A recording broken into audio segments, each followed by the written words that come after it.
Chapter 9-10. The scenes in the wind and snow outside the terrace were all scenes of her in the human world, and he was in all of them. She was Haotian, and her story in the human world was predetermined. Only he came uninvited and never left. Whether there was a rope or not, they were always together. She could be completely indifferent to the human world, but not to him. Sang Sang looked at the human world in the wind and snow, and her willowy eyes became brighter and brighter. Her left eye was filled with infinite memories and emotions, and her right eye was filled with infinite hatred and anger. These two completely different emotions were cause and effect for each other. Ning Ke asked her how to return it, and how to return it. "I'm ready to forgive your great disrespect and grant you immortality." She looked at Ning Ke and said emotionlessly, "But you don't accept it, so you have to sink forever." The wind and snow outside the cliff suddenly became stronger, and those scenes in the wind and snow were torn into countless snowflakes. They were blown to the terrace by the cold wind, and many snowflakes fell into her eyes. The temperature in Sang Sang's eyes quickly dropped. Memories, emotions, hatred and anger were all frozen into crystal-clear ice cubes, and then disappeared without a trace. Ning Ke looked at this scene and felt his heart become colder and colder. He said, "We used to live and die together, and we will live and die together again. I don't want you to leave, and the human world doesn't want you to leave either. For this, I can do many things, just like what I'm doing now. What you've done is far from enough." Sang Sang said, "I once surrendered to you, so you have to surrender to me." Ning Ke understood what she meant by surrender. It was the divine will that had been shaking in his sense of perception. Surrender meant that he had to remove the natal connection between them. He silently picked up the bamboo broom and continued to sweep the snow. The wind and snow outside the cliff were so heavy that it was in vain when he swept a corner of the terrace. The wind and snow were endless, just like the war. But Ning Ke did not give up. He held the bamboo broom and kept sweeping from morning to dusk, and still sweeping at night. Sang Sang did not leave either. She watched Ning Ke sweeping the snow without changing her position. The frost dyed her eyelashes silver, and she looked very beautiful. Late at night, the snow finally stopped. Ning Ke continued to wave the bamboo broom and swept all the snow off the cliff. He didn't stop until there was no snow left on the terrace. He was just an ordinary person now. After sweeping for a whole day, his back was already sore. A simple straightening movement made him frown in pain. "You see, as long as you keep sweeping, you can always sweep. Because the snow can't fall forever." He looked at Sang Sang and continued, "I'm not afraid of sinking forever, because I never believe in eternity. As long as you are in the world, you can't always win." Sang Sang did not say anything. The terrace was quiet and dark in the night. Suddenly, a faint light fell. The balcony of the Divine Hall of Light, and even the entire Peach Mountain, became lively. Although it was still cold, it was more beautiful. Ning Ke looked up at the night sky and saw a crack in the gloomy snowy clouds. The bright moon was passing through it and shining its moonlight on the world. He smiled and greeted it. Sang Sang glanced at the bright moon and still did not say anything. The night clouds gradually separated and became thinner. The bright moon became brighter and brighter, and the moonlight shining on the mountains and fields became more abundant. The whole world was plated with a layer of silver halo. The mountains around the West Hill Divine Palace were especially beautiful under the moonlight. The snow divided into various shapes by the mountain terrain seemed to have become Ning Ke and Sang Sang's favorite things. Since it was their favorite, it was naturally the most beautiful in their eyes.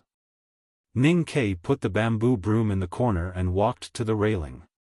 He looked at the mountains under the moonlight and said, "The moonlight tonight is as bright as 100,000 taels of silver. It's so beautiful." Sang Sang walked to him and said, "Yes." She said it very naturally, as if she had said it on a whim without any thought. Ning Kei's hands trembled slightly and slowly fell on the railing. After a long silence, he turned to look at her eyes and said, "You are Sang Sang." The Sang Sang in this sentence was his little handmaiden Sang Sang, not Haotian, who was called Sang Sang. Sang Sang did not say anything or look at him. She just frowned slightly. Ning Kei looked at her and continued, "Even if you don't admit it, you are Sang Sang." Sang Sang turned and walked into the divine hall. Ning Kei looked at her back and shouted, "I bet 100,000 taels of silver that you are Sang Sang." After a moment, Sang Sang's cold voice sounded in the divine hall, "Go get some water to wash my feet." Life in the divine hall of light was very ordinary. In Ning Kei's opinion, Sang Sang would be weakened by his means, but he did not expect that it was also a kind of torture for him. He wanted her to come back to him, instead of being alone outside the world. But he could not see a glimmer of hope. She did not change at all, as if everything was in vain. He could not hold on any longer. Tonight, when the wind and snow disappeared, he finally swept the balcony and the moonlight shone on the world. He heard Sang Sang's words. Haotian would not express her emotions about anything in the world because she did not care about it.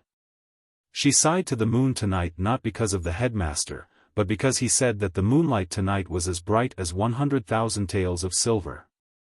What she really cared about was the silver. That kind of care was so strong that she even forgot that she was Haotian. Since she cared so much about the silver, she must be Sang Sang. Ning Kei's mood was very complicated. He was happy because he finally confirmed that Sang Sang was Sang Sang. He was also excited because he saw the hope of victory. But he was also a little anxious because when he saw hope, he would have a strong impulse and desire. He wanted to put his hope into reality. Because of these complicated feelings, he washed Sang Sang's feet for a long time tonight. Even when the warm water in the copper basin became cold, he still kept washing. The water was a little cold, so were Sang Sang's feet. He kept rubbing them with his hands, but he could not raise the temperature of the water and the skin. So his hands became cold as well. But Ning Kei did not feel uncomfortable. Because of the change of mood, he felt that Sang Sang's feet were very fragrant and soft tonight. It was very comfortable to rub them. He even wanted to wash them like this forever. It was like the saying that he could not bear to put them down. Ning Kei's movements became slower and more delicate. He gently rubbed the soles of her feet, her insteps, her ankles, and sometimes he would gently scratch them. He also gently rubbed her shell-like toes, feeling the wonderful touch. Gradually, there was a taste of warmth and lust. Tonight, he washed her feet for a long time, as if he wanted to wash them forever. Ning Kei's throat became tighter and tighter, and the expression on Sang Sang's face became more and more indifferent. She knew what he was thinking at this time, but she did not get angry, because those were the lowly physiological reactions of human beings. They did not even have the qualification to make her angry. Under the moonlight, Ning Kei looked down at the pair of white lotus-like feet in the copper basin for a long time. Suddenly, he raised his head and looked at her silently. She looked at him silently and did not say anything. The two looked at each other for a long time. There was nothing but desire and desire in Ning Kei's eyes. In the deepest part of Sang Sang's eyes, there was not only strong disgust, but also a trace of confusion. She found that at this moment, her heavens became a little chaotic. Ning Kei stared at her eyes and said in a slightly hoarse voice, "I want to fuck you." The reason why his voice was a little hoarse was that he was very nervous and excited. Sang Sang blinked her eyes expressionlessly, crushing the trace of confusion in the deepest part of her eyes. A bloodstain appeared on Ning Kei's throat, which widened at a speed visible to the naked eye and kept going deeper into his throat. It had touched his vocal cords, and he could no longer speak. Blood flowed from his neck and dripped into the copper basin. The clear water suddenly turned red. His hands and her feet were soaked in the water, as if he was trying to pick a white lotus in the pool of blood. Ning Kei's eyes were a little red, like a ferocious beast at a certain time. He ignored the blood on his throat, slowly stood up, and approached Sang Sang. There was still no emotion on Sang Sang's face. A looming space crack appeared in front of the bed, between her and Ning Quebec. That represented the boundary of her world. As long as Ning Kei continued to move forward, he would die. Her world did not allow any human to enter, even if Ning Kei was the special one. Ning Kei saw the boundary of her world. He could not break it, so he chose to close his eyes and fall forward. He wanted to use the most basic rule. The gravitational force between all things was the rule he borrowed. No matter whether he would regret it or not, he could not change the fact. Even if he would be beheaded later, he could not change it. He fell toward her. The space crack did not fall on his throat, but on his cheek. There was a very thin wound on his cheek, where there used to be a small dimple. He collapsed on top of her. He pushed her down on the bed. His blood flowed onto her body. He opened his arms and hugged her tightly. Since you let go of the world and let me come to you, then don't think about running away from me. Ning Kei and Sang Sang looked at each other, very close. In the dream, this scene happened many times. In the dream, they had been intimate countless times, but in the real world, this was the first time. Ning Kei felt that the body of the woman in his arms was very fat, very soft, and a little strange, because his Sang Sang was very thin, but also a little familiar, because he had smelled this woman for many years. His right hand instinctively fell on her towering breasts, his fingers deep into her cyan clothes. He felt that he was lying on a boat, rising and falling with the waves on the ocean, and it felt very wonderful. There was no expression on Sang Sang's face, and her eyes were unusually bright. She stared at him without saying a word.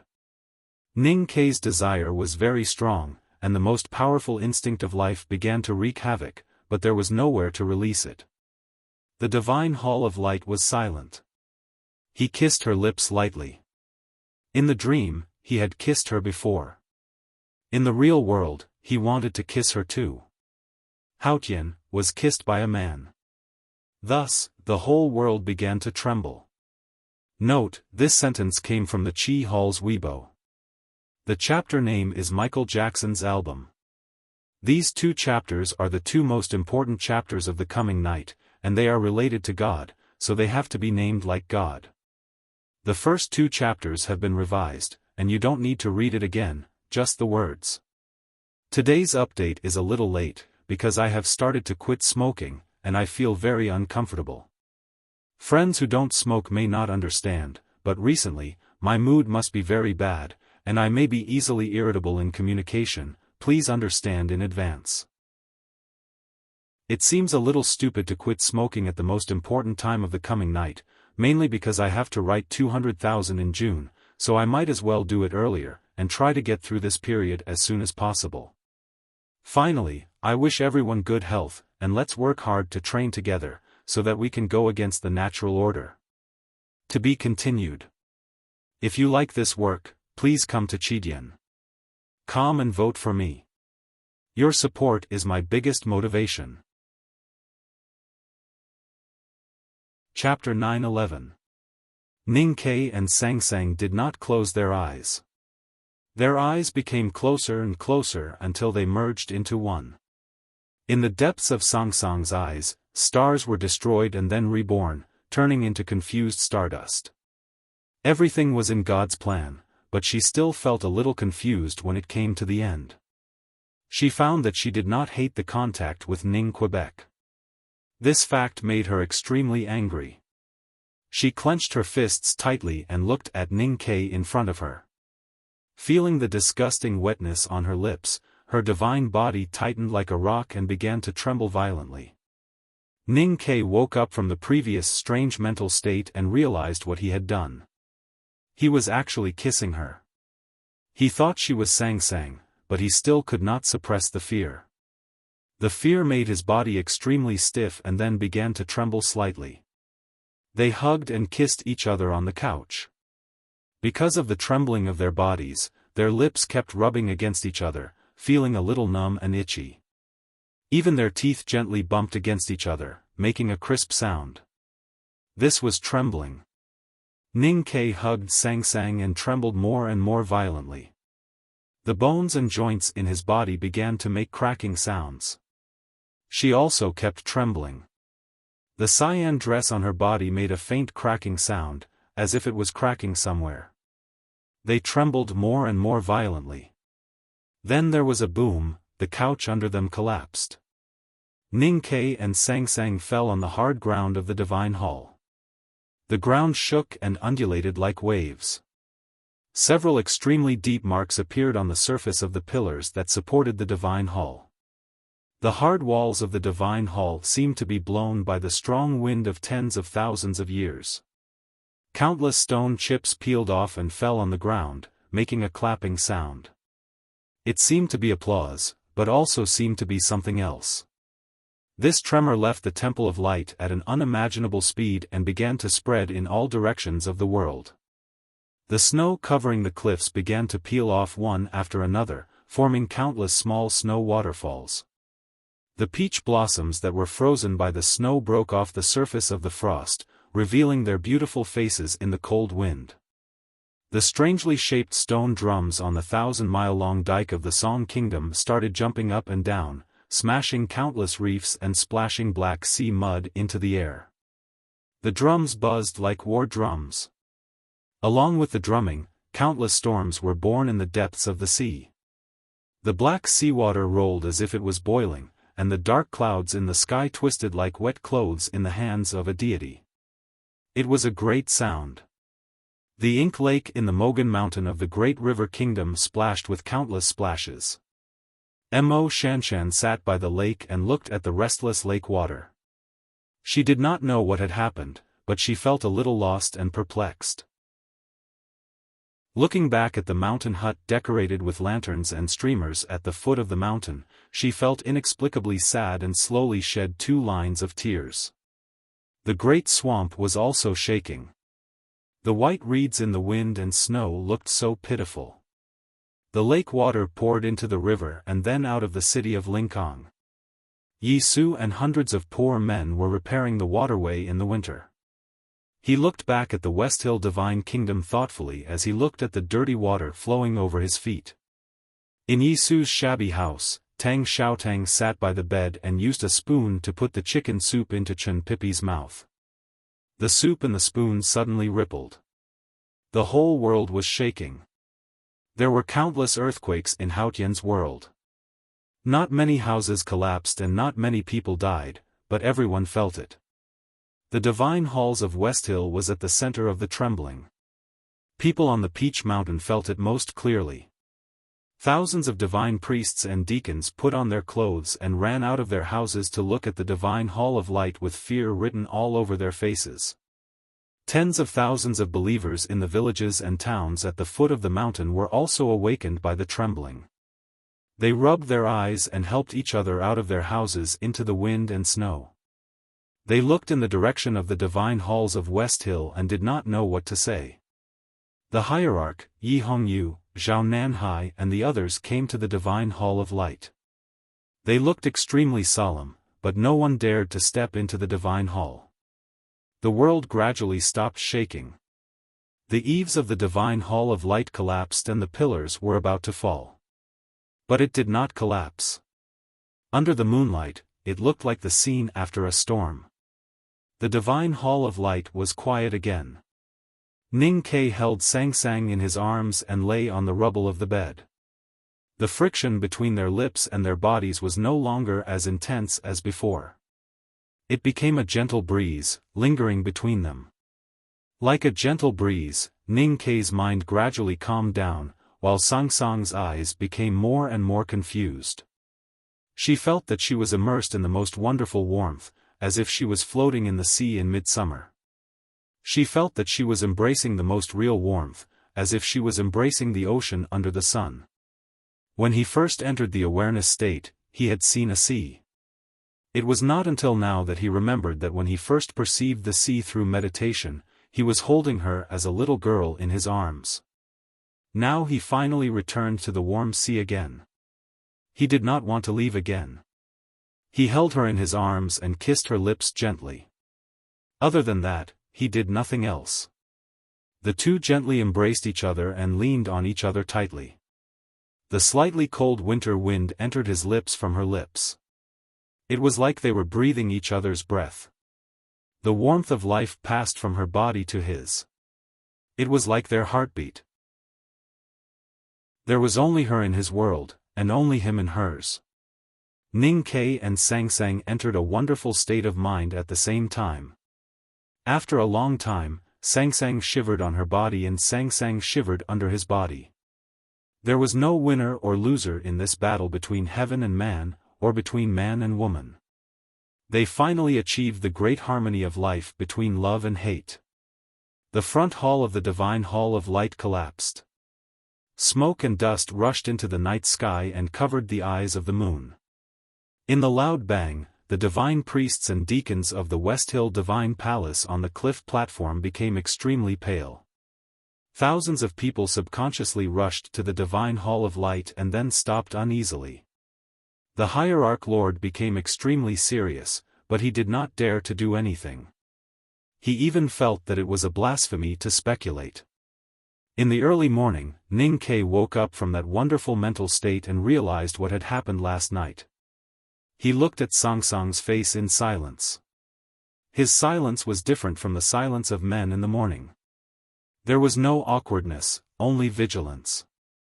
Since they were in love, he did not know what would happen after they fell in love. All of a sudden, his body emitted some wonderful sounds. It was the sound of snow water flowing over the gravel and the sound of the sea of clouds drifting over the foothills.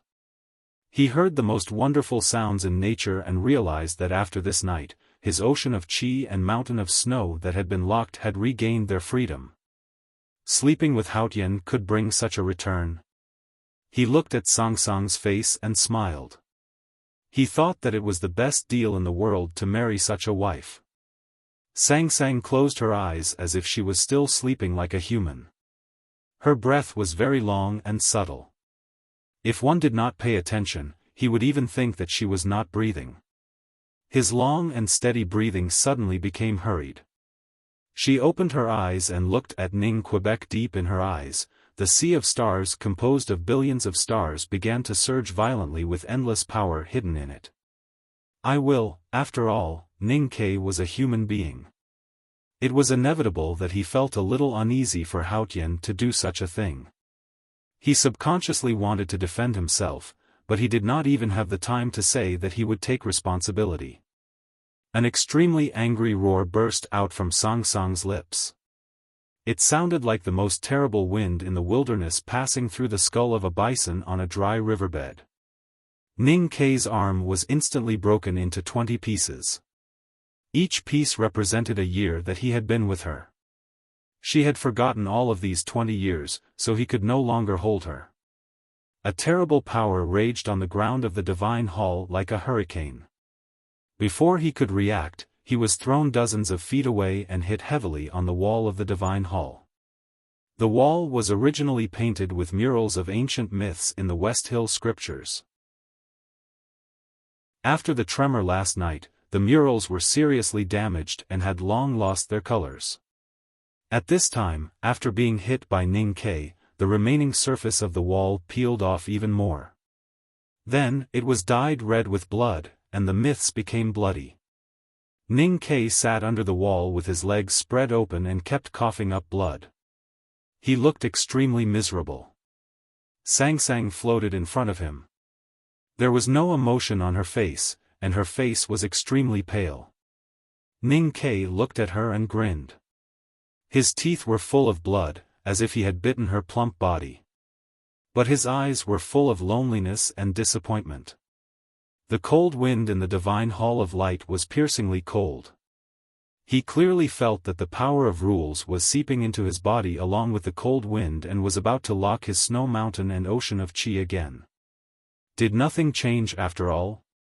Ning Ke finally understood how the Empress felt at the last moment of her life. Looking at the pale Sang Sang, the loneliness and disappointment in his eyes were swept away and became extremely calm and fierce. Although you were my handmaiden, you were never my slave. He stood up and looked at her with a smile. So I don't want to continue to be your slave. The cold wind rose again, and his great spirit suddenly burst out. His figure turned into a residual shadow and rushed to the balcony facing the cliff, leaving a clear line of blood behind him. His feet landed on the balcony, trampling the new layer of snow that had just been laid in the morning. He rushed to the railing, and without any hesitation, he slapped the railing with his palm and jumped. Slap the railing all over, and look at the end of the world. Slap the railing all over, and I will cut off your and my road. He jumped over the railing and jumped down the cliff. At the same time, Sang Sang came to the railing. She didn't have time to stop him from jumping off the cliff. She didn't expect him to jump off the cliff. Heaven couldn't predict him because he wasn't her people, let alone her slave. She stood by the railing and looked at him falling in the clouds. He floated in the fog and looked at her by the railing. Separated by life and death, the two looked at each other in silence. Time seemed to stop at this moment. Do you want me to die so much? Sang Sang looked at Ning Ke falling into the abyss and felt a little pain in her chest. She thought it was the injury from last night, but it was not. The 74th and 75th chapters have been revised again. I will replace them when I get home. There are very few changes, so you don't need to read them. Yesterday I said that these two chapters are the two most important chapters of the Rising Night. I am quite satisfied with the result. Starting and turning, this is the turning. Next is the turning of 3,000 miles. To be continued. If you like this work, please come to Chidian.com to vote for me. Your support is my greatest motivation. Chapter 9:12. Looking at Ning Ke who kept falling between the cliffs, Sang Sang suddenly remembered that Ning Ke often told her some stories in the city of Wei many years ago. In those stories, the extremely angry villains would often say, "You want to die? Not so easy." The most basic rules of this world were in her hands, and the appearance of nature was completely up to her. She had already come to the human world. How could it be so easy for you to die? Sang Sang flicked her sleeves, and the flowers on her sleeves seemed to come alive. The divine hall of light behind her continued to collapse with a rumbling sound, and gradually became ruins. Countless streaks of chi of heaven and earth responded and turned into a cold wind. The snow outside the cliff suddenly became chaotic, and the clouds below the cliff were cut into countless strands, and then densely weaved together, turning into something like a quilt. Ning Ke fell between the cliffs. Suddenly, he felt that the space around him became sticky, and countless strands of clouds lingered. They softly interacted with each other, and the speed of his fall suddenly became much slower. In this dense cloud, he felt the power of rules, and even more clearly felt her will. She did not allow him to die like this, so it was difficult for him to die. Ning Ke could not accept that his life and death were in the hands of others, even if that person was her. Since he had jumped into the abyss, he did not want to succumb to her will again. Facing the countless layers of clouds below him, he stretched out his hand and wrote a word in the wind. His hand trembled violently because the wind between the cliffs was too strong, and because his arm bones were broken into 20 pieces. Just moving even a little bit would bring him great pain. But his word was written very clearly, and every stroke seemed to be engraved on the cliff. No matter how the wind blew, the clouds would not erase it. A sharp talisman was suddenly released between the cliffs. The cloud represented the power of rules, and it was set by Haotian herself.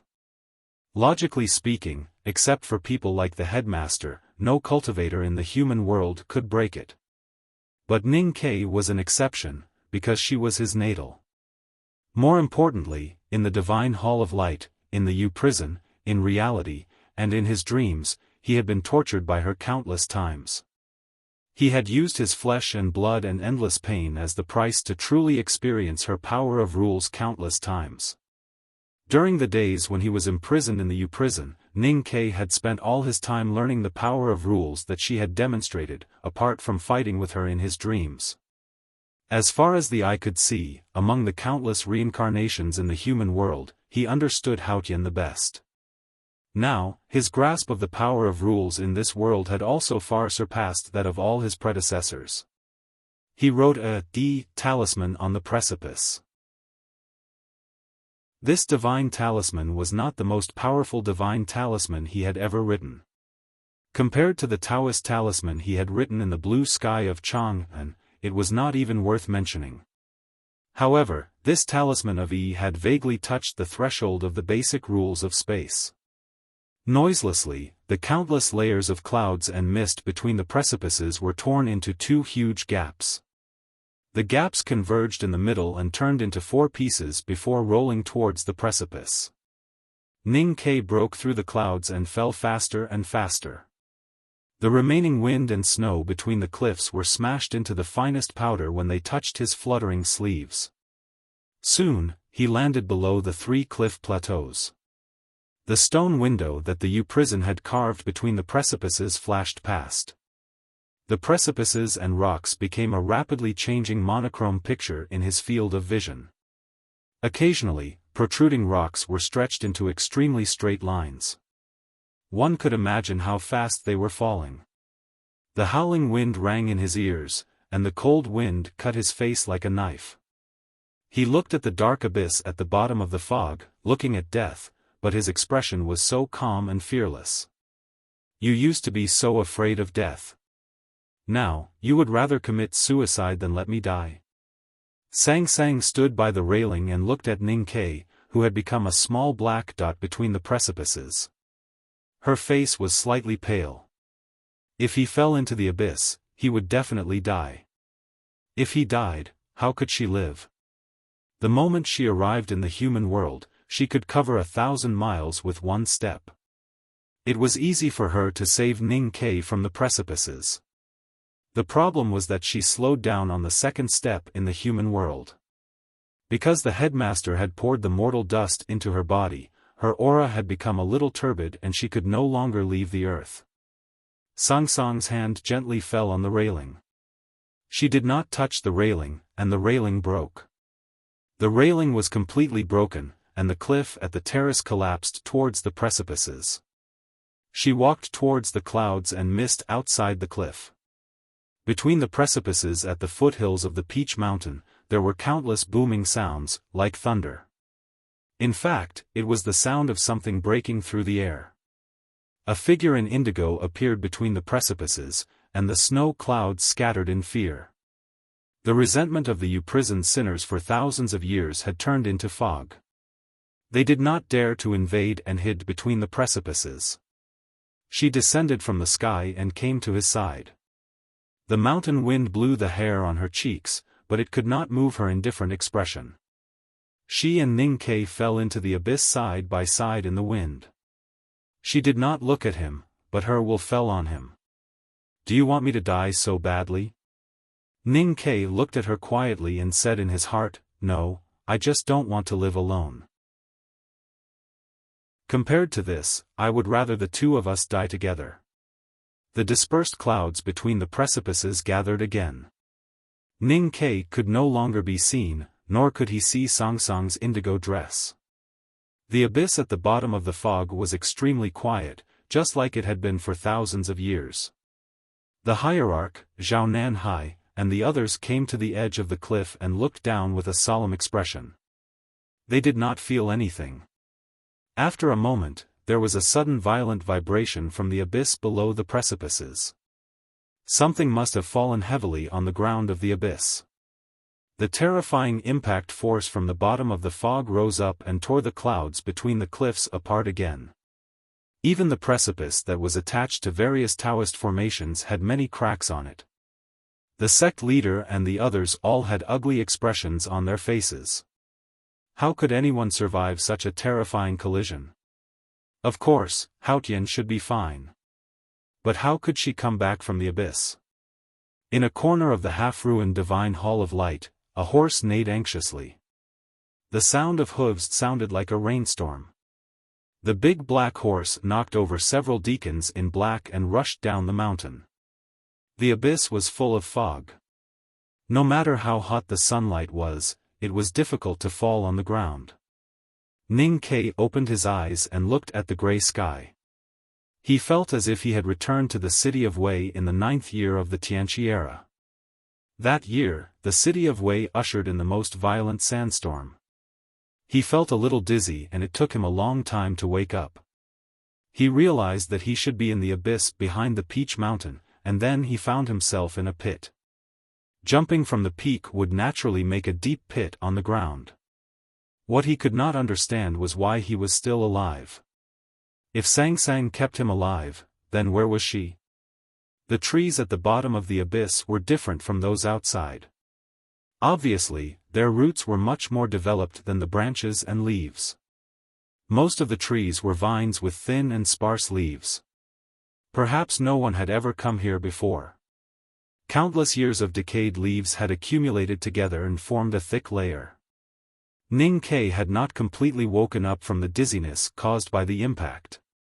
He felt very comfortable lying on the soft decayed leaves. He did not want to stand up at all, and even wanted to lie like this forever. At this moment, Sang Sang's voice sounded in the fog. "How long are you going to lie like this?" Her voice was still so cold, so ruthless, and so solemn, but the content of her words had gradually become human. Ning Ke listened to her voice in the fog, but it also seemed to be ringing in his ears. He could not help but sigh with emotion. She was indeed Haotian, who was far away but close to his ears. "Get up." Sang Sang's voice sounded again, and her mood became colder. Ning Ke's expression changed slightly. This time, he finally heard clearly that her voice was indeed ringing in his ears. He endured the pain and turned around, only to find that she was under him. There was a very big pit on the ground in the fog forest, and the bottom of the pit was full of decayed leaves. Sang Sang was lying among the decayed leaves. She was tall and fat, and in the fog of decayed leaves, she was like the earth. Ning Ke was held in her arms, and he looked like a child. Ning Ke rolled away from her arms with difficulty. He tried to bend his elbow to sit up, but found that he was in great pain. He did not know how many bones in his body were broken, and he spat out a mouthful of dirty black blood. Sang Sang stood up. Her body was perfect, and she was not hurt at all when she hit the ground from such a high place. Even her indigo dress was not torn, and only a few leaves were stuck on it. She reached out and pushed her scattered black hair behind her shoulders. She looked at Ning Ke, who was rolling in pain and coughing up blood, and said indifferently, "Don't think you can escape from my palm." Ning Ke's mouth and nose were constantly overflowing with blood, and he looked very miserable. Hearing her words, he felt a little funny and also a little sad. He said, "I am not that monkey. If I really want to die, no one can stop me." Sang Sang slightly squinted her eyes, and she was very disgusted to hear his answer. She said, "In front of me, even if you want to die, it is not so easy." After saying this, she reached out her right hand and put it on his body. The clear light between her fingers illuminated the fog and Ning Ke's cheeks. The clear light gradually became stronger, and Sang Sang's face became slightly pale. His injuries were recovering at a speed visible to the naked eye. The broken bones were reassembled, and the ruptured internal organs were repaired. The wound she left on Ning Ke's face last night also disappeared. His dimples seemed to be deeper than before, and they were filled with clear light, as if they were filled with good wine. After doing all this, she stood up, put her hands behind her back, and walked into the depths of the fog. Tranquility looked at her back for a long time, and then stood up and followed her. He was going to die, and she could not let him die. In other words, she did not want him to die. So she left the West Hill Divine Palace with him, jumped off the fog, and fell into the abyss. Now they did not have that rope, and he did not tie her to him. But that invisible rope had always been there, and they were still tightly tied together by fate. At the bottom of the abyss, the fog was thick, and the rotten leaves were soft. The two were separated by a few feet, and they walked forward in silence. Their feet stepped on the ground silently, and it was so quiet that it was frightening. They walked like this, and the surrounding scenery did not change. There were only withered vines and old trees, and a few faint crows in the fog. The moss on their shoes was getting thicker and thicker. Ning Ke looked at her back and asked, "Where are you going?" Sang Sang stopped and said indifferently, "Didn't you decide before? Tomorrow I will set off for home. I will fly from Yichang first, and then stay at the airport for a night. The day after tomorrow, I will fly to the Qing kingdom. The writing time is not fixed, and the update may be late. Good morning. To be continued. If you like this work, please come to Chidian.com to vote for me. Your support is my greatest motivation."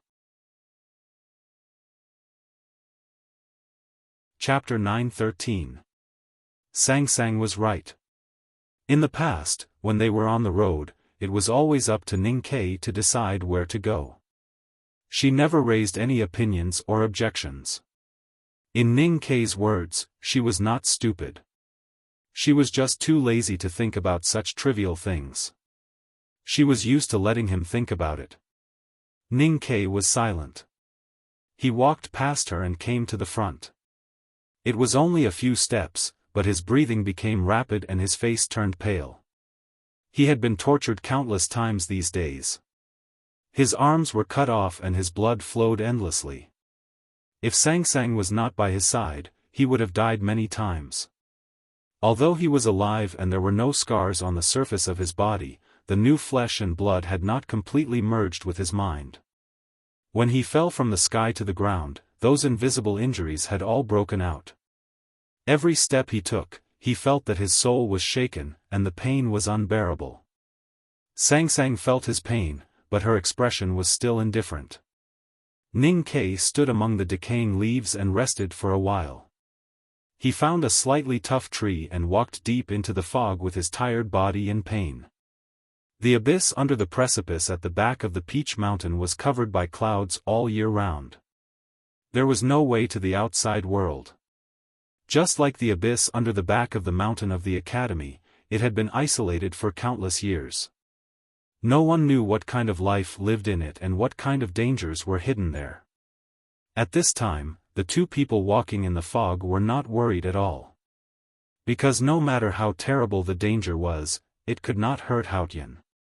The only thing that could hurt them was each other. Sang Sang looked at Ning Ke's back, expressionless and silent.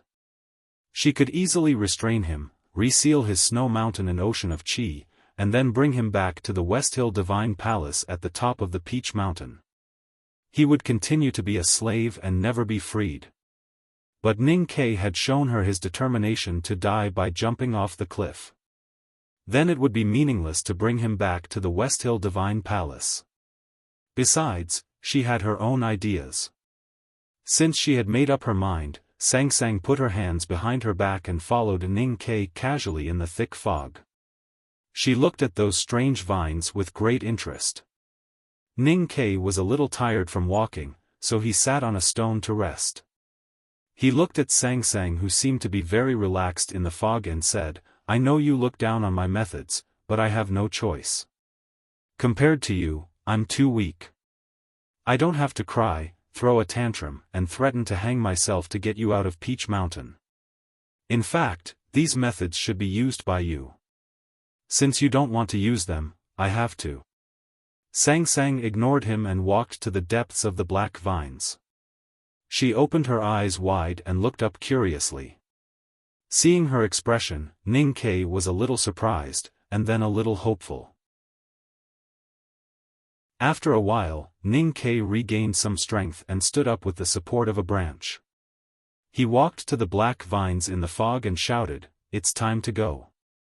Sang Sang walked out of the vines with no expression on her face. It seemed that she didn't find anything interesting. But Ning Kai noticed that there were some light red water stains on the corner of her lips. Then he saw that she was holding 7 or 8 bright red fruits in her hands behind her back. He thought that the fruits must taste good. Ning Kai didn't say anything and kept walking forward. The fog in the abyss became thicker and thicker. He and Sang Sang couldn't see each other's faces clearly even though they were a few steps apart. The scenery in the fog naturally became more and more blurred. They could only vaguely see the shadows of the vines and occasionally hear some strange sounds. Sang Sang, who left the divine hall of light and came to the abyss, was obviously different. She wanted to explore the environment around her, and she wanted to taste the fruits. She began to be instinctively curious about the unknown like human beings. Of course, she would never be afraid of the unknown like human beings. Because of her growing curiosity and the lack of fear, the abyss full of fog was undoubtedly a very interesting environment for Sang Sang.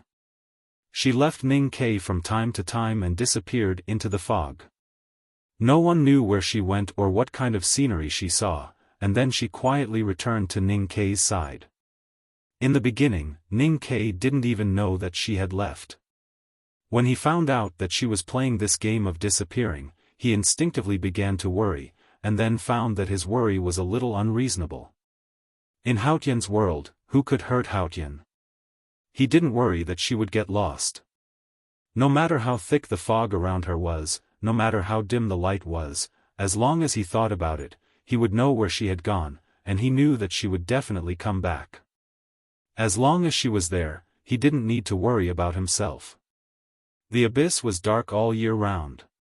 The fog contained the resentment of countless prisoners in the U prison on the precipice, as well as the naturally accumulated toxins. The combination of the two was extremely terrifying. After Ning Kai cultivated the Great Spirit, his body had a natural resistance to toxins.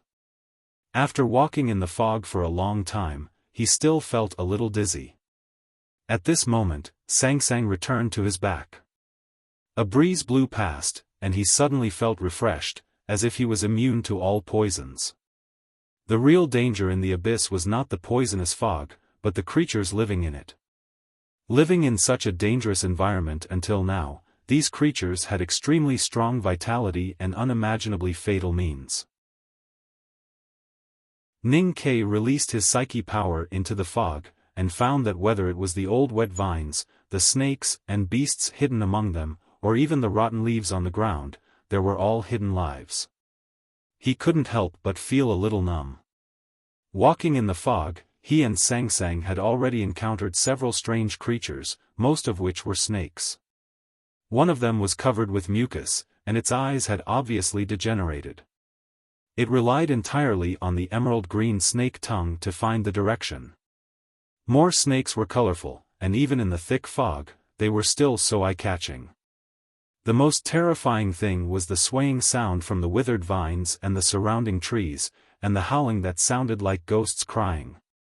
Ning Kai knew that there were animals jumping in the forest, but even with his eyesight, he couldn't see their true faces clearly. He could only judge that the animals were extremely fast by the sound. Then what was hidden densely under the rotten leaves? Why did it make him so vigilant and even afraid? Sang Sang didn't feel afraid. Listening to the unpleasant howling coming from the fog and the rustling sound coming from the rotten leaves under her feet, she felt a little annoyed and waved her sleeves. As she waved her green sleeves, flowers bloomed, and countless fireflies flew out of the petals. Those fireflies flew into the depths of the fog and burned, turning into countless light spots, and finally converging into a bright light. The light appeared in the abyss, and no matter how thick the fog was, it could not be covered.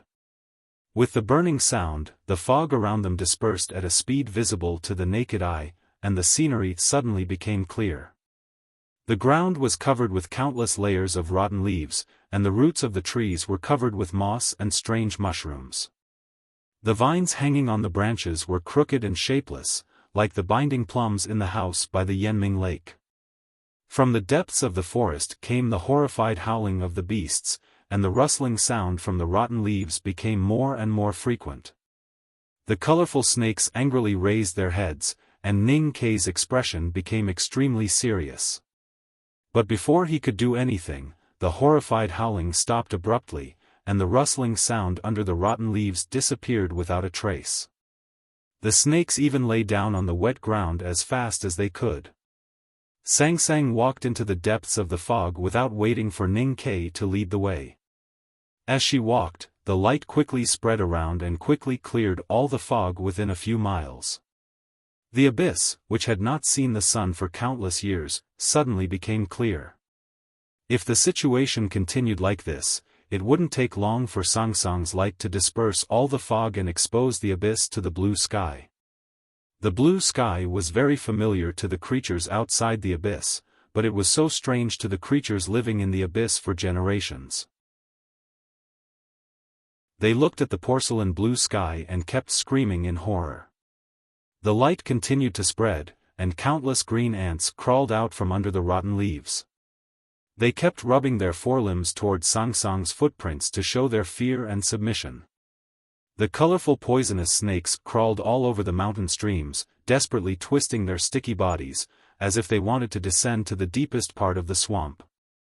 The beasts hiding in the fog forest finally showed their true faces. Hundreds of ghost-faced monkeys left the vine trees and knelt on the wet ground, constantly kowtowing. Looking at this scene, Ning Kei slightly frowned and felt a little uncomfortable. Sang Sang did not have any reaction, as if she saw nothing. She walked through these frightened creatures with her hands behind her back, not like a monarch who was inspecting her territory, because she did not treat these lowly creatures as her subordinates. This abyss full of fog and poison was like a natural moat for human beings. Even a powerhouse in the knowing destiny state would find it difficult to walk out of the abyss. But for Sang Sang, this abyss was not even a small ditch. She strolled out of the miasma and saw the mountains. Looking at the mountains, Ning Kei did not know what to say. Dark clouds quietly covered the blue sky again, and the mountains were shrouded in wind and snow. A simple Taoist temple could be faintly seen in the snow. Was that the Taoist temple, the legendary Jishou Abbey? If it was in the past, Ning Kei would definitely be very interested in that simple Taoist temple, not because it was an unknown place, but because it hid 6 of the 7 tomes of arcane. However, Sang Sang, who wrote the 7 tomes of arcane, was now beside him, so his interest in the Taoist temple naturally faded. Someone had walked out of this abyss before. The Taoist temple in the wind and snow did not look shabby, but it was so quiet that it was intoxicating. Long Qing sat cross-legged by the lake, quietly looking at the open hand scroll of the tomes of arcane in his hand. He did not know how long he had been sitting in the snow, and the snow on his eyelashes had already condensed into frost. Suddenly, he heard a voice coming from the bottom of the cliff.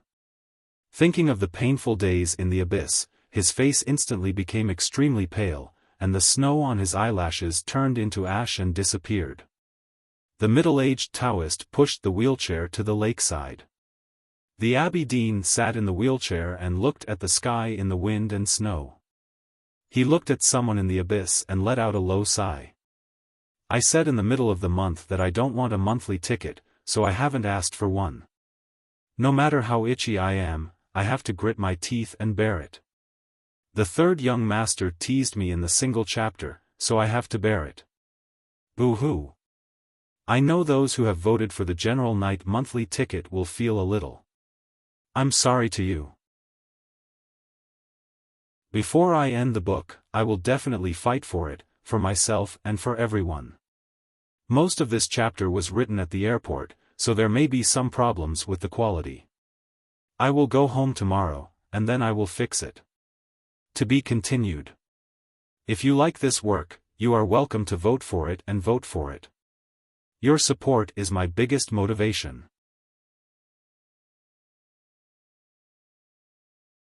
Chapter 9:14. Long Qing was able to come out of the abyss alive because of the gray eyes and the heavenly power pill. Every time he thought of the difficult process afterward, he would feel a lingering fear, but also a little proud. After all, he had survived and might be the first person to walk out of the abyss alive. Who would have thought that someone would walk out of the abyss today? And that person seemed so relaxed, as if he was taking a stroll in the park.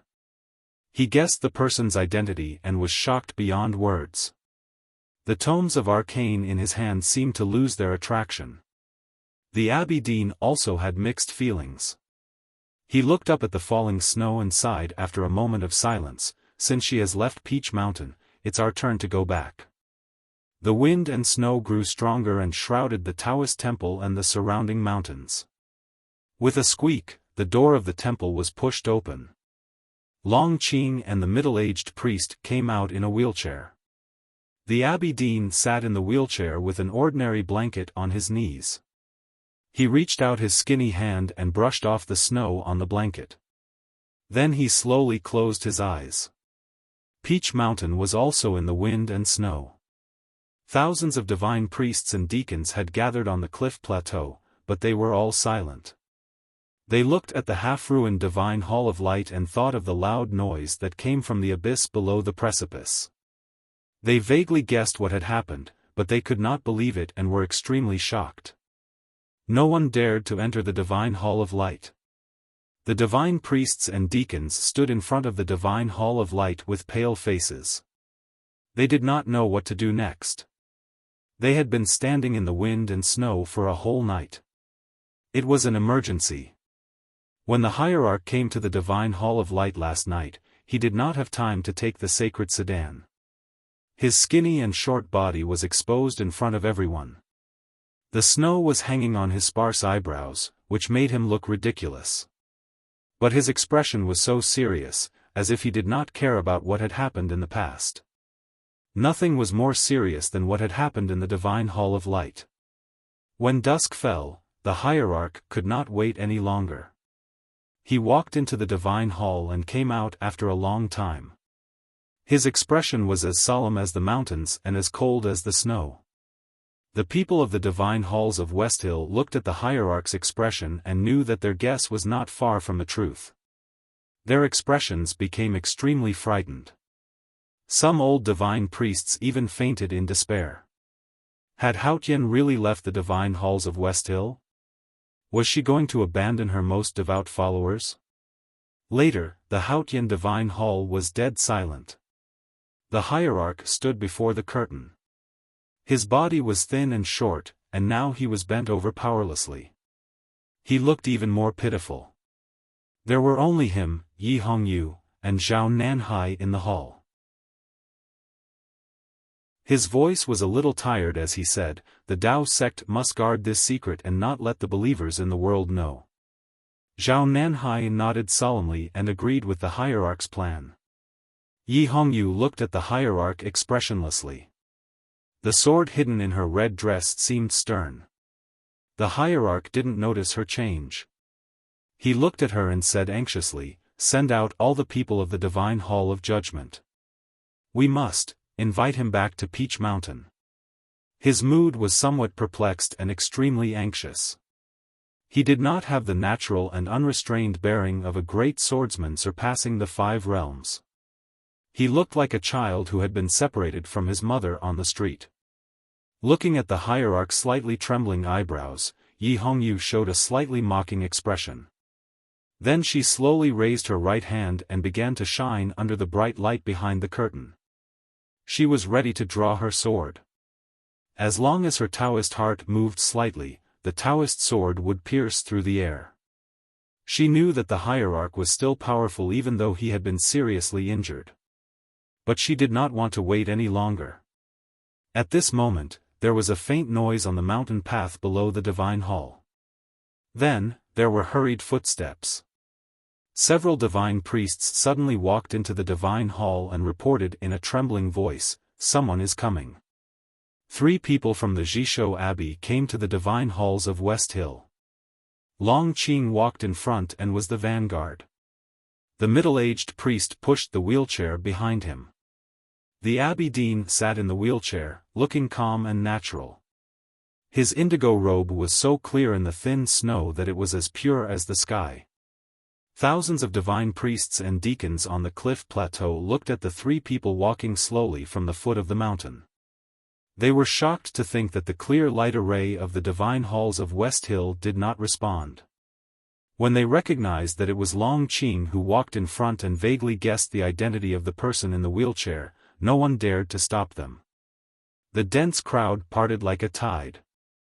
The Abbey Dean sat in the wheelchair and looked at the divine halls that he had not seen in close proximity for many years. His expression was indescribable, whether it was nostalgia or indifference. But when he saw the divine hall of light that was already in ruins, he slowly frowned. Dozens of old divine priests hurried over and then knelt in front of the wheelchair in the most humble manner.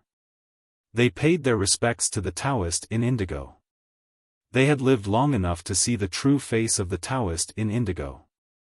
The divine priests and deacons on the cliff platform were just guessing the identity of the indigo-robed Taoist. Now seeing this scene, how could they not understand? They could not help but look at each other. Some divine priests and deacons of lower seniority were infected by the atmosphere in front of the divine hall of light and also knelt down. Zhao Nanhai, Yi Hongyu, and the people from the South Sea in the divine hall of revelation all rushed to the divine hall of light. These noblest bigwigs of Peach Mountain all paid their respects to the Taoist in indigo in the wheelchair. It was the Abbey Dean's arrangement that the South Sea people return to the divine halls of West Hill. Now that the Abbey Dean had come to Peach Mountain, they naturally had to show their attitude. Yi Hongyu had lived in the Jishou Abbey when she was young, and her most respected brother was the Abbey Dean's disciple. How could she not kneel?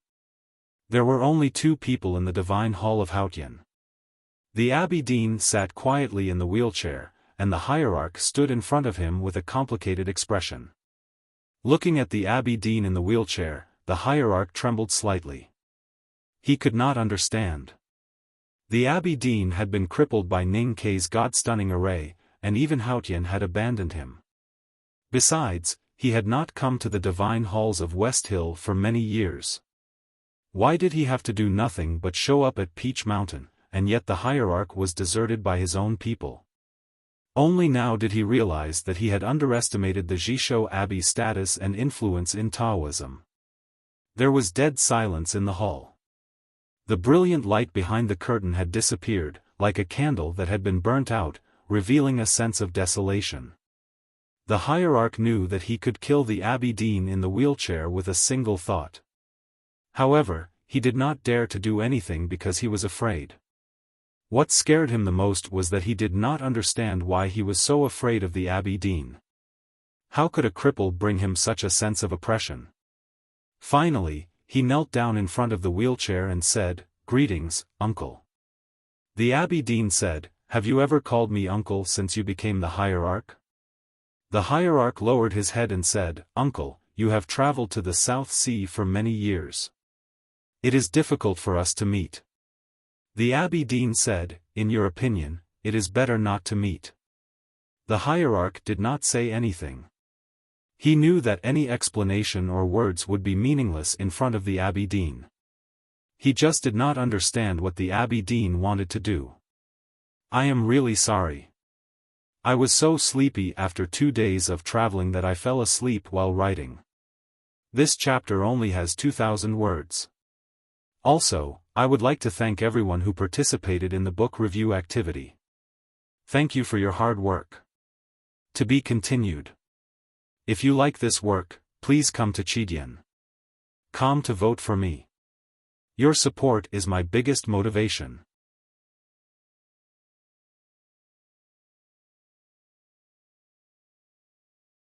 Ning Kei looked at the snow-covered mountains and asked, "Where do we go next?"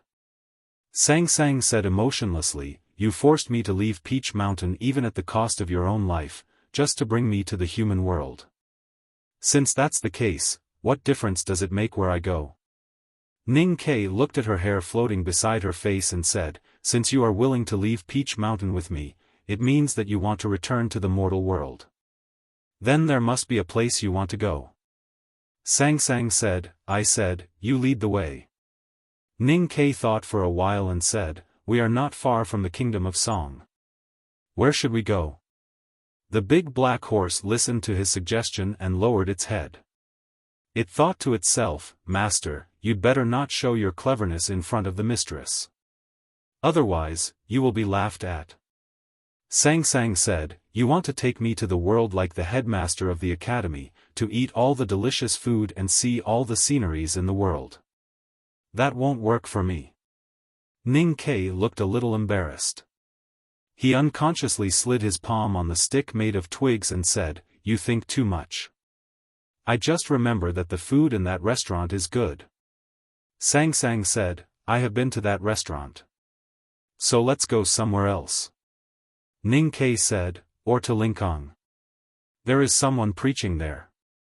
His ideas are somewhat different from the West Hill scriptures. Maybe you will be interested in it. Sang Sang said, I don't care about how humans interpret my will. Ning Kai said, that sounds abstruse.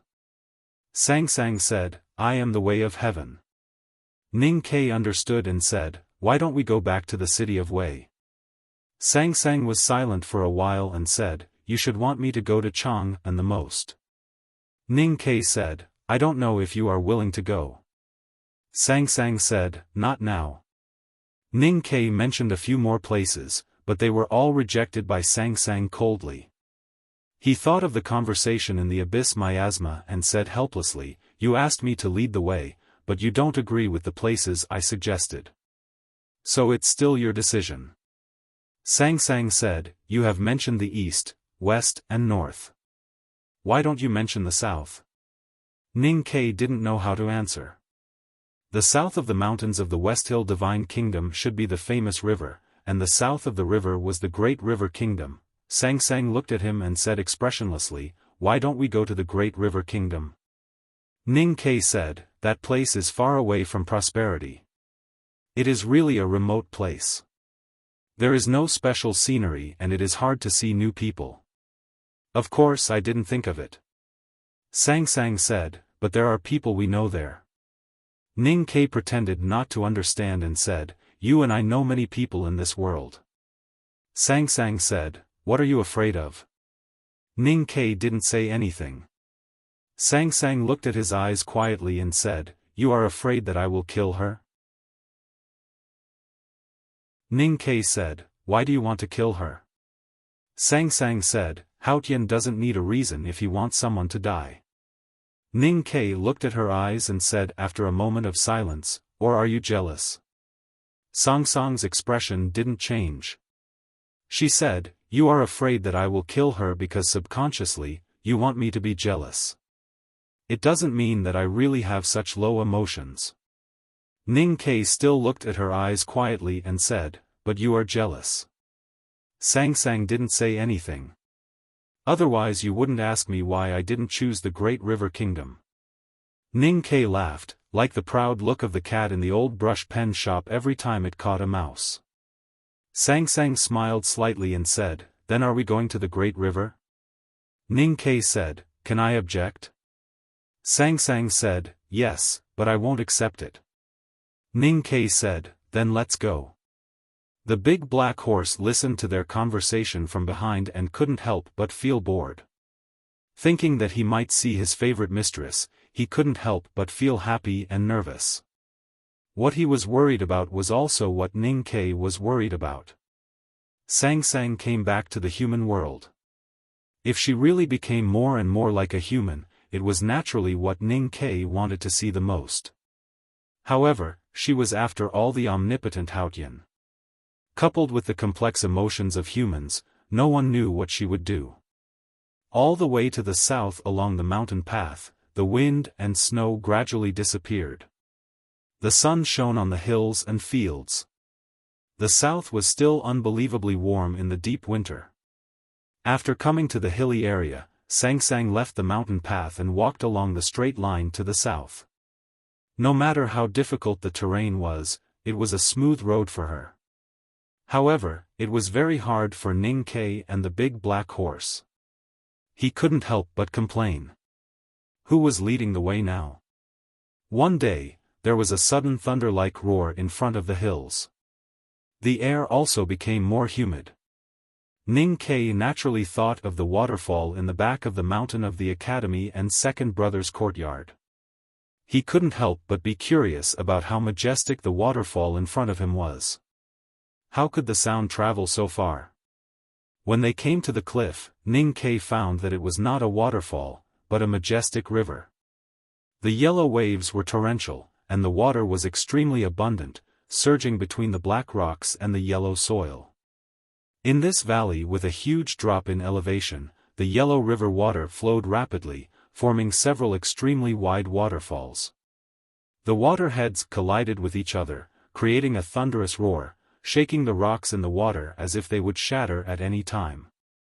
This was the legendary Great River. Looking at the yellow river in front of him, feeling the slight tremors coming from the cliff stones under his feet, and experiencing the infinite power contained in the river, he was greatly shocked. He understood why this river could help the Great River Kingdom block the elite soldiers of the South Jin Kingdom, and also why Liu Bai could comprehend Tao here in the past. He naturally thought of the sword that flew from the Sword Garret to the Peach Mountain in autumn. When he was sweeping the Divine Hall of Light, he saw the ancient sword left behind by Liu Bai in a corner after his death. The headmaster of the academy had once used that sword to kill the Golden Dragon and the Divine General.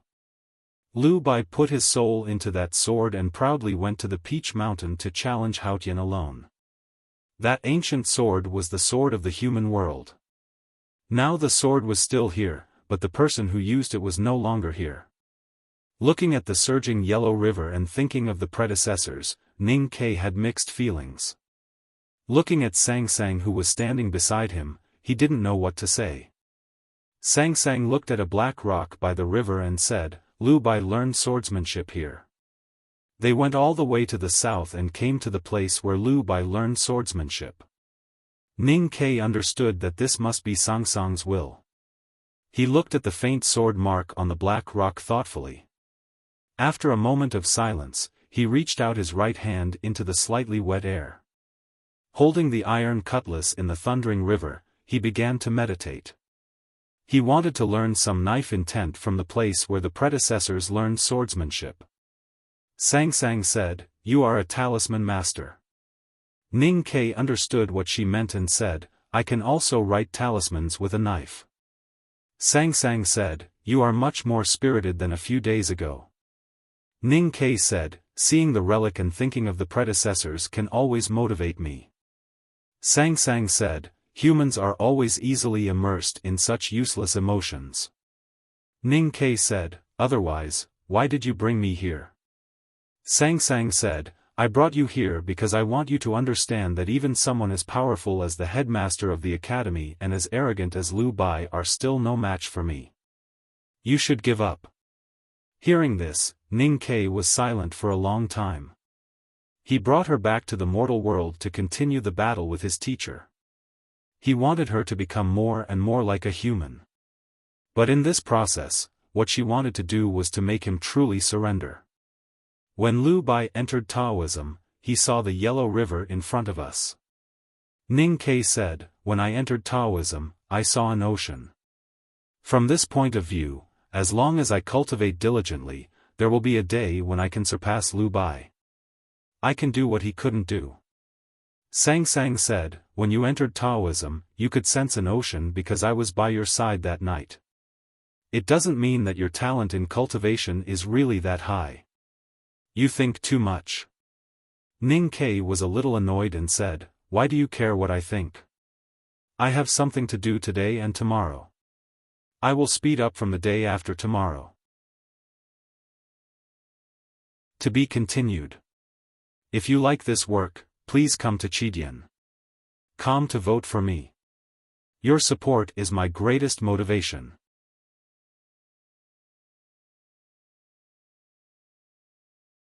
Chapter 9:16.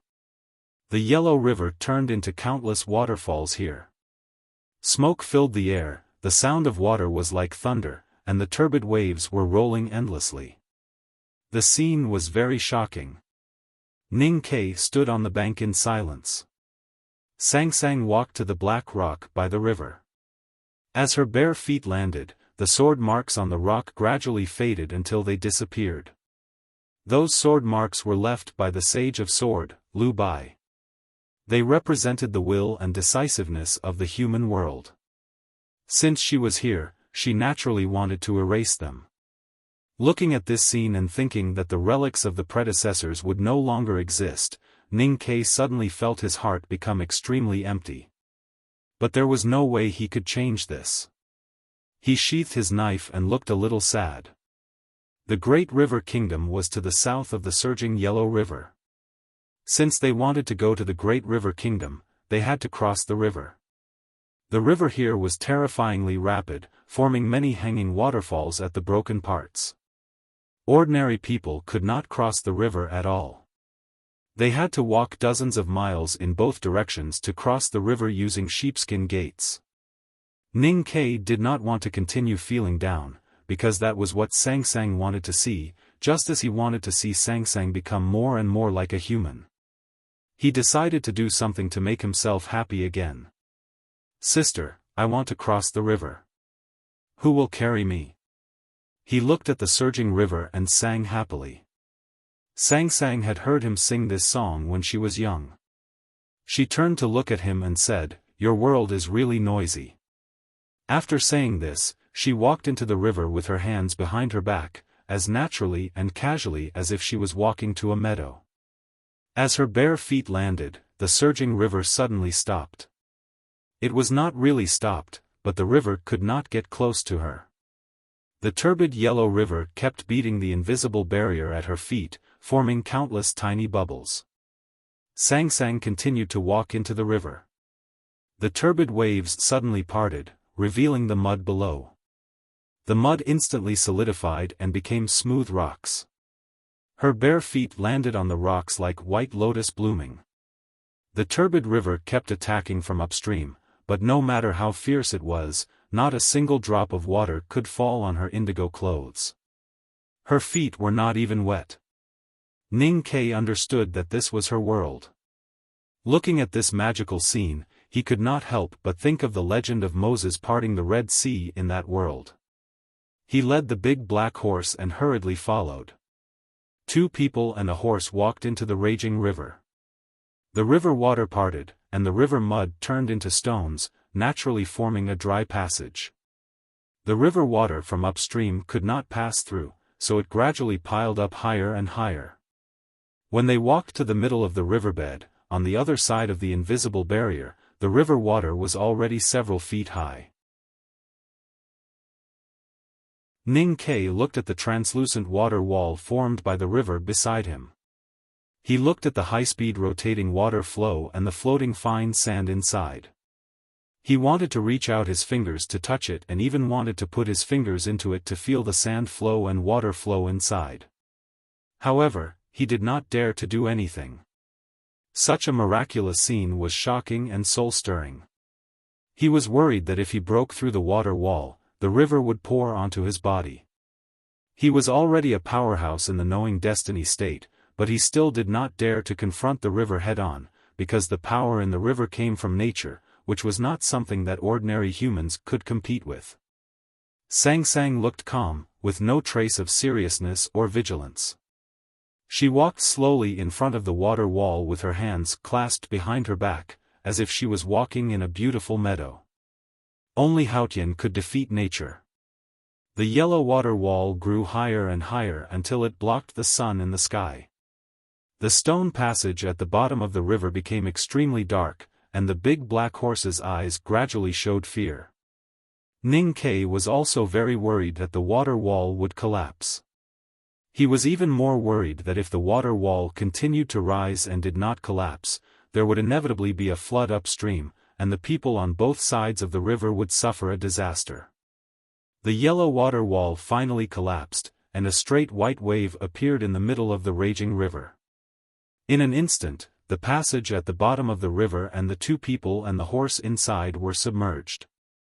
Ning Ke was not swallowed by the river, and his body was not even wet. The yellow water wall collapsed, but did not fall down, and instead flowed over the river. The passage turned into a cave in the river, and the walls of the cave were all condensed by the river water. They walked in the cave, and the light was dim, but they could clearly see every detail in the water. The light penetrated the muddy river and sprinkled on them, modeled like a painting. The river water flowed over their heads, and the sand in it flowed like a painting. Everything was like a painting. The big black horse neighed in amazement. Ning Kai opened his eyes and looked at the picturesque scenery in the river, and could not bear to blink. Only Sang Sang was calm as usual. Continuing to the south, they came to a small town with more and more people. It was a market day in the town, and it was very noisy and lively. There were all kinds of stalls along the street, selling insoles, bamboo baskets, eggs, and of course, most of them were selling food. Ning Kai looked at these scenes and gradually calmed down from the shock of seeing the wonders along the way. He held the border rope and walked casually with Sang Sang. This was his home field. There was a stall at the corner of the street, and a dark man with a white headscarf was sitting beside an iron stove. He stepped on something with his foot, and something was spinning in the pot. Sang Sang slightly lowered her head, still with her hands behind her back, and looked calm.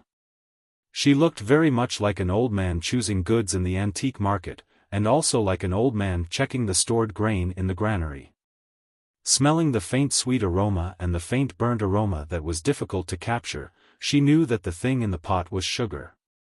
She just didn't understand why the thing in the pot would keep spinning when the man stepped on it. Why was it able to pull out wisps of cloud-like things in the end? It looked very beautiful. Although the man was a little curious about the girl's tall stature, he did not care much about it. After a while, he wrapped a fluffy cloud and handed it to an excited child beside the pot. Cotton candy.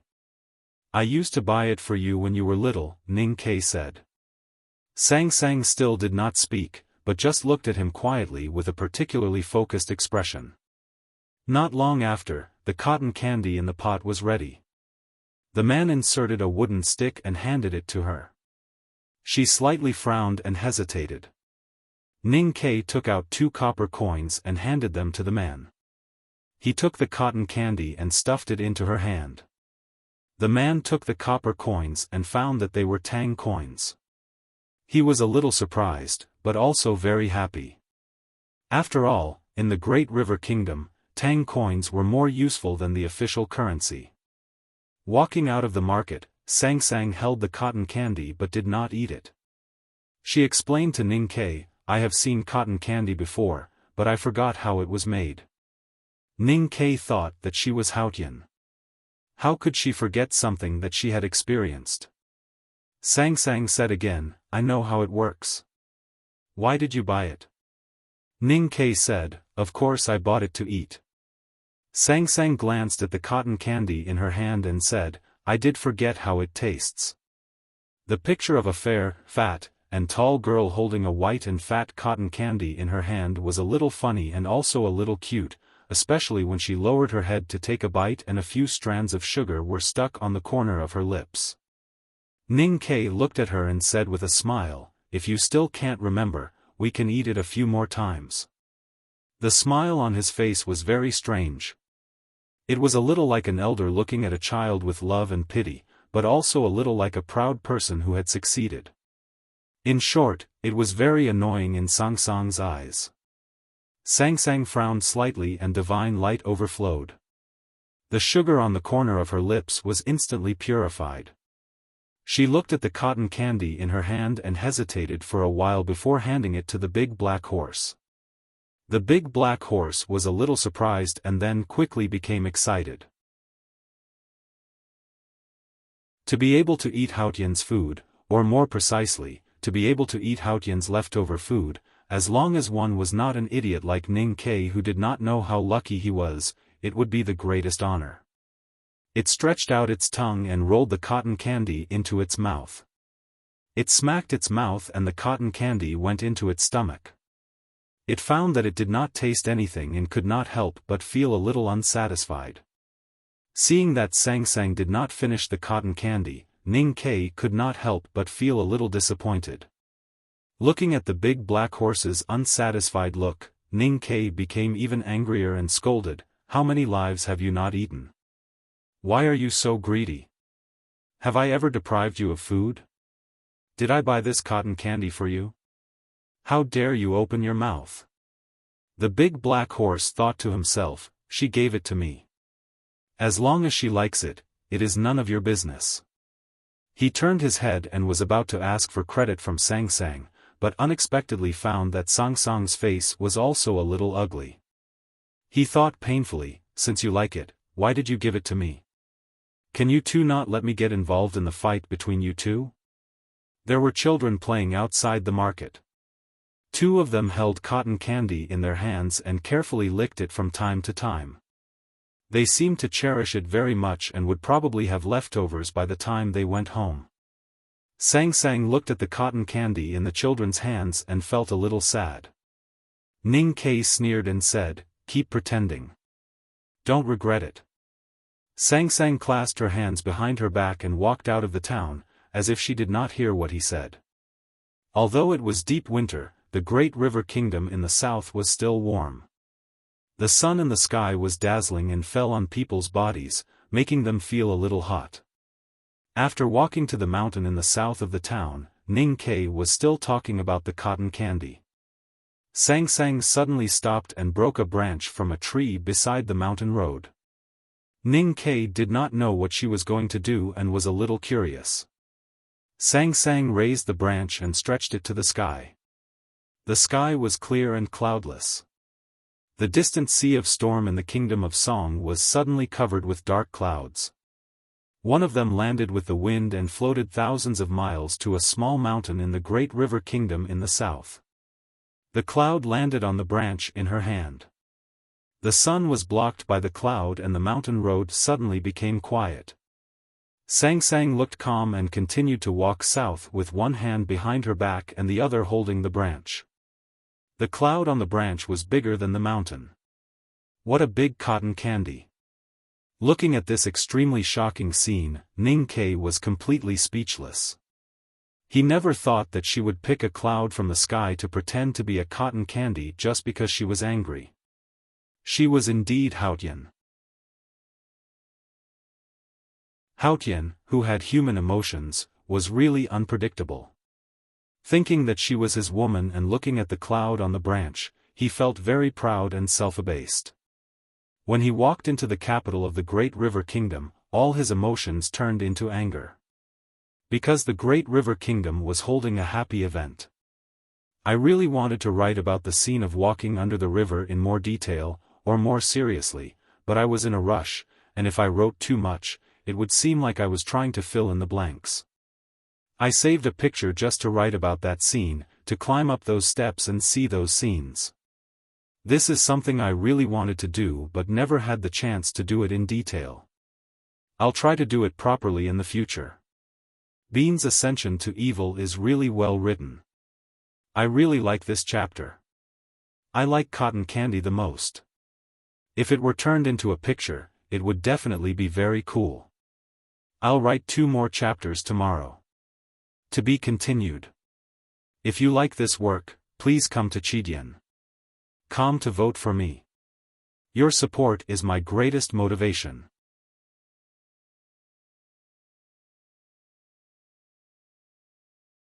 Chapter 9:17. The Great River Kingdom and the Tang Empire were far from each other, but they had been on good terms for generations. The people living here admired the Tang Empire's culture. Over the years, countless envoys and students had been sent to Chang'an.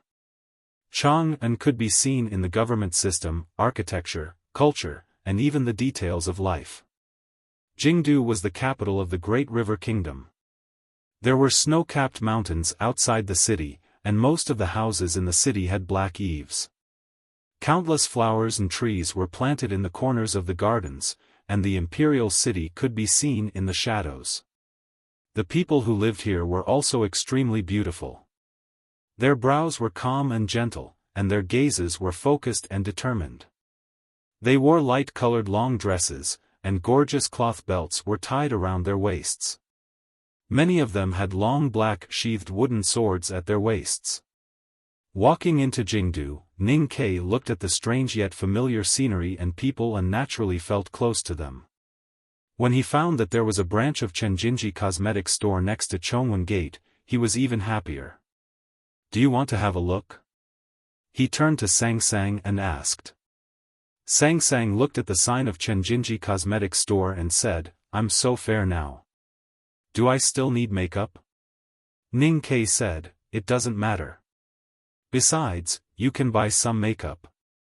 Sang Sang thought for a while and walked into Chenjinji Cosmetics store. Ning Ke and the big black horse looked at each other and saw the joy in each other's eyes.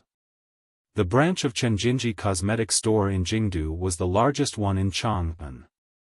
One could imagine how much the girls in the Great River Kingdom liked Tang products.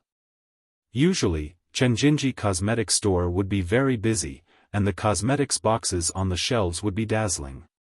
But today, Chenjinji Cosmetics store was a little quiet. Ning Ke and Sang Sang walked in and were surprised to see the empty shelves. Sang Sang slightly squinted her willowy eyes and showed signs of anger. If Haotian was angry, who knew if there would be a flood that would drown all the flowers and trees in Jingdu? Ning Ke hurriedly comforted him and asked the shamefaced boss. Then he found out that the new autumn products of Chenjinji Cosmetics store had been ordered by the Imperial Palace a few days ago. It would take at least a month for the new products to be delivered from Chang'an. Why does the Imperial Palace need so many cosmetics? Why are there so many palace maids? Ning Ke thought of a sentence in an article and shook his head. He sighed and said, "The Wei River is full of fat." Sang Sang suddenly said, "6 palace cosmetics are colorless." She had heard this poem from Ning Ke when she was young. Ning Ke was very uneasy. He thought that if he really broke into the palace because he was unhappy, no one would dare to say anything. He said helplessly, "What are you talking about?" None of them were written by one person. There were many girls who were dissatisfied like Sang Sang. 2 girls from the Great River Kingdom looked at the empty shelves and thought about the makeup for the spring festival. They couldn't help but complain, "I don't know what the king is thinking. For the sake of the wedding, there's no place to buy makeup." Her companion said, "Does the monarch really dare to marry her?" The young girl replied, "Who else is qualified to marry her except the monarch?" His companion said worriedly, "Everyone in the world knows that she likes Mr. 13 of the academy. Even if she dares to marry, does the monarch really dare to marry her? Aren't you afraid that the Tangs will be unhappy?" Ning Ke and Sang Sang, who were about to go out, stopped when they heard the discussion. He didn't do anything, nor did he turn around to ask. He just stood in the doorway and listened. He knew that there would be a big happy event in the capital soon. Mo Shanshan was about to enter the palace as the empress. Ning Ke looked at the beautiful flowers and trees opposite the shop. After a moment of silence, he stepped over the doorway and held the reins of the big black horse, walking out of the capital. There were still flowers and trees everywhere outside the capital. There was a hidden stream between the trees. Across the stream was a tall and straight poplar tree. Ning Ke let the big black horse run to relax, and then he sat down against the poplar tree. He looked very calm. Sang Sang knew that he was very cold, but she was still a little surprised. Because in her memory, the girl who was about to marry was very important to him. She walked to the stream in front of the tree and looked at the flowing clouds in the stream with her hands behind her back. She said, "Why aren't you angry?" Previously in Chenjinji Cosmetics store, when the 2 girls from the Great River Kingdom mentioned that the monarch was going to marry Mo Shanshan, they were still worried about whether the Tangs would be angry, not to mention Ning Quebec. Ning Ke said, "I was a little angry when I first heard it. But when I walked among the flowers and trees, I suddenly realized that I have no right to be angry. The flowers and trees are there, not mine." Sang Sang turned to look at him and said, "Humans are really good at hypocrisy. Ning Ke looked at her ordinary face and somehow felt a little agitated. He said, "You already knew about this, so you asked me to come here?" She was Haotian and naturally knew everything, except that she didn't know that the cosmetics in Chenjinji Cosmetic Store were all sold out. Ning Ke looked at her eyes and asked, "Did you do this?" Sang Sang said calmly, "Do you think I will care about such a small thing?" Ning Ke admitted that she was right and said, "I'm sorry, I shouldn't have maliciously speculated about you." Sang Sang said, "What you think is not important to me." Ning Ke stood up from under the tree and walked to her. He looked into her eyes and said, "But you knew about this, and you asked me to come and see it happen. What do you want to do?" Sang Sang said, "For countless reincarnations, I have looked down on the human world from the divine kingdom. I have seen your joys and sorrows, your fights and intrigues. But there are still some things that I don't understand." "What things?" Ning Ke asked. "For example, the feelings that you cherish but sometimes throw away." Sang Sang put her hands behind her back and looked through the forest, flowers, streams and city walls to the men and women in the city. She said indifferently, "You said you love me. Then what is love?" Ning Ke said after a moment of silence, "Some things can't be explained with words." Sang Sang said, "But I should be able to see it, so I want to see it." Ning Ke frowned slightly and said, "See what?" Sang Sang looked into his eyes and said, "See what love is." Ning Ke said, "Does it have anything to do with the happy event in the capital?" Sang Sang said, "Of course, because I want to see whether you love her or not." Ning Ke didn't know how to answer, so he said, "Does it make sense?" Sang Sang said, "The love recorded in the ancient books of human beings is so stupid and persistent, and they refuse to be interfered with by others. So since you love me, how can you love her?" Ning Ke didn't know how to answer, so he kept silent. Sang Sang began to feel curious in the fog of the abyss, and this feeling continued until now. She really wanted to know the answer to those things that she couldn't understand. She looked at him, but it seemed like she was looking at the men and women walking hand in hand under the flowering trees in the capital. She asked seriously, "Can love two people at the same time?" Ning Ke could only keep silent. Sang Sang continued to ask, "How to measure the degree of love? You love me, or you love her, or you love me more. Since words can't describe it, how can there be more love? How can there be more love?" Ning Ke could not say anything other than silence, because no one could answer her question. "I can feel that you are very upset, even angry, in your heart, so I don't understand. I know you don't want Mo Shanshan to marry that man, but in my opinion, it doesn't seem to be the same as my understanding of love, because you don't want to marry her. Since you don't want to marry her, why don't you let her marry someone else?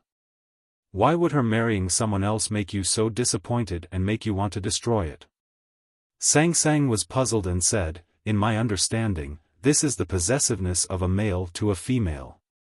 It is a strong instinctive desire for his bloodline to reproduce. If this is the case, then what is the difference between what you humans call love and sexual intercourse?" When she spoke, she looked very calm and did not show any jealousy. She was really like those diligent students in the front yard of the academy who just wanted to find an answer.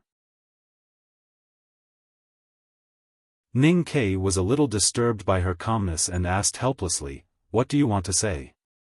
"What I want to say is, since there is no love, then your love for me is naturally fake." Sang Sang said calmly, but she didn't finish her words, "Or, my love for you is also fake." Ning Ke said, "Is there any meaning to such a boring inference?" He had sighed before, "Is there any meaning to this thing?" Sang Sang laughed. Since leaving Peach Mountain, she smiled more and more frequently. "Maybe there is no meaning, but it is very interesting." Ning Ke looked at her and said, "I think you are more like a student of the academy than I am now. It's very strange. I don't feel disgusted by this statement." Sang Sang said, or is it because I also lived in the academy for a long time? Ning Ke looked at the green Mogan mountain in the distance and said nothing. There was a quiet lake on the mountainside of Mogan Mountain not far from the capital. It was said that when the sage of calligrapher studied calligraphy in his childhood, he used to wash his brush with the lake water. After a few years, the lake was dyed black by the brush ink. Therefore, this lake was called the brush washing pond by the people of the great river. There was another more famous name, which was the black ink pond. Rumors were rumors after all. The lake water was still clear. The black ink garden had been built many years before the sage of calligrapher was born, but it didn't affect the status of the black ink garden in the people of the great river and the cultivation world. Today, the cottage of the black ink garden was very lively. Lanterns and streamers were everywhere. Before night fell, the lanterns were not lit. Those streamers and the brushes hanging in the corridors were full of literary and ink, which indicated that a happy event was approaching. Newborn green lotuses were floating on the surface of the black ink pond. They swayed gently in the breeze and looked so young. Cat Girl sat by the lake and looked at those green lotuses. She frowned and looked very aggrieved. Zhuozhihua walked behind her younger sister and asked with concern, "What are you thinking about?" Cat Girl saw it was her senior sister and sadly leaned into her arms. After a long silence, she asked, "Senior sister, what do you think about love?" Zhuozhihua laughed and joked, "You just got engaged, but you are already thinking about the future?" Cat Girl frowned and said unhappily, "Shouldn't we like each other first and then get engaged?" Zhuozhihua said helplessly, "What on earth do you want to say?" Cat Girl looked at the green lotuses in the lake and the streamers in the cottage and said sadly, "I don't understand. Hill Master obviously likes Ning Quebec. Why does she want to marry the monarch? There is one more chapter. Try to finish it before 1:30. To be continued. If you like this work, please come to Chidian. Come to vote for me. Your support is my greatest motivation."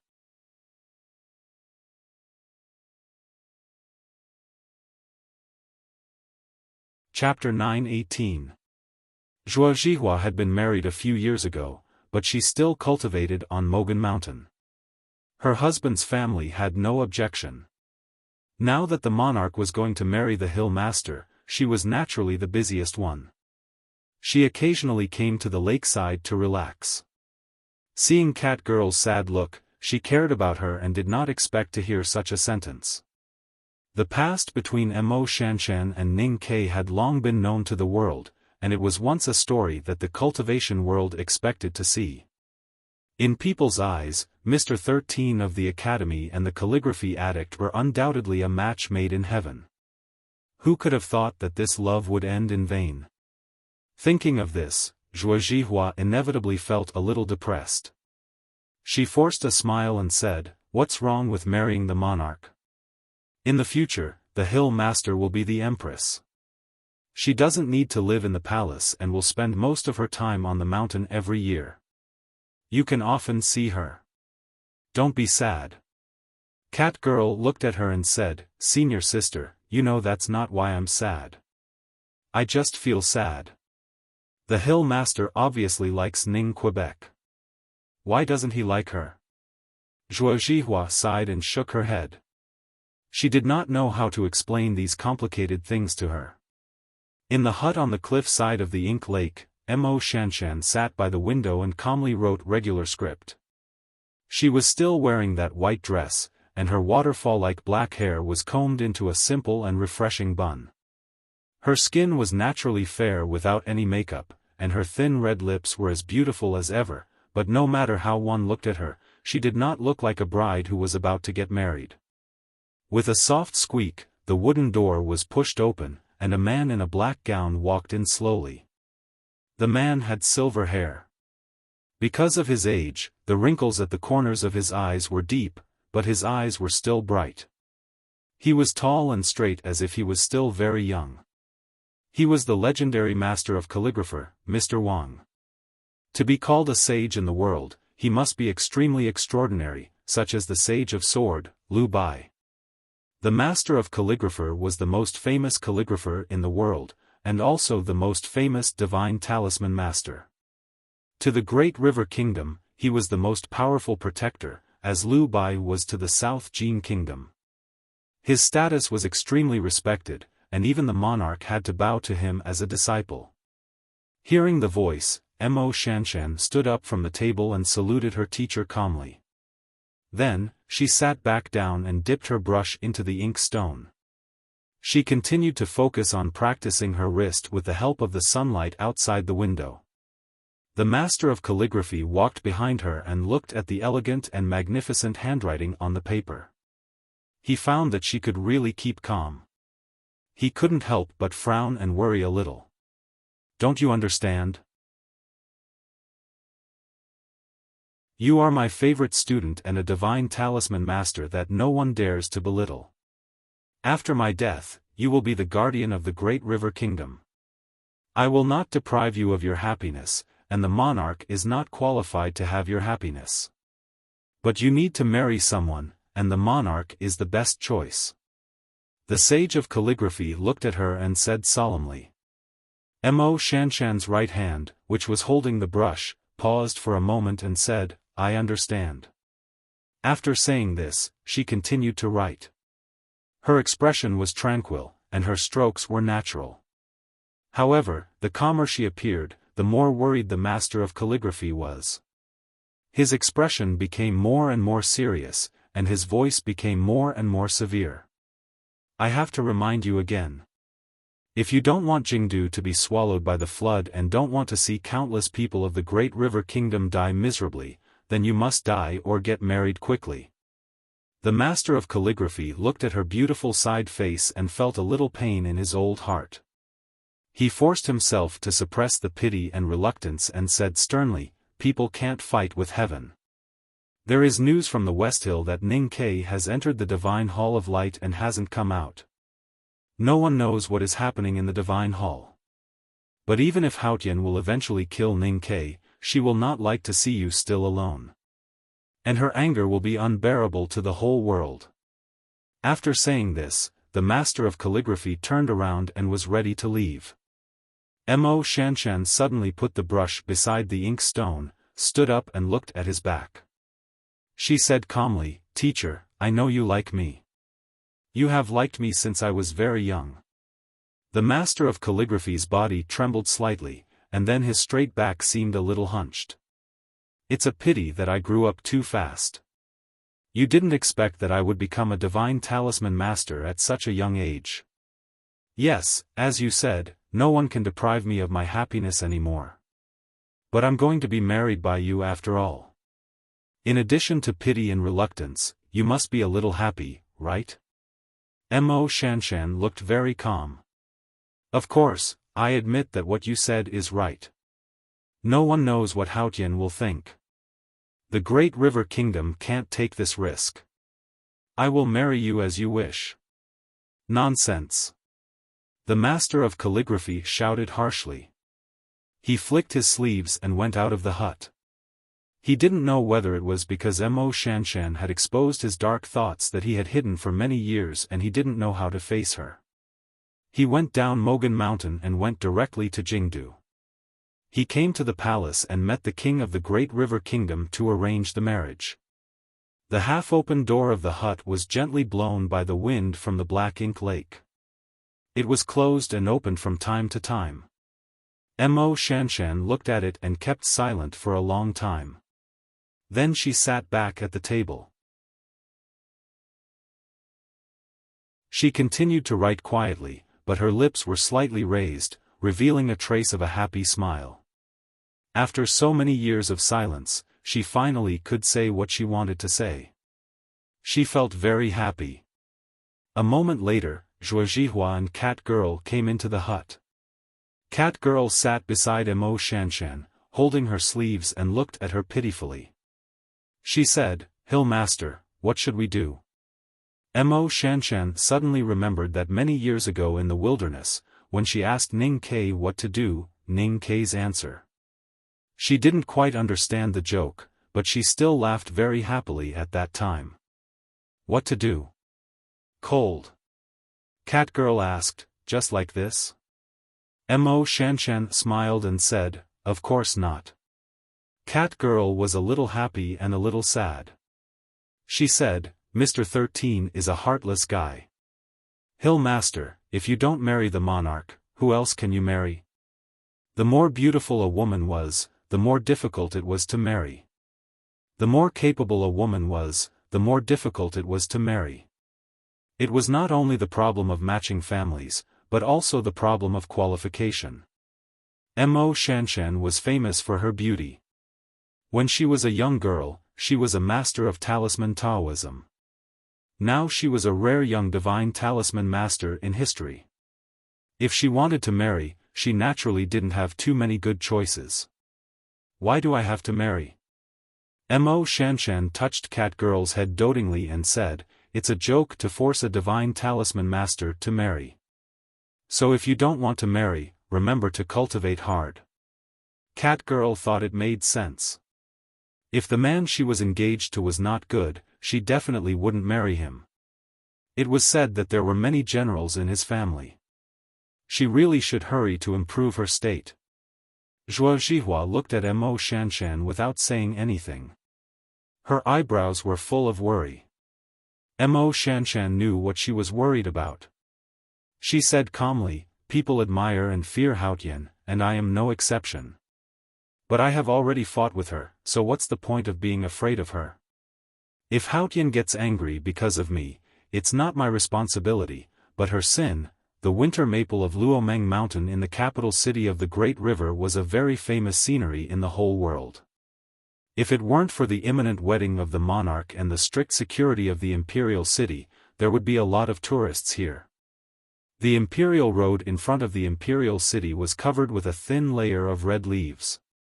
Sang Sang walked on the road, and the soles of her shoes crushed the withered red leaves blown by the wind, making a very clear sound, which made people's hearts palpitate.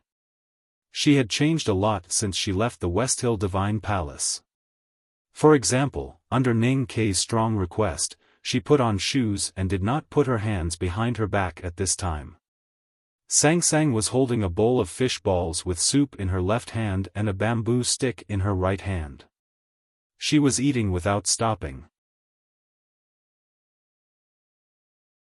Although her expression was still so indifferent, it could be seen that she was very satisfied from the speed at which the fish balls disappeared. The imperial red leaves were obviously not as attractive to her as the fish balls. She didn't feel sorry for the red leaves crushed by her shoes like those young girls.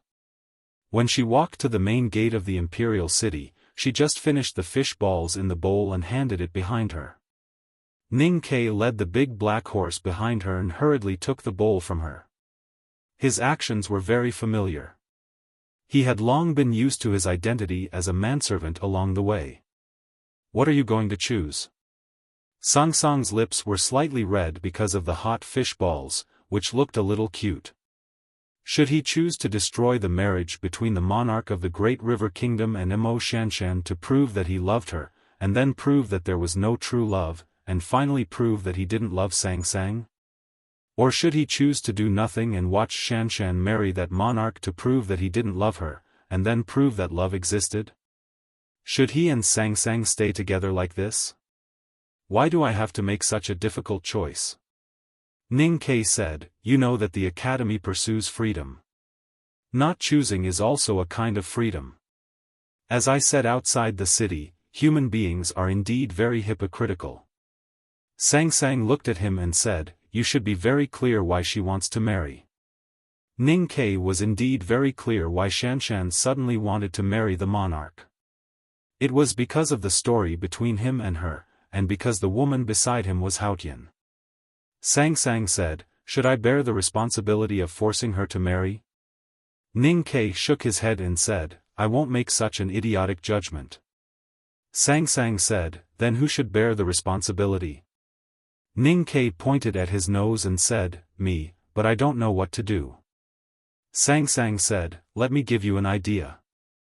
As long as you kill that monarch, she naturally can't marry.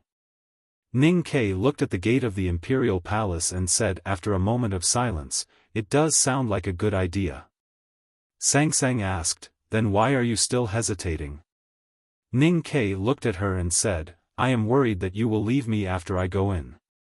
Hearing this, Sang Sang became quiet. Ning Ke said again, "Your logic is too rigid, so I can't do anything." Sang Sang looked down at the tip of her shoes that was exposed from the front of her indigo dress. Ning Ke said, "Or, why don't you help me?" She looked up at him and said seriously, "Men are really cheap." Ning Ke said, "Just let me be cheap until I die." Sang Sang said, "I can't kill you for now, so I can only watch you continue to be cheap." Ning Ke swore, "From now on, I will only be cheap for you to see." Sang Sang said, "Why should I help you solve this problem of choice?" Ning Ke said confidently, "You set the problem. I can't solve it, so you have to give me the answer." Sang Sang said, "Are all human beings like you?" Ning Ke said in surprise, "You have slept in the same bed with me for so many years, and you still don't know that I am a weirdo?" Sang Sang's heart was a little confused. She felt that this matter was a little messy. Ning Ke said at last, "The cosmetics of Chenjinji Cosmetic Store are all in the Imperial Palace now." Sang Sang thought about it and found that this was indeed a problem. She walked toward the Imperial Palace and put her hands behind her back again. Ning Ke led the big black horse and followed her obediently. Then he began to secretly smile. 2 chapters on the first day. The rhythm of writing is indeed wrong, just like what the couple is going to do now. What rhythm is this? Oh, ha ha ha. As for Shanshan's teacher's opinion of her, when Ning Ke mentioned the master of calligrapher in the wilderness, her expression was a little unnatural. That was the prologue. I originally wanted to explain it in detail in the story, but then I thought it was unnecessary and saved some words. Anyway, it is just a small episode. To be continued. If you like this work, please come to Chidian.com to vote for me. Your support is my greatest motivation.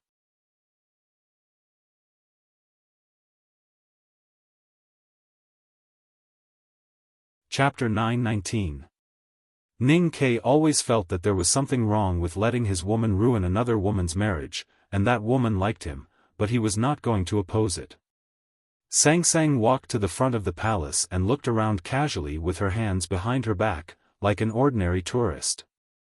In the eyes of the palace guards, it was a great disrespect to the monarch. The guards scolded her and were about to drive her and Ning Ke away with the big black horse. If it were not for the approaching wedding, the guards would have drawn their swords. Sang Sang did not seem to see the guards. She looked up at a flower tree in the corner of the imperial city and felt it was a little strange. She continued to walk forward and soon approached the gate of the palace.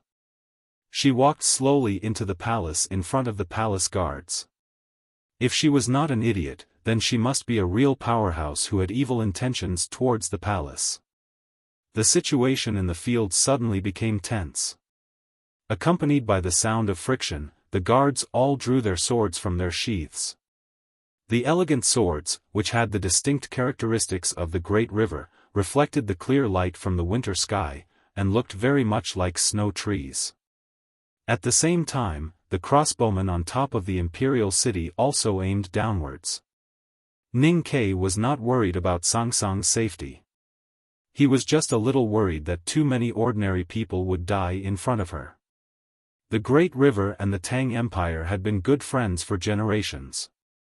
As a Tang, he could not let things get too bloody.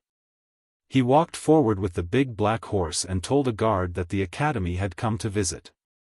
He thought that the reputation of the academy could let him enter the palace easily, but he did not expect that he did not have an identity card and left his waist token in the West Hill Divine Palace. How could the guards believe him? Countless sharp longswords cut through the cool wind and slashed at their heads. Sang Sang knew what Ning Ke was thinking, but she did not care at all. She continued to walk forward with her hands behind her back. The slender long sword fell on her shoulder. The guards of the great river kingdom were more prudent and did not want to kill at first, so the guard was lucky not to die. The wind in Jingdo was very gentle, which was why there were thousands of blooming flowers and trees, and why the red leaves on the imperial road would cover and not leave. Suddenly, the wind became heavy. The wind was almost invisible. Even if it was heavy, how heavy could it be? Sang walked forward calmly with her hands behind her back. The wind around her was as calm as the expression on her face, as heavy as the Peach Mountain. The long sword pierced through the wind and arrived in front of her. It was as if it had sunk into a bottomless swamp, or as if it had been swept into a raging ocean. It was impossible for it to continue descending and could only drift away. The guard looked at his palm in shock, not understanding what had happened. The same thing happened to all the guards. The swords in their hands became like rootless duckweeds in the water, blown away by the wind and waves. There was an exclamation in front of the great river kingdom's palace. The arrows on the city wall were finally fired. However, they could not touch Sangsang's clothes and disappeared in the wind. The people of Jingdo chased after the Tang style, and their temperaments were also very similar. The guards had already guessed that this tall, fat, and ordinary woman must be a cultivator with a very high cultivation.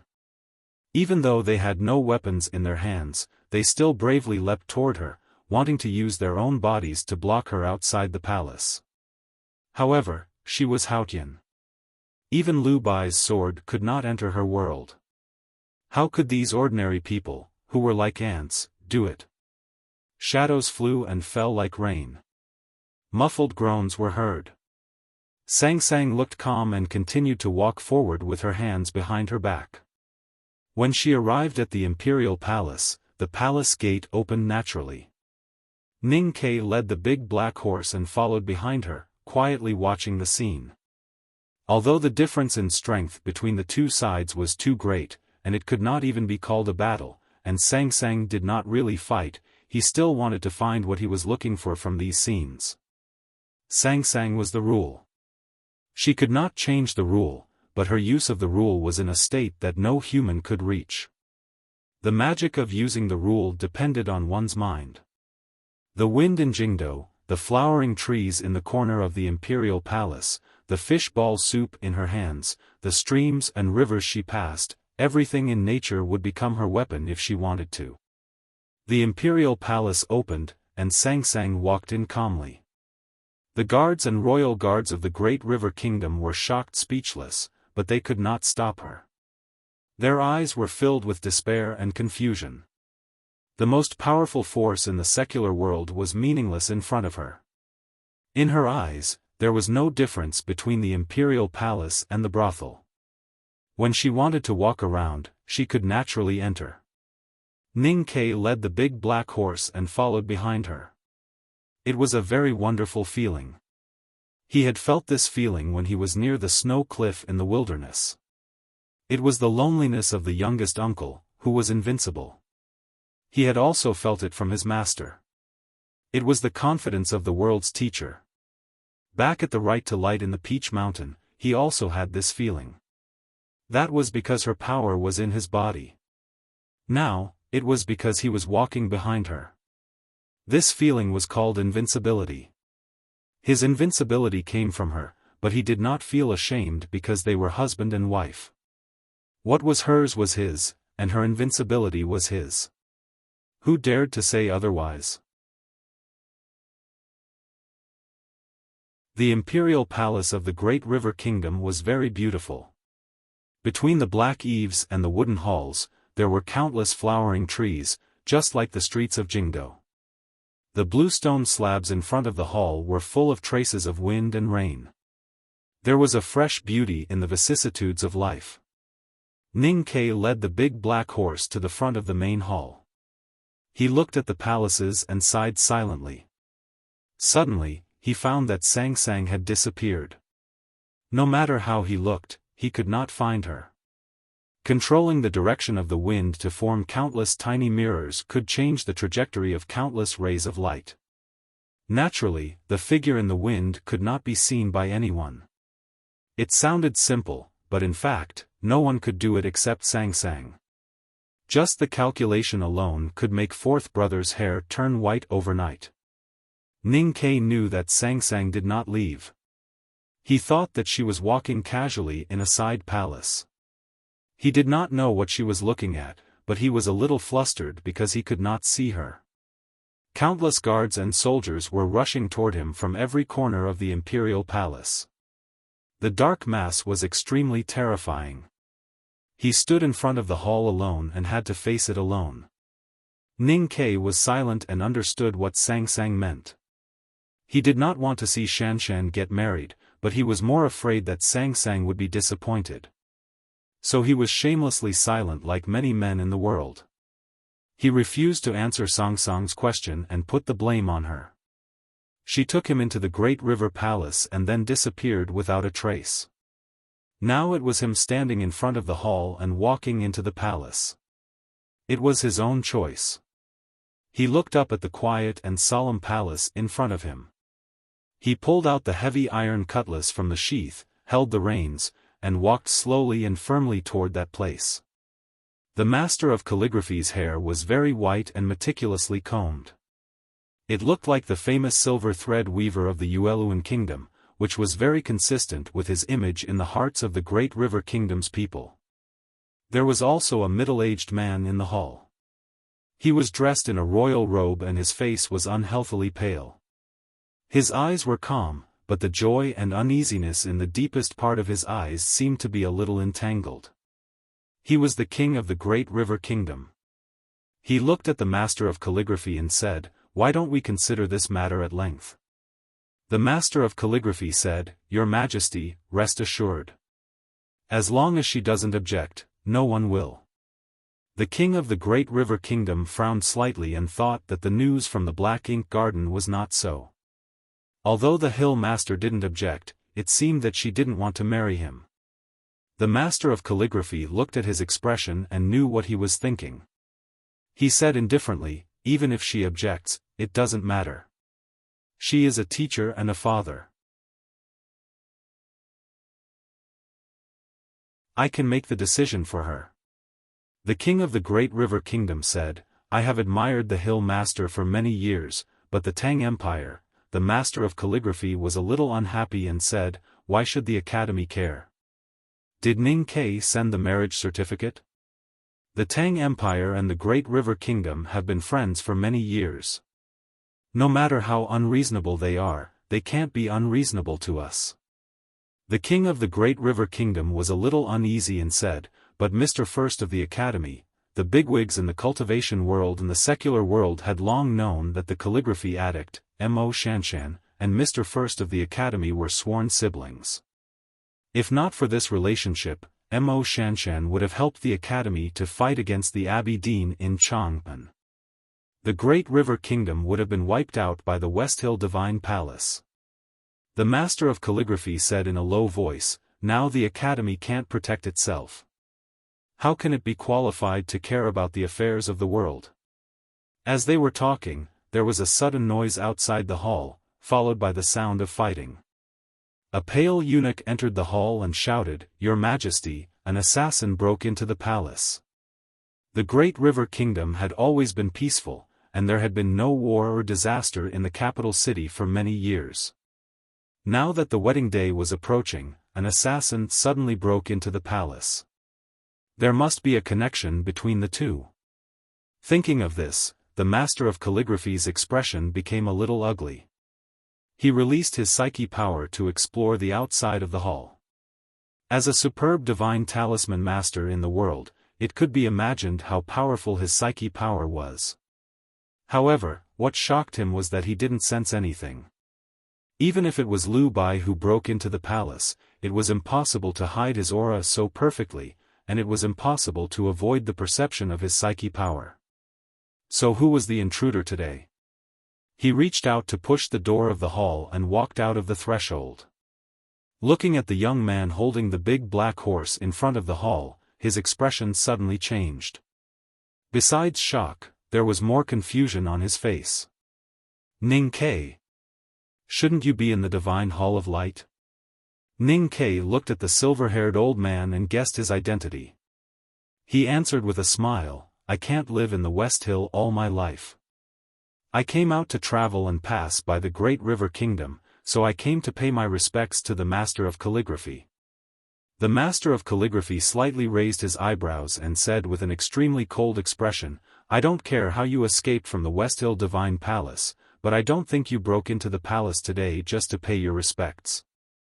Ning Ke said, the first sentence is naturally a lie. I'm not Haotian, so I can't predict that you are also in the palace. I came to the palace to meet the emperor of the Great River Kingdom. The master of calligraphy asked, why do you want to meet the emperor of the Great River Kingdom? Ning Ke smiled and said, I came to tell the emperor that his wedding with Xiaofan may be postponed indefinitely. The master of calligraphy looked at him and said with a faint smile, even if Haotian will be angry? Ning Ke sighed and said, looking at your disgusting expression, I know that you may have heard some rumors from under someone's wall. Unfortunately, you probably don't know that I always have the final say in my family. If I want to play today, I will only write 1 chapter. Tomorrow, I will write 2 chapters. I will try to get into the rhythm of writing 2 chapters or more as soon as possible. I have to write 200,000 characters this month. Thinking about it makes me cry silently. I have to learn from Master Lin Hai and this month's Master Butterfly. I will work hard. Please rest assured, if I can't write 200,000 characters this month, I will let the leaders take care of all the family affairs. To be continued. If you like this work, please come to Chidian.com to vote for me. Your support is my greatest motivation.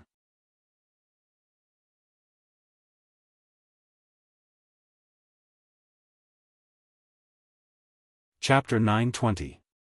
Countless bodyguards and soldiers of the Great River Kingdom poured into the square in front of the temple. They were like a forest with long swords. It was a terrifying battle array and they were about to attack Ning Quebec. The master of calligraphy raised his right hand and motioned for the crowd to calm down. He looked at Ning Ke and said expressionlessly, from what I see, the Tangs are really unreasonable. Ning Ke smiled and reached out his hand, please go ahead, master of calligraphy. The master of calligraphy frowned and said, since you have no feelings for my disciple, how can you interfere in her marriage? Ning Ke said, because I know that she would never marry the monarch of your country. The master of calligraphy said, why do you say that? Ning Ke said, eldest brother and I are the closest people to her. We know she will not marry. The master of calligraphy said in a low voice, I am her teacher and I have raised her since she was a child. Are you and Li Man, 2 outsiders, closer to her than me? Ning Ke spread out his hands and said, look, I know Xiaofan has never thought of you as the closest person to her. But you don't know. Isn't it obvious who is closer to her and who understands her better? The master of calligraphy did not want to engage in such a boring argument. He flicked his sleeves and said indifferently, I don't know how you escaped from the divine halls of West Hill. But since you have come to me, don't think about leaving. Ning Ke had noticed the surprised look on the master of calligrapher's face. Now, he knew that the divine halls of West Hill had kept the fact that he had escaped from the Peach Mountain a secret. Even the academy did not know where he was, and no one knew that Sang Sang was with him. But after today, the whole human world should know. What really puzzled and alarmed him was the undisguised killing intent in the master of calligrapher's words. What do you mean, master of calligraphy? The master of calligraphy did not answer his question. The emotions in his eyes became more and more indifferent. He thought that killing Ning Ke would solve the problem for Haotian. He was not the Abbey Dean and did not know the complicated relationship between Ning Ke and Haotian. But as a powerhouse at the peak of knowing destiny state, he had an intuition about everything in the world and his intuition was very accurate. Looking at the expression of the silver-haired elder in front of the hall, Ning Ke quickly figured out the reason. His body suddenly became cold, not because of fear, but because he had to calm himself down. When he suddenly heard about Shanshan's marriage in Jingdu, he naturally had to react. However, he did not expect that it would cause such a big commotion. He could not kill the emperor of the Great River Kingdom as Sangsang had said. After all, the Great River Kingdom had been on good terms with the Tang Empire for generations, and the old man in front of him was Shanshan's teacher. However, if the old man wanted to kill him, he would not hesitate to choose the toughest counterattack. Ning Ke respected the old man in front of the hall, not because he was Shanshan's teacher, but because his surname was Wang and he was respected as the master of calligrapher. He was a talisman Taoism master who was as famous as his teacher Yen Sei. The master of calligrapher was a senior and the most powerful person in the field of talisman Taoism. Of course, he had to respect him. However, any talisman master who had been immersed in talisman Taoism for a long time had his own pride, and he was no exception. Ning Ke did not want to die. He was very proud of his talisman Taoism. Therefore, today's battle in the palace of the Great River Kingdom was inevitable. Even if he would lose in the end, he would never give in. My teacher Yen Sei once mentioned that the master of calligrapher's talisman Taoism state was earth-shattering. He told me that if there was a chance to compete with the master of calligrapher in calligraphy in talisman Taoism, I must not miss it. Ning Ke said, "Please enlighten me, sir." The master of calligrapher said, "If Yen Sei was still alive, he might have the power to fight with me. But you can't." Ning Ke said seriously, "Sir, you are wrong." The master of calligrapher said indifferently, "What's wrong?" Ning Ke said, "Whether you are a mule or a horse, you have to come out and take a few steps." The master of calligrapher was startled by the sudden change in his tone, and then his face became extremely ugly. The bodyguards' faces were also very ugly, and the emotions in their eyes were very complicated. Because they had already known Ning Ke's identity. The Great River Kingdom and the Tang Empire had been on good terms for generations. The academy was not only the pride of the Tang Empire, but also the pride of the people of the Great River Kingdom. Of course, the Black Ink Garden was also the pride of the Great River Kingdom, especially the Hill Master. Therefore, Mr. 13 of the academy, who had a good story with the Hill Master, naturally had a very high position in the hearts of the people of the Great River Kingdom. But today, he became an enemy. This person dared to threaten the monarch and actually came to break the marriage. Of course, the people of the Great River Kingdom were angry. But if he really did not appear, they would also feel disappointed. At this time, seeing him appear, they were angry, but also a little happy and proud. This kind of emotion was really complicated and hard to describe. Ning Ke did not know what his appearance meant to the people of the Great River Kingdom, and what kind of complex spiritual stimulation it brought to them. He looked at the master of calligrapher in front of the palace and took a step forward. At this time, there was a distance of dozens of feet between him and the master of calligrapher. Although it was just a small step forward, it meant that the battle was about to begin. The bodyguards and soldiers withdrew from the square and rushed into the main hall, protecting the monarch behind the crowd. At this moment, even the most complicated emotions turned into tension, and the palace became silent. The master of calligrapher was a super powerhouse in the world, and he had entered the knowing destiny peak many years ago. Ning Ke was also not an ordinary person. Not to mention the skills he learned in the academy, his talent in talisman Taoism was also well known in the world. If there was not a woman named Mo Shanshan in the world, he would be the world's youngest divine talisman master. There had always been a saying in the cultivation world that in the battle of the same state, a talisman master was naturally invincible. From this, it could be imagined that talisman Taoism was profound and terrifying. Then what would the battle between two divine talisman masters be like? After all, there had not been a battle between divine talisman masters in the human world for many years. The winter wind in the capital city was not cold, but only a little cool. It passed through the flowers and trees inside and outside the imperial city, came to the square in front of the palace, and came to Ning Quebec. Ning Ke solemnly raised his right arm and began to write in the wind. The character he wrote was very simple. There were only 2 strokes, one on top and one on bottom. They were straight and corresponded with each other, as if they would never touch, but they would also never separate. It was the first divine talisman he had mastered, the 2 horizontal talisman. This divine talisman was derived from Master Yen Sei's Jing Fu. Although it could not cut everything in the world like Ning Ke's Jing Fu, and even directly cut the space in the last battle with light, it perfectly matched his or the Academy's temperament, and was full of a domineering meaning. 2 fierce talisman intents summoned the chi of heaven and earth, raging in the palace of the great river kingdom. The petals of the flowering trees in the imperial garden fell, and the twisted tree that was tied tightly by the gardener was suddenly freed. 2 faintly discernible marks appeared on the bark of the tree. The marks on the surface of the copper crane in front of the palace were so deep that one could see the new copper color in the marks, and they were as bright as gold. The talisman intents fell in front of the palace and suddenly tightened, overflowing a fierce and horrible aura.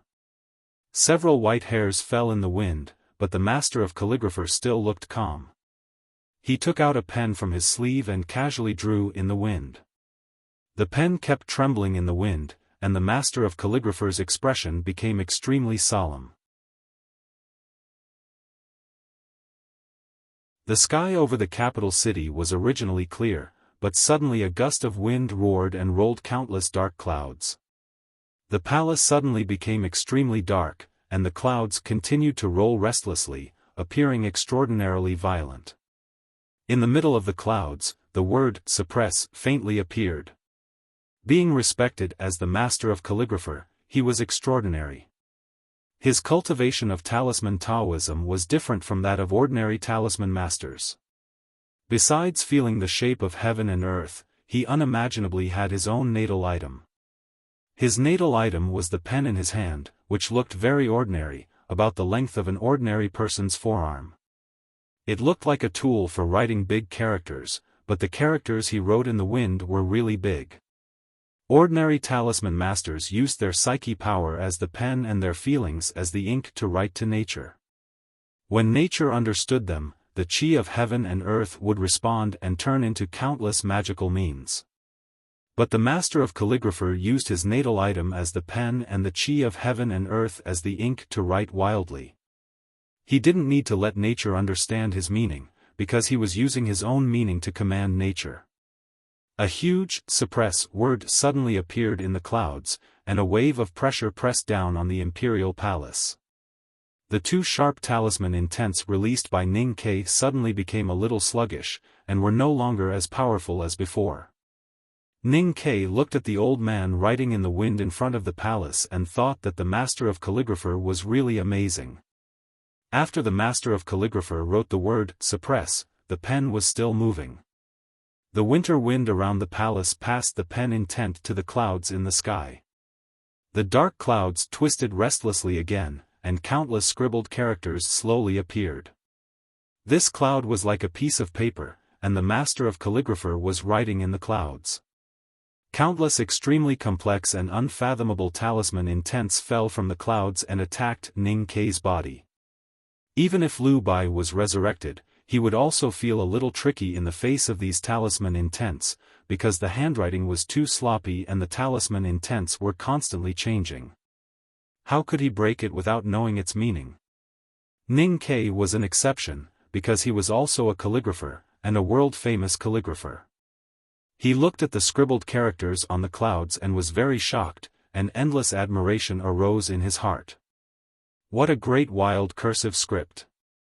Being able to recognize this cursive script did not mean that he could break it, because this was a great wild cursive script that vividly displayed the spirit of the calligrapher, and the most important thing was the momentum and bearing.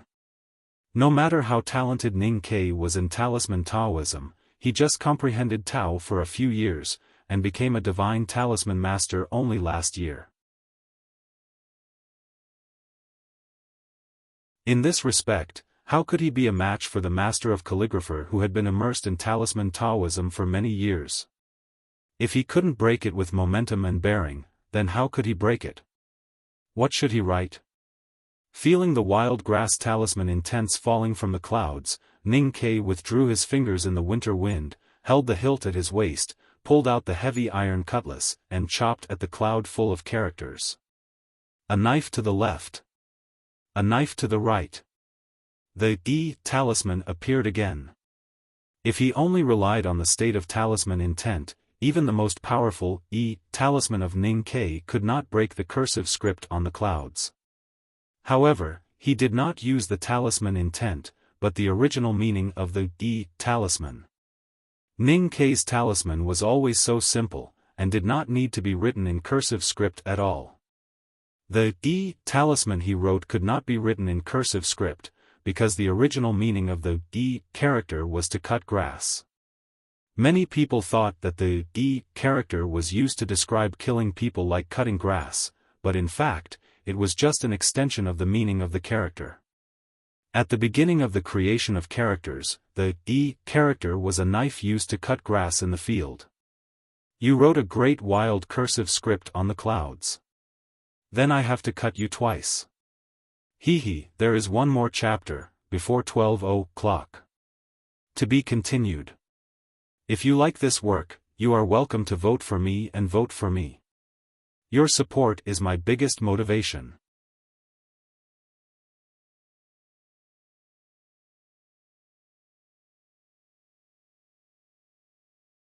Chapter 921. The grass and trees on the cloud were messy. Some were lush and leafy, while others were pale like the autumn grass under the white frost.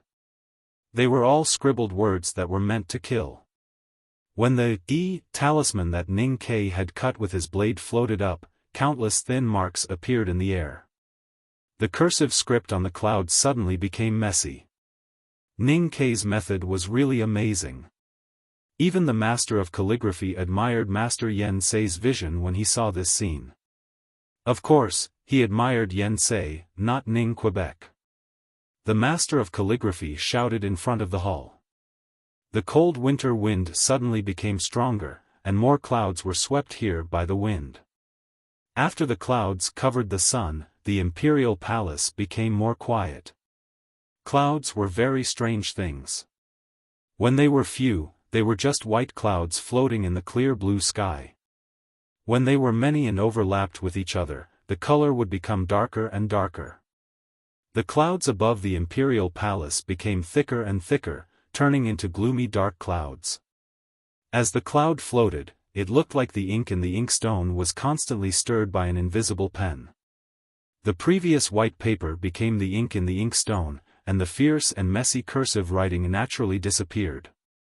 However, the next moment, the clouds suddenly became lower, and then countless messy ink-like clouds flew out. Each messy cloud was a scribbled word. The master of calligraphy's cursive writing did not disappear. Instead, the marks on the cloud paper turned into clouds of ink, as if they had substantial energy, and fell on Ning Ke's head like rain. What an amazing method! Ning Ke's face was slightly pale, and the psyche power in his sense of perception was desperately outputting.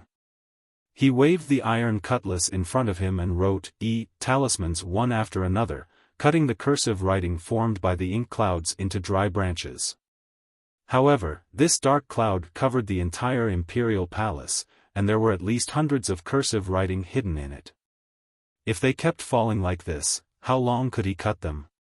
The iron cutlass broke the wind, and the talisman cut the grass silently. Those scribbled but horribly powerful words were cut up like real grass. The cursive writing falling from the ink clouds became denser and denser, as if it was endless. Ning Ke's face became paler and paler, and he could only struggle with the talisman around him. On the battlefield, the only thing that could restrain the power of talisman Taoism was the psyche power. A powerful talisman like the talisman of Yi consumed an unimaginable amount of psyche power. If not, only a few divine talisman masters could sweep across the world. For Ning Ke, he rarely felt the importance of psyche power when he cast talismans in the past. That was because he had been meditating since he was a child, almost painstakingly, so the amount of psyche power he had completely surpassed that of ordinary talisman masters.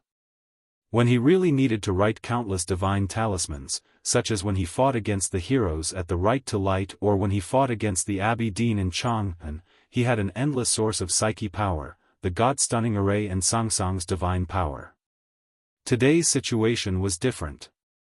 Facing the master of calligrapher, whose state was unfathomable, he had to exert all his strength. However, without the help of Chang'an City, after writing the 7 talismans, he felt that his psyche power was about to run out. When Master Yen Sei taught him talisman Taoism, he naturally explained this to him. Ning Ke was very clear that it was very common for talisman masters to run out of psyche power, and it was also the most common way to die. What really shocked him was that he would run out of psyche power after writing the 7 talismans, but his opponent's expression didn't change after writing the hundreds of characters in the clouds. Ning Ke rarely met a cultivator whose psyche power was more powerful than his. At this moment, he found that his opponent's psyche power was so terrifying that it seemed to be even more powerful than that of the nation master of the Golden Tribe Royal Court. The master of calligrapher was indeed the master of calligrapher. His state and means were indeed top-notch in the world today. Ning Ke knew that he had to make a decision as soon as possible.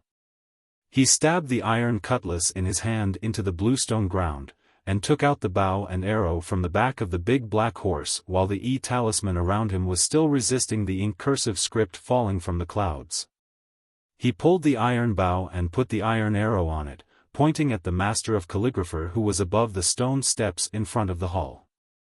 No matter how powerful your psyche power was, no matter how terrifying the cursive script in the clouds was, what could you do when I shot you through with an arrow? At this moment, the inky clouds were flying and the talisman intent was shaking the heaven and earth. No one could see the scene clearly, but the master of calligrapher saw Ning Ke's movements clearly. Looking at the iron bow that shook the world, the master of calligrapher's expression was as calm as before, without any fear or vigilance. Since he wanted to kill Ning Ke, how could he not think of this person's most powerful means? With a slight flick of his sleeve, the master of calligrapher reached out his right hand from his sleeve and grabbed the air. He actually grabbed a mass of inky clouds from the dark sky and sprinkled it toward Ning Ke. A big splash of ink. This was the great river kingdom, the home field of the master of calligrapher. How could he allow Ning Ke to be so presumptuous? With the movement of the master of calligrapher grabbing the cloud and splashing the ink, more than 10 palaces and countless stone and bronze statues suddenly emitted countless salamoras. This was the big tactical array of the imperial palace. The tactical array in the imperial palace of the Great River Kingdom was the big talisman written by the grandmasters of the Black Ink Garden.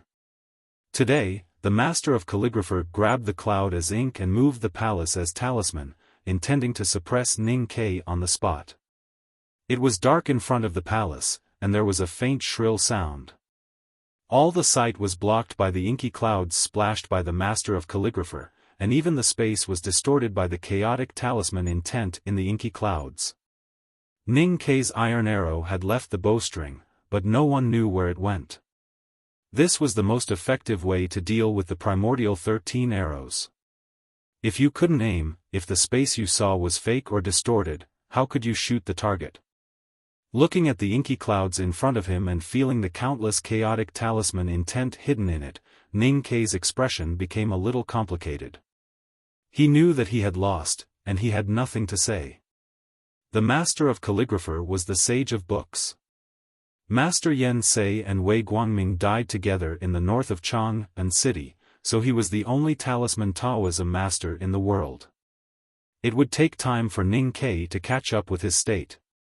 Ning Ke was about to be killed by the talisman intent in the inky clouds, but strangely, there was no fear on his face. He looked very calm, but a little disappointed. The master of calligrapher looked at the expression on his face and frowned slightly. He was a little puzzled. Ning Ke had experienced countless dangerous battles in his life, but the only fair battle he had with a real powerhouse was the battle with Xia Ho on the Snow Lake and the battle with the Abbey Dean in Chang'an City. In the battle with Xia Ho had not recovered from his injury. In the battle with the Abbey Dean, the entire Chang'an City and the people in the city were his helpers. Logically speaking, the battle with the master of calligrapher today should be the most dangerous one.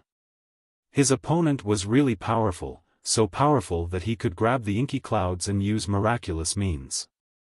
Ning Ke was bound to lose, but he still thought it was the easiest battle in his life. He put down the iron bow that had lost its meaning, and drew out the heavy iron cutlass from the bluestone. His right foot stepped heavily on the ground, and 4 connected bluestones were smashed. Then he suddenly jumped up and rushed toward the master of calligrapher. The great spirit in his abdomen completely broke out, and endless power poured into every part of his body, increasing his speed to an unimaginable level. Ning Ke rushed into the inky fog.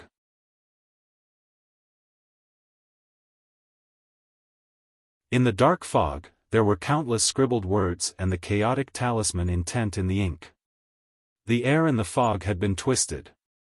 The Great Spirit covered every inch of his skin, but it was still not enough to completely isolate the horrifying talisman intent. His clothes were torn, and his body was cut open. Blood flowed out and was broken into fog. Ning Ke continued to run with the faint blood fog, and he waved his cutlass to cut the big inky. Every time the cutlass fell, the inky was cut a little bit, and a clear cut would appear on the gray clouds above the palace, revealing the clear blue sky, which was still clear and boundless.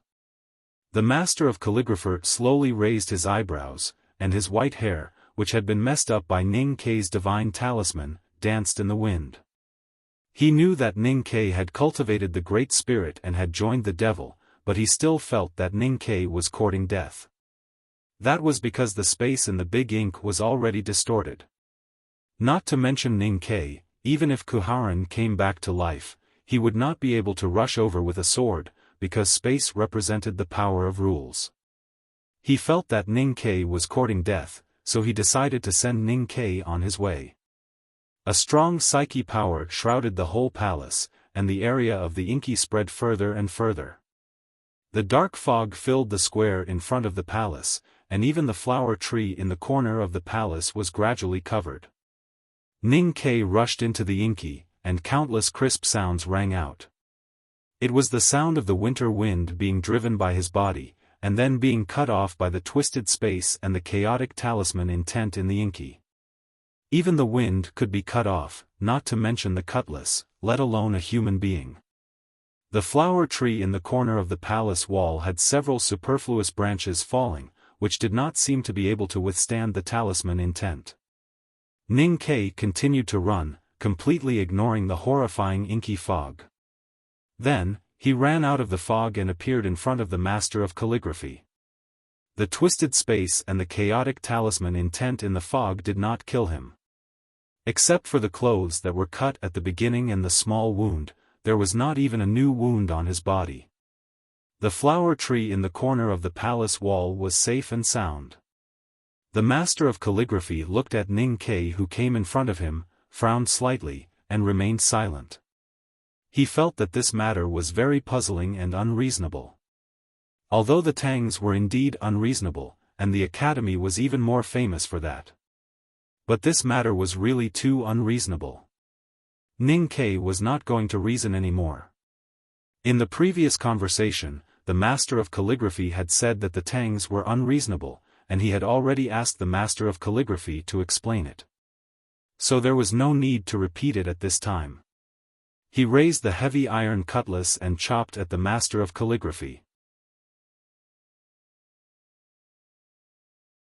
If Ning Ke held the iron cutlass within 1 foot of him, who in the world could be his opponent except for the powerhouses of the Enlightenment Doctrine and Yi Hongyu?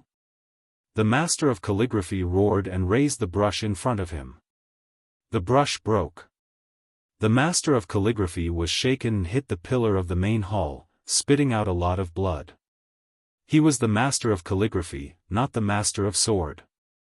In an extremely short period of time, the sage of calligraphy had aged a lot. He looked at the broken brush in his hand with a perplexed expression because he still didn't understand. He was very confident in his state of talisman Taoism.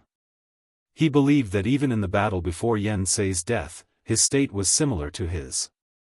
Then why could his disciple beat him? Why could Ning Ke ignore his splashing ink? He looked at Ning Ke and asked, why? Ning Ke thought for a while and said, probably because, you can't beat me.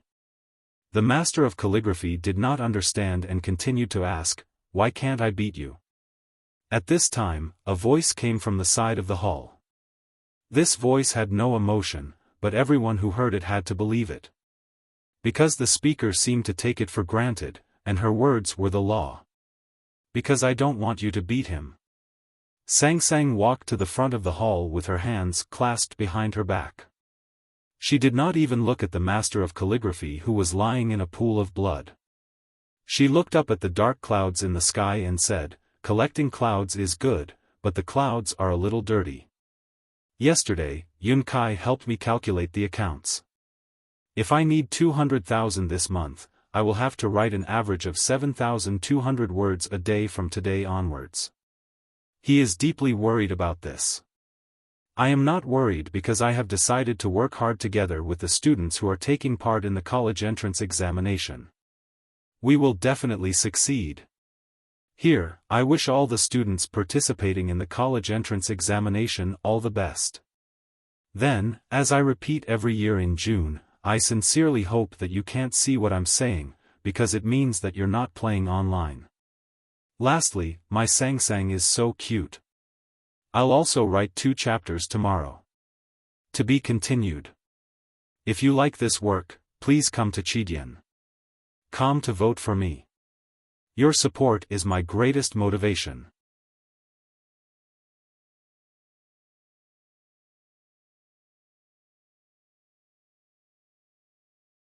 Chapter 922. Summoning the wind with a brush, gathering clouds with a wave of his sleeves, and splashing ink with a handful of dark clouds in the sky, the master of calligrapher's talisman Taoism state and skills in this battle were far beyond the imagination of ordinary cultivators. Even Ning Ke could not help but admire him. He was indeed the most powerful figure in the world. For Sang Sang, this was still not enough to impress her. She only felt that the way the man gathered the clouds was somewhat pleasing, mainly because she liked it and thought that the clouds were a little dirty. Seeing Sang Sang's tall figure, the master of calligrapher was shocked and his face became extremely pale. Then tears flowed down and diluted the blood spots on his front robe. He was a visiting professor of the Westhill Divine Palace and also a believer of Haotian. After knowing that Haotian came to the human world, his mind and spirit were all in it. Who would have thought that Haotian would suddenly appear in front of him? Why could Ning Ke escape from Peach Mountain and why could he ignore the big splashing ink? At this moment, he had the answer. He even understood some more things. He stood on the opposite side of Haotian. How could he not be defeated? Defeat was the only way. His mind was shaken again and again, and his snow mountain and ocean of chi were unstable. He spat out blood again. Sang Sang stood in front of him and ignored the changes in his mind. She looked at the sky full of dark clouds with her hands behind her back. As she looked down, the crack that Ning Ke had cut in the clouds suddenly expanded and spread to the surroundings. In a moment, it disappeared without a trace, and the blue sky was revealed. The dark clouds dispersed and the sky fell again. The great river kingdom's imperial palace became bright again. The people who were previously blocked from seeing the scene of the master of calligrapher sitting in a pool of blood could not help but exclaim. Sang Sang walked into the main hall, and the tall and thick door of the hall opened without any wind. The big black horse came from the middle of the square. Ning Ke sheathed the iron cutlass and tied it to the side of the saddle. Then he followed her into the hall. The hundreds of bodyguards in the main hall were undoubtedly the bravest men of the Great River Kingdom. However, no one dared to stop Sang Sang when she walked into the hall. The bodyguards did not know who this woman in indigo was. But they remembered the magical scene at the main gate of the imperial palace and knew that even the master of calligrapher was not her opponent. Sang Sang walked in the quiet palace without making any sound. Countless bodyguards and eunuchs protected the Great River Kingdom's emperor behind them and retreated with pale faces. The scene looked a little strange. There was a square platform in the deepest part of the palace, on which there was a beautiful and luxurious throne. It was the throne of the Great River Kingdom's emperor. She stepped on the carpet of the floor and casually sat on it. It was difficult for her to be interested in the affairs of the human world. But because today's event was related to Ning Ke, she walked into the palace. She had no interest in the throne of the Great River Kingdom. The reason why she was sitting on the throne was simple: it was the highest and most central seat in the hall. As Haotian, it was only right for her to sit on it. However, it was not that for of the princess. They did not know what. They did not know their minds. Of they only. And of the throne of the people of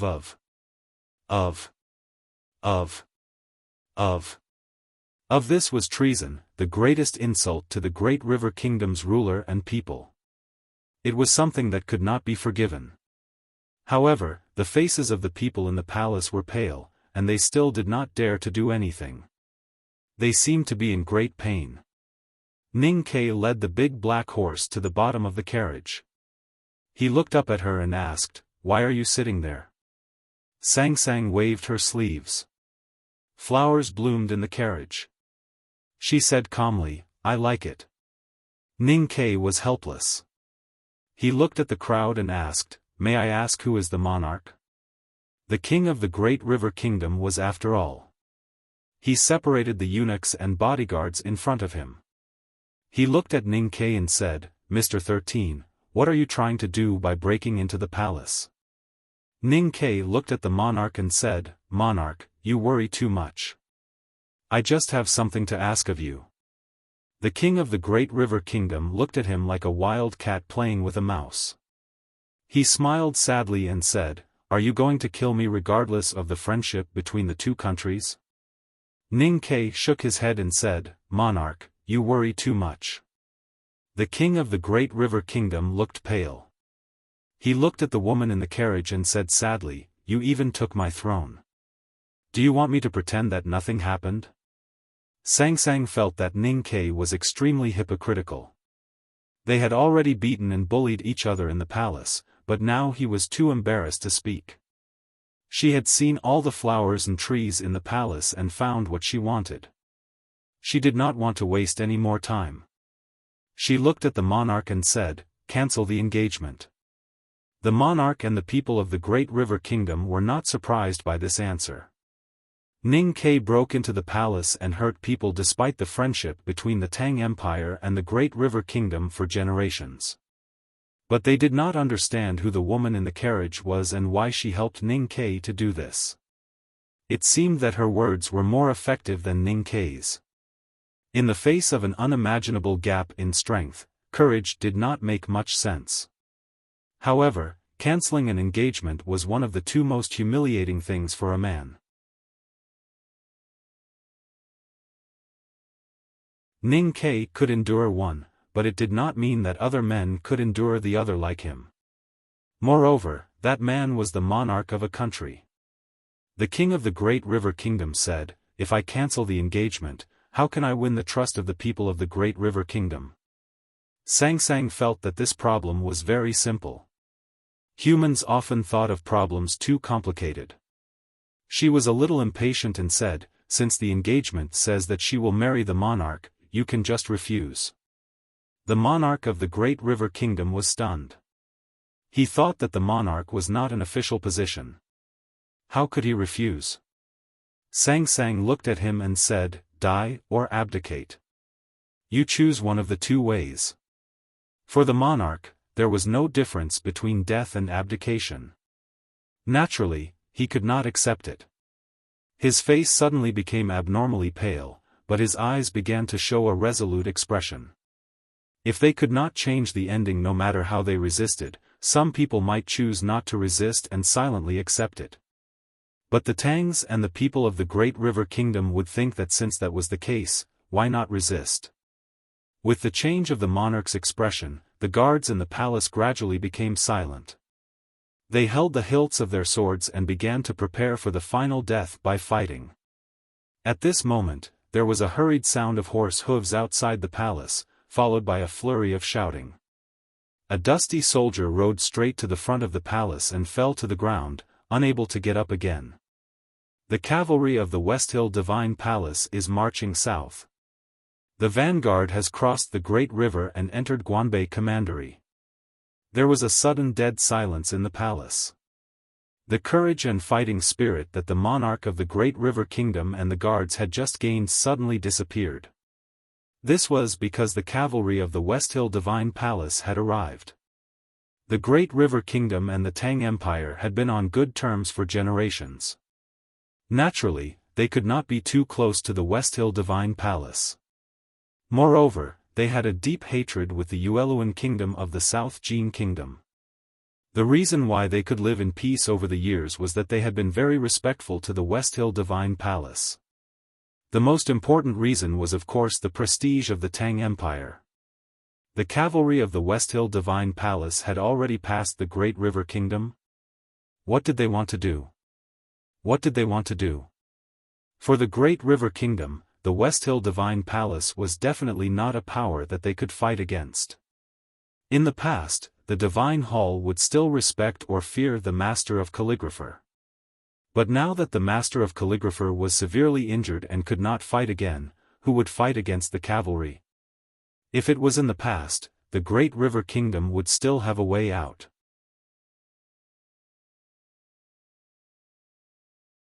They would definitely ask for help from the Tang Empire at the first instance, hoping that the power of the Tang Empire could scare away the invading enemies. This was definitely not going to work now. People thought as they looked at the young man holding the big black horse in the palace. "Your Majesty, please abdicate." The Master of Calligrapher walked in from outside the palace. His footsteps were exceptionally heavy. His face was paler than his loose hair, and his expression was even more confused and frightened. The king of the Great River Kingdom was furious and looked at him in confusion. He thought that even if he was going to die, how could he surrender to the enemy? The Master of Calligrapher coughed painfully and did not dare to look at the woman on the imperial chariot. He said sadly, "If your Majesty does not want the Great River Kingdom to disappear, you'd better listen to the distinguished guest's opinion." Haotian had left the Divine Kingdom and came to the human world as a guest. Naturally, he was a distinguished guest. The king of the Great River Kingdom looked at the Master of Calligrapher and understood many things. Then he suddenly lost all his strength. The Master of Calligrapher walked to the imperial chariot and knelt down. He said, "Please tell me." Sang Sang said, "If you abdicate, the engagement will naturally be cancelled." "Why do you need to ask me?"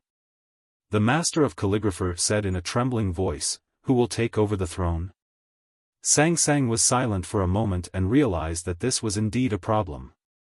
She looked at the crowd in the palace and found only one familiar person. Just him? Ning Ke was shocked. He pointed at his own nose and said, "You want me to be the Emperor of the Great River Kingdom?" The Master of Calligraphy was also shocked. He raised his head and said, "He is a Tang." Sang Sang said, "The Tangs and the Great River people are just human beings in my eyes." The Master of Calligraphy dared not say another word.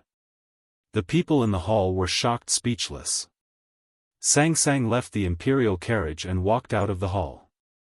The Master of Calligraphy, who was seriously injured, bowed and followed behind to see them off. Walking out of the hall, Sang Sang stopped and looked back at him, saying, "I was interested in you because you dared to call yourself a sage. I thought there must be something different about you, but you disappointed me." The master of calligraphy didn't dare to argue. He said humbly, "Please enlighten me." Sang Sang said, "Liu Bai dared to attack me, but you don't even dare to attack me. He is the sage of sword. What qualifications do you have to be the sage of calligraphy? From today onwards, you will be called Wang Shu." From then on, Sage of Calligraphy Wang changed his name to Sage of Calligraphy Wang. Because Haotian had removed the word saint from his name. Ning Ke led the big black horse and followed Sang Sang out of the palace.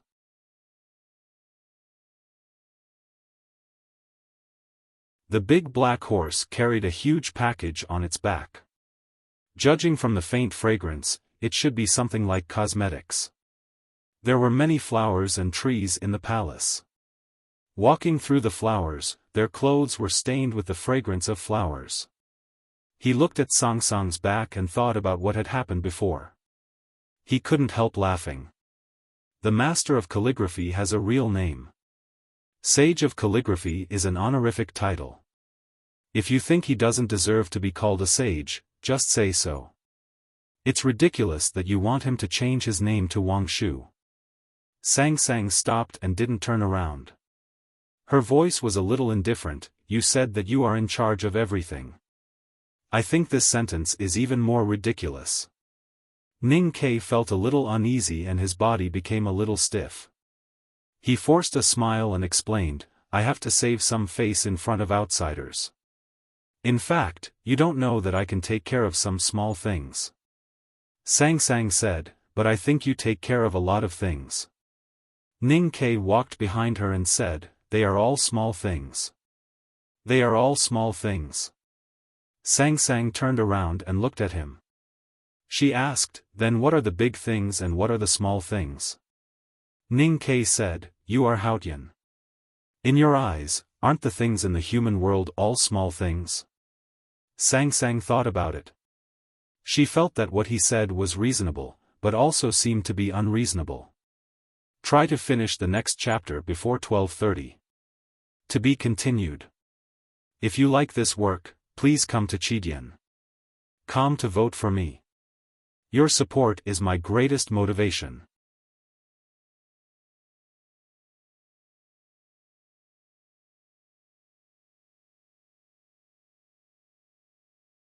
Chapter 923. Sang Sang had never been a smart person.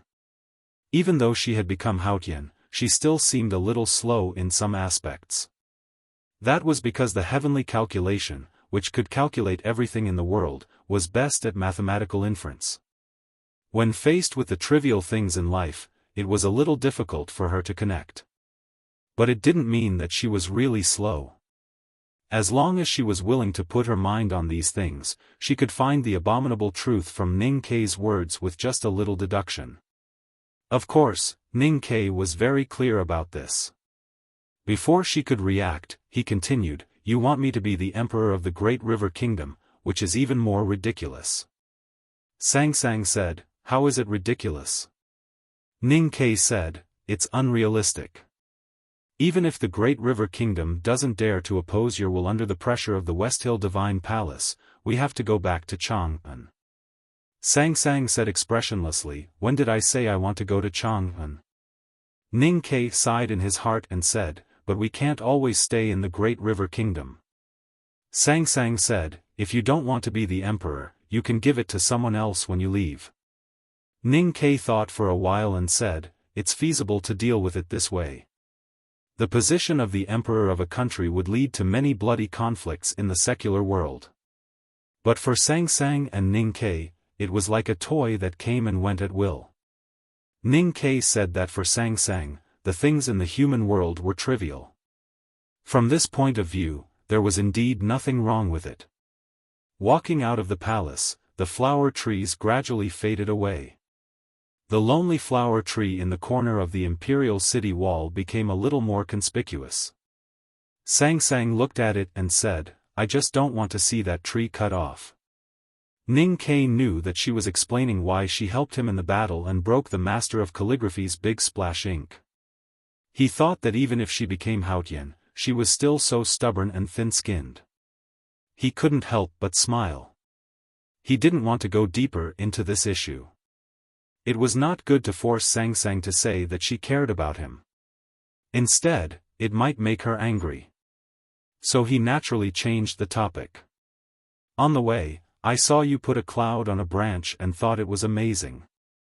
But after seeing the methods of the master of calligraphy, I think it's just so. He's called Wang Shu now. Besides, as I said, the cloud he put is a little dirty. You can ensure that the clouds you gather are clean? My clouds come from the coast of the Song nation, thousands of kilometers away, right in the middle of the stormy sea. There are no traces of humans or dust pollution. Naturally, it is absolutely clean. I don't think it's low carbon and environmentally friendly. Don't use the terms from your world. Why? Because I don't like it. As they chatted, they left the great river palace and came to the royal road covered with red leaves. The big black horse lowered its head and sniffed the faint scent of the maple leaves. Ning Kei looked into the distance and suddenly did not know where to go. Where to next? He looked at Sang Sang and asked. Mogan Mountain, said Sang Sang. After a moment of silence, Ning Kei asked, why? Sang Sang looked at him quietly and asked, don't you want to go? Ning Kei answered without any hesitation, I really don't want to. Sang Sang looked into his eyes and said, I know what you're thinking. Ning Kei was speechless and said, this is really boring. Mogan Mountain was a green and beautiful mountain, about dozens of miles away from Jingdu. For Ning Kei and Sang Sang, it didn't take long to get there. At dusk, they saw the lake on the mountainside. The hut on the shore of the lake was decorated with colorful clothes and lanterns. In order to welcome the upcoming wedding, it should be quite lively. But somehow, no sound could be heard. It was so quiet around the black ink lake.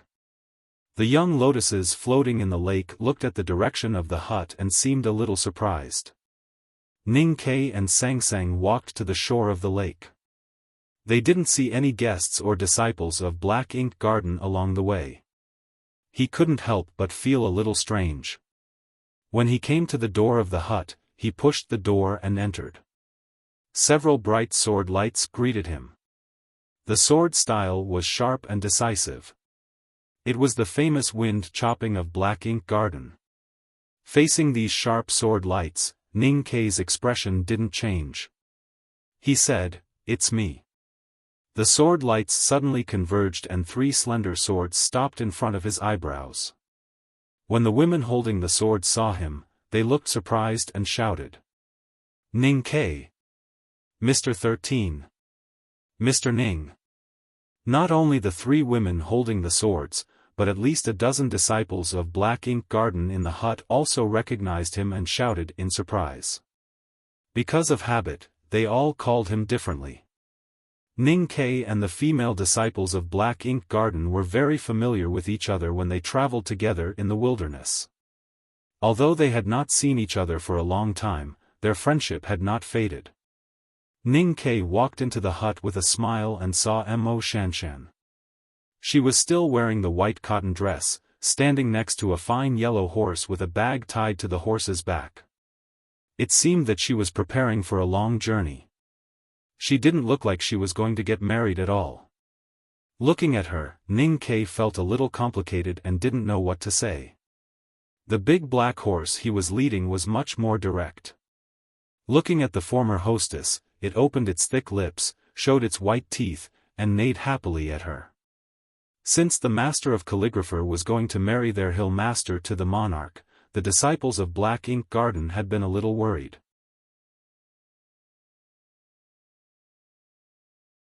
Many people expected Ning Kei to appear. At this time, he really appeared, and they were naturally surprised. Cat Girl was even more so. She thought that Ning Kei really had a conscience. She didn't let him eat so many snacks by the Blue Kidney Sea in vain. With a silver bell-like laugh, she rushed to him. Suddenly, her arm was grabbed by Zhuo Zhihua. Zhuo Zhihua grabbed her sleeve so hard that her knuckles were clearly pale. Her face also became abnormally pale, and she looked particularly scared. She saw the woman in indigo who came in behind Ning Quebec. The woman in indigo was very tall and a little fat. Her eyes and eyebrows were ordinary, and there was nothing special in her expression. But she just stood there with her hands behind her back, as high as the sky. Zhuo Zhihua was sure that she had never seen her before, but she guessed who she was. So her mind was instantly occupied by fear, and her hand that tightly held Cat Girl was full of sweat. The big black horse suddenly came to its senses and dared not to neigh happily. It winked at Mo Shanshan to express its apology and hurriedly retreated behind Sang Sang, very humble and natural. Sang Sang put her hands behind her back and looked at the cottage of black ink garden with no emotion on her face. Looking at the tall figure of the woman in indigo, the disciples of black ink garden all became pale. At the moment when she saw Ning Ke, there was a trace of joy in Mo Shanshan's lake-like clear eyes. But after seeing Sang Sang, that trace of joy turned into bitterness and confusion. She walked to Sang Sang, gently lifted her white dress, and slowly knelt down. Seeing this scene, the disciples of Black Ink Garden confirmed their previous speculation. There was no reason for them not to know Sang Sang's identity. They all walked forward and silently knelt down to her. Sang Sang was looking at the writing brushes hanging between the beams of the cottage. She felt that they were not as good as the cured meat hanging on the beams of the farmhouses in the northern Yen Mountain village last year. She didn't come to her senses until the disciples of Black Ink Garden knelt down. "Get up," she said. Mo Shanshan stood up with her senior sisters and junior sisters and stood aside quietly. Sang Sang looked at her slightly pale cheeks and said, "Are you afraid of me?" Mo Shanshan said, "It's respect, not fear." Sang Sang said, "Then why is your face pale?" Mo Shanshan said, "I've always been very pale." Sang Sang thought for a while. When they met in Chang'an, she was indeed very pale, unlike herself who was very dark at that time and only became pale now. She looked at Mo Shanshan's face and said with some displeasure, "Your face is not as round as before." Mo Shanshan didn't know why she was displeased and said, "There are many mundane things." Sang Sang said, "The engagement has been cancelled. What else is bothering you?"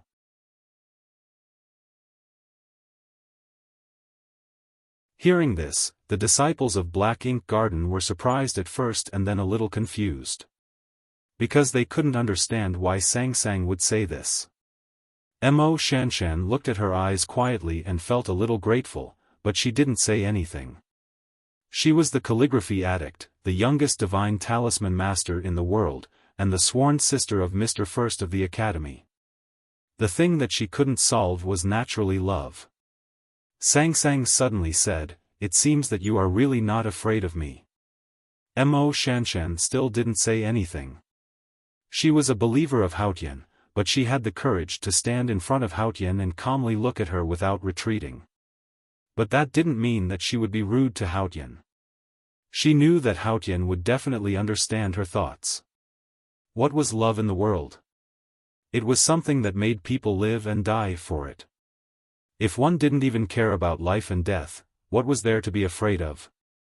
Sang Sang understood what she meant. "I admire you very much." She looked at Mo Shanshan and said, "I don't admire your teacher very much."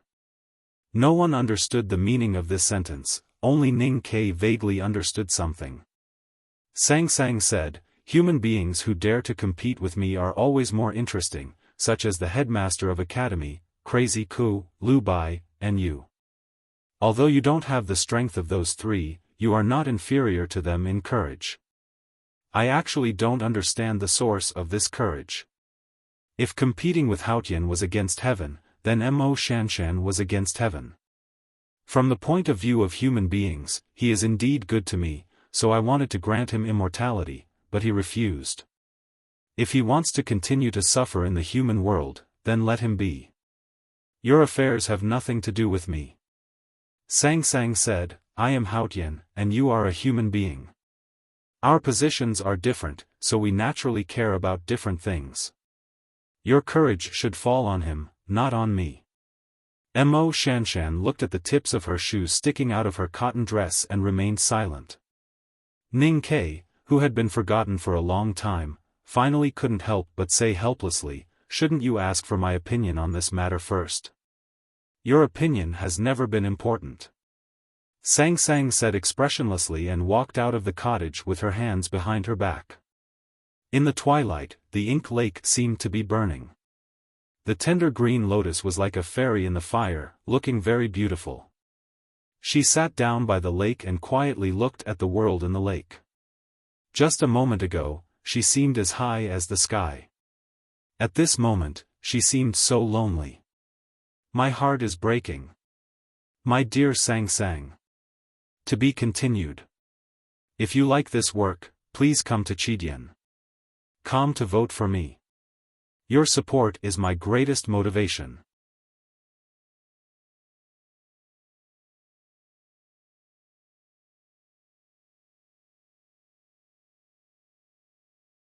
Chapter 924.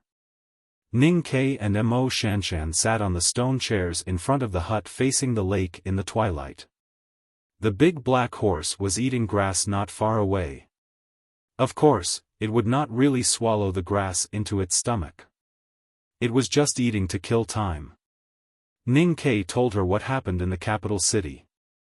Mo Shanshan's slender eyelashes flickered gently. She looked down at the tips of her shoes and remained silent. Even when she heard that her teacher was seriously injured, her expression didn't change. She was only a little surprised when she heard that Ning Ke had become the emperor of the Great River Kingdom. She didn't say nonsense like those women who had been influenced by novels about gifted scholars and beautiful women for a long time. Since he didn't want to marry her, why didn't he want her to marry someone else? In Chang'an, you said that this time she went to the sky and couldn't come back, so you couldn't do anything about it. Now that she has returned to the human world, what do you think? Ning Ke said, I found that I thought too simply. In fact, no matter if she went to the sky or the human world, she would always be there. There was nothing I could do. Mo Shanshan said, she is not her anymore. She is Haotian. Can you still love her like this? Ning Ke thought about it and said, I have thought about this. She is Haotian, but she has all the memories of Sang Sang and me. How can I say that she isn't Sang Sang? He was silent for a while and continued, I know that no one will like her, but I don't care. In fact, I have never cared about this since a long time ago. This is probably true love. Mo Shanshan raised her head and quietly looked into his eyes. What about me? She asked. Ning Ke was silent. Mo Shanshan said in a low voice, you are a heartless man. Ning Ke said, from a certain point of view, I am indeed a heartless man. Mo Shanshan smiled and said, but it's better than not being a heartless man. Once faced with a choice, one would have to let one side down. If he didn't want to let Shanshan down, he would have to let Sang Sang down. If he didn't want to let both of them down, he would be a playboy. Most men were playboys. Some could let everyone down, but he couldn't. The most important thing was that neither Sang Sang nor Shanshan would accept him. Ning Ke thought for a long time and said while looking at the beautiful Sang Sang, you are so nice. As soon as he said that, he felt like an idiot. I also think I'm a very good girl. Mo Shanshan looked in the direction of the lake and lamented, but it's still not enough. In the end, I can't win this war. But it's heaven that wants to defeat me. It's not my fault. The last rays of the setting sun shone on the tranquil lake between the cliffs. The sky gradually darkened, and the surface of the lake was suffused with golden ripples. The lake water seemed to become deeper and drifted with the wind, like ink in an inkstone.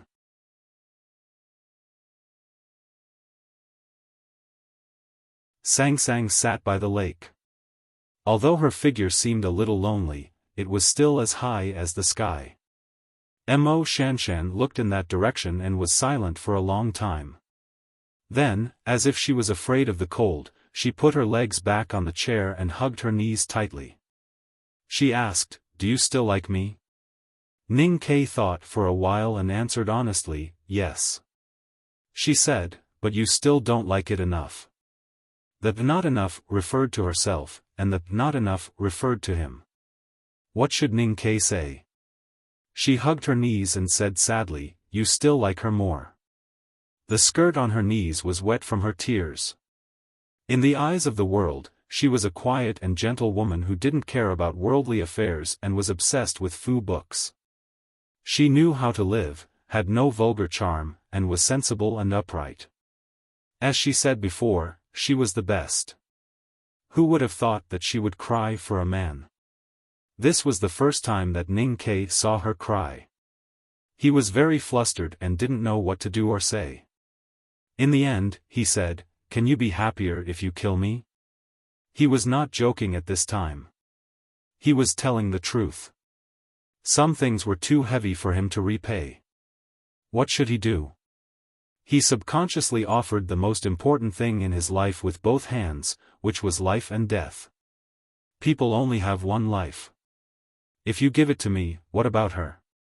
Or are you used to giving it to others? Then who are you going to give it to? Why are you so? Mo Shanshan said with tears. Today was the first time that she cried in front of others, and it was also the first time that she wanted to swear. But at the last moment, she still held back. Ning Kai had done many things in his life that could not be exposed to the world. He knew that he was cold-blooded and ruthless. In the eyes of the world, he was undoubtedly a scum, but he never cared about it. Until he saw Mo Shanshan's tears, he realized that it was not so easy to be a scum. It was quiet in front of the hut. The twilight gradually faded, and the shadow cast by the tree behind the chair gradually spread until it merged with the night. No one spoke for a long time. "Where will you go next?" she asked in a slightly hoarse voice. Ning Kai said, "I don't know where the end is." Mo Shanshan looked up at him and asked with concern, "Is it hard?" Ning Kai said, "It's bearable." Whether it was for the world or for himself, he had to continue this journey. But since they were traveling together, how could he be the only one who felt tired? Just as he was thinking about this, Mo Shanshan looked at Sangsang's back in the night by the lake and said with mixed emotions, "I guess it's hard for her too." Sangsang had been sitting by the lake. She first looked at the few green lotuses in the lake and calculated that on the morning 28 days later, the green lotuses, which looked so young now, would be as fluffy as a fan and give birth to a very beautiful lotus.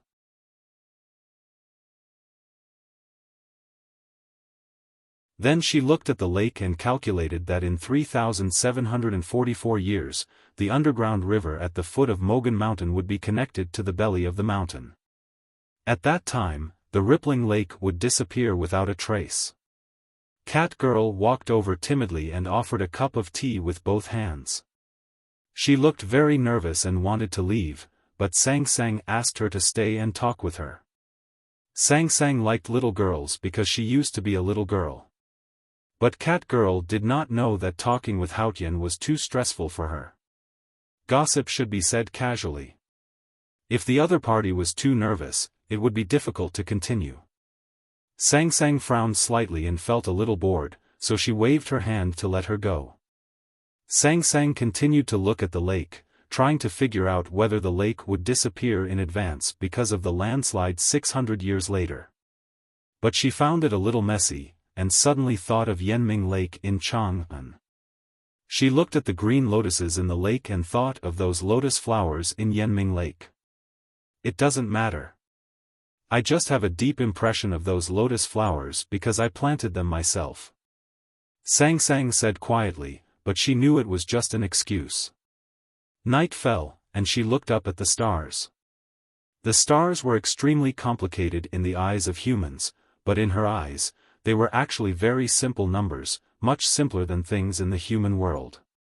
She thought it was boring.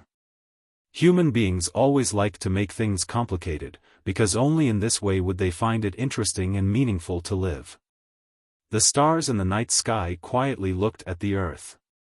The position of those stars and the distance between them had not changed for countless years. She suddenly found that compared with the position in the divine kingdom, the stars on the ground always seemed a little monotonous and boring, although they were equally beautiful. "No, silence is the real beauty," she said quietly. Silence is beauty. This was the idea of Haotian Taoism, because the distribution of the stars in the sky was Haotian. So naturally, it could not be changed. At this moment, the cloud in the southwest of the night sky was blown away by the wind, and a round moon appeared. The moonlight shone on the earth and the night itself.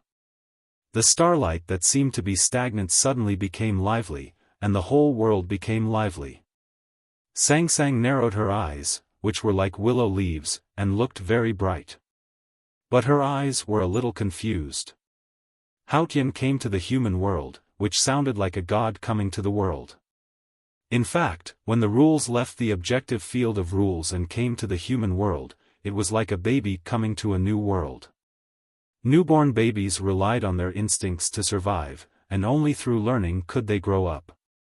She also relied on her instincts to survive in the human world, but her instincts were cold rules and logic, and the warm things in this world were too strange to her.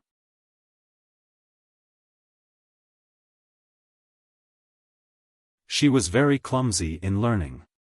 She was very lonely, and without Ning Ke, she would be even more lonely. Mo Shanshan looked at Song Song's back by the lake and said lovingly, "She is really pitiful." Ning Ke looked at that place, and after a moment of silence, he said, "She definitely doesn't like to hear that from humans. But you are right, she is really pitiful." Mo Shanshan said, "You have to take good care of her." Ning Ke thought of the torture in the West Hill Divine Palace and on the journey, and said with a self-mocking smile, "I am also pitiful." Mo Shanshan said, "Am I not pitiful?" Ning Ke was about to speak when he suddenly felt something wet on his face. Mo Shanshan kissed him gently. He was a little stunned. She was a little shy, not because she wanted to snatch anything, but to express and satisfy her feelings. Ning Ke was a little nervous and glanced at the lake. Mo Shanshan looked at the lake and whispered, "Why does it feel like they are having an affair?" Ning Ke smiled bitterly and was speechless. Mo Shanshan said, "Don't worry." Ning Ke said, "I am not worried about her." Mo Shanshan couldn't help but laugh when she saw his cowardly appearance. Ning Ke said, "I am worried about you." Mo Shanshan smiled and said, "You don't have to worry about me. In fact, I have already figured it out." Ning Ke said, "You can figure it out?" "I can't figure it out no matter how I think about it." Mo Shanshan smiled and said, "I met you more than 10 years later than she did. Haotian also has a way to reverse time, let alone a mortal like me. You should go with her. If she really returns to the divine kingdom and never comes back, or if she doesn't want you anymore, you can come to me. Before that, I will live a good life. I will find a good man." Hearing this, Ning Ke subconsciously wanted to say, "Where can you find a good man like me?" But he suddenly realized that if he really said it, he would be too much of a scumbag. Mo Shanshan knew what he wanted to say. She pursed her thin red lips and didn't let herself laugh out loud. She said, "There are not many women as good as me, and there are many men who are better than you." Ning Ke was a little embarrassed and hurt his self-esteem. Mo Shanshan suddenly said, "I like you." The moonlight fell on her face, which was very beautiful. Red walls and white snow, if you like her, how can you forget? But I also like you like her. She smiled and said, "I like you like her like this." Ning Ke didn't say anything and just smiled. "I like you too," he said in his heart. "I like you like me like her like this." He got up and walked out of the shadow of the trees and came to the lake. He looked at Song Song's back and said, "Let's go." Sang Sang stood up and looked at him. She wanted to say something, but she said nothing. The trip continued again. Someone saw them off by the lake, with a fluttering white dress.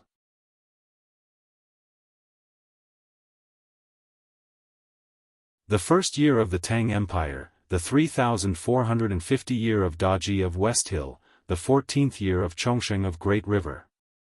2,000 cavalrymen of West Hill Divine Palace crossed the river. A young man and a young woman came to the Great River Kingdom. The monarch abdicated. The Great River Kingdom changed its name to Xiaofan. Shi refers to the sun. Huan refers to a stream in the southern kingdom. Thousands of acacia trees were planted by the stream. The new monarch was a woman. On the day of her coronation, the woman didn't wear the national uniform, but still wore a fluttering white dress. This story starts from the red walls and white snow long ago. It is about love. The last two sentences of love today are all my views and all my pursuit of love.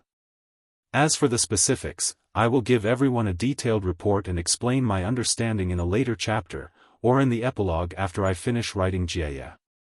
This chapter took a lot of effort to write, and I really hope that you can accept it and like it. Half of my life is gone, so I only have one chapter today.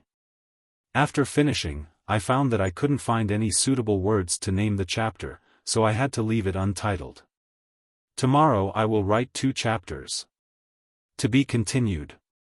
If you like this work, please come to Chidian.com to vote for me.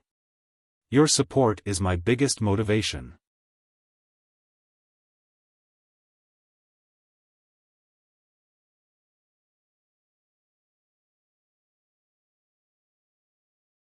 Chapter 925. Ning Ke and Sang Sang walked down the mountain. The trees by the road became more and more luxuriant, and the moonlight fell on them, making them look a little dim. Sang Sang said, "I thought she was one of the most courageous human beings and would keep you here. I didn't expect that you would successfully escape from the mountain." Ning Ke felt that there was something wrong with her words. He said, "I know you want me to stay, or you wouldn't have said those words to her in the beginning." Sang Sang said, "I don't have any thoughts." Ning Ke stopped and threw the reins to the back of the black horse. He looked at her quietly and said after a long silence, "I think you are a little afraid of me now." Sang Sang squinted her bright willowy eyes and said, "I think you are sick." Ning Ke thought for a while and said, "Are you starting to be afraid?" Sang Sang said expressionlessly, "Lowly human." Before she finished her words, Ning Ke waved his hand and said, "You can repeat this sentence 30,000 times, but it won't change the fact. You are afraid after all. You are afraid of being kept in the human world by me." Sang Sang thought for a while and said, "I am not happy." Ning Ke thought that she was saying that he was too confident, so he explained with a smile when she was unhappy, "It doesn't mean that I am better than you. It just means that you know how good I am to you." Sang Sang looked at a certain part of his face and said nothing. Ning Ke then understood what she meant and felt a little embarrassed. He thought that since she had seen it, why didn't she throw a tantrum before, but now she brought it up again. Wasn't it annoying? Although he thought so, he didn't dare to say it out. Although Sang Sang knew what he was thinking, it made a difference whether he said it out or not. Having a thief in your heart and being a thief were two different things. There was a clear stream beside the road. He walked to the stream and squatted down. He washed his face with the stream water, especially the part that was kissed by Shanshan. He even washed it very carefully until it was a little red. Ning Ke walked back to her and pointed at his slightly red cheeks. He said, "Is it okay now?" Sang Sang frowned slightly and shook her head. Obviously, she was still not satisfied. Ning Ke said helplessly, "If I wash it again, even the skin will be rubbed off." Sang Sang's willowy eyes suddenly brightened. Ning Ke's words had provided her with a very good idea. On the mountain path, there was a sudden gust of cold wind that brushed past his cheeks. Ning Ke cried out in pain and covered his cheek. His eyes were filled with shock and disbelief. His fingers did not bleed, because Song Song's movements were very fast. The moment the wind cut off the flesh on his face, she healed him back to his original state. Ning Ke touched his face and found no blood or wound. However, he clearly knew what had happened at that moment.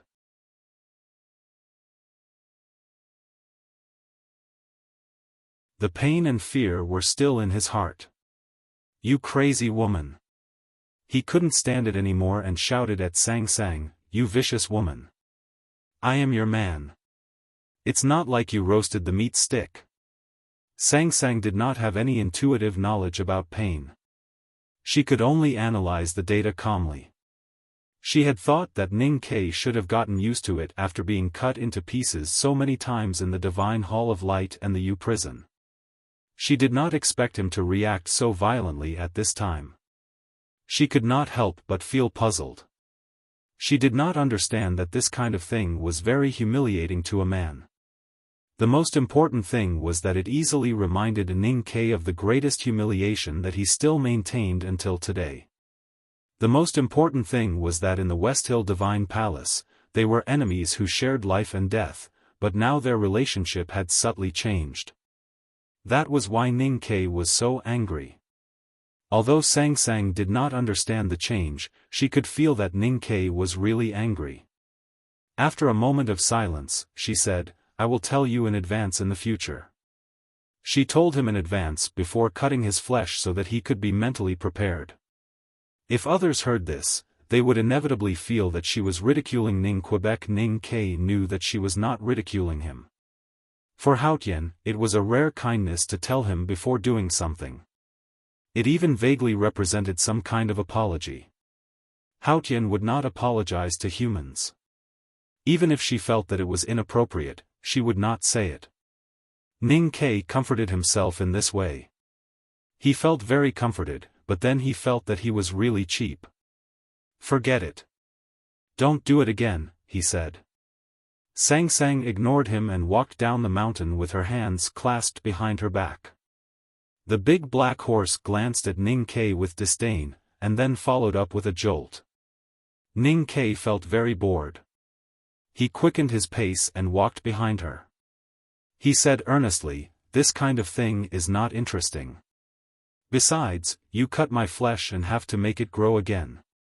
It will consume a lot of divine power." Sang Sang said, "I like it." Ning Ke scolded, "What is yours is mine, and your divine power is my divine power. It may be of great use in the future.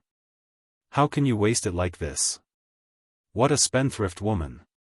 Sang Sang stopped and turned to look at him. She said, "Say that again."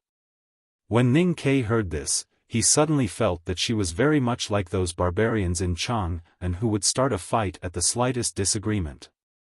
So he replied sincerely, "I said, you can do whatever you want." When they returned to the outskirts of Jingdu, the night was half gone and the morning light was shining. They could vaguely see the buildings with black eaves in the city. It was very beautiful. However, the dense torches added a lot of tension to the atmosphere. The monarch was forced to abdicate, and 2,000 cavalrymen of the West Hill Divine Palace crossed the river.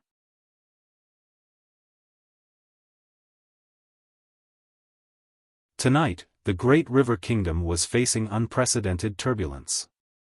Who could sleep peacefully in Jingdu? Before leaving Mogan Mountain, Ning Ke had already told Mo Shanshan about this matter. He knew that the chaos and turbulence would end tomorrow, but there were still some unanswered questions in his heart.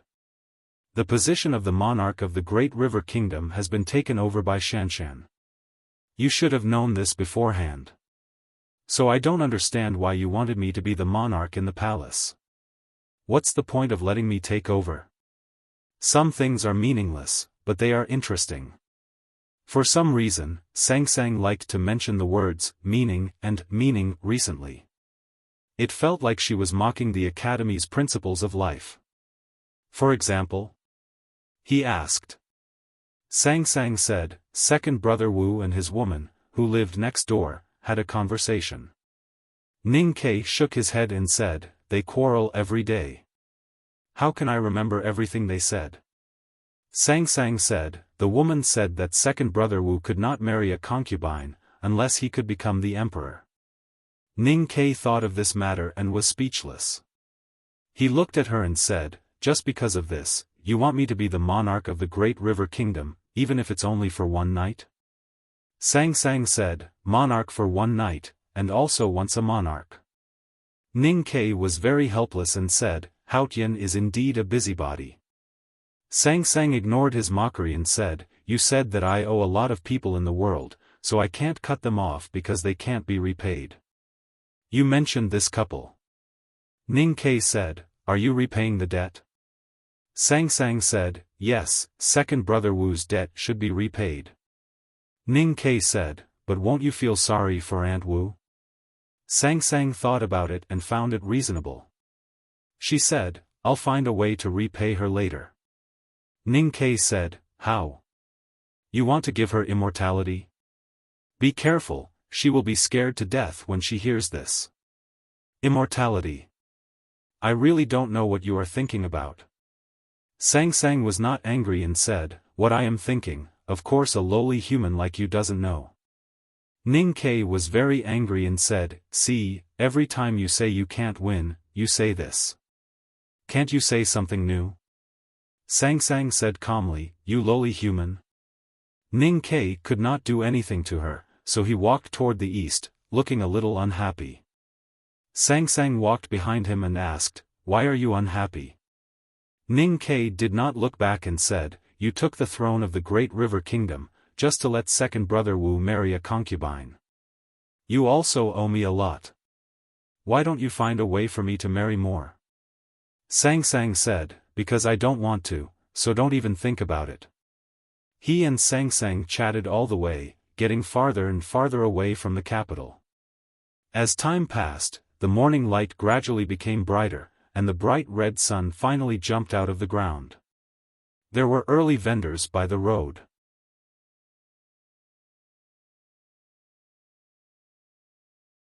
They did not know what had happened in the capital city, and the whole great river kingdom was nervously preparing for the war.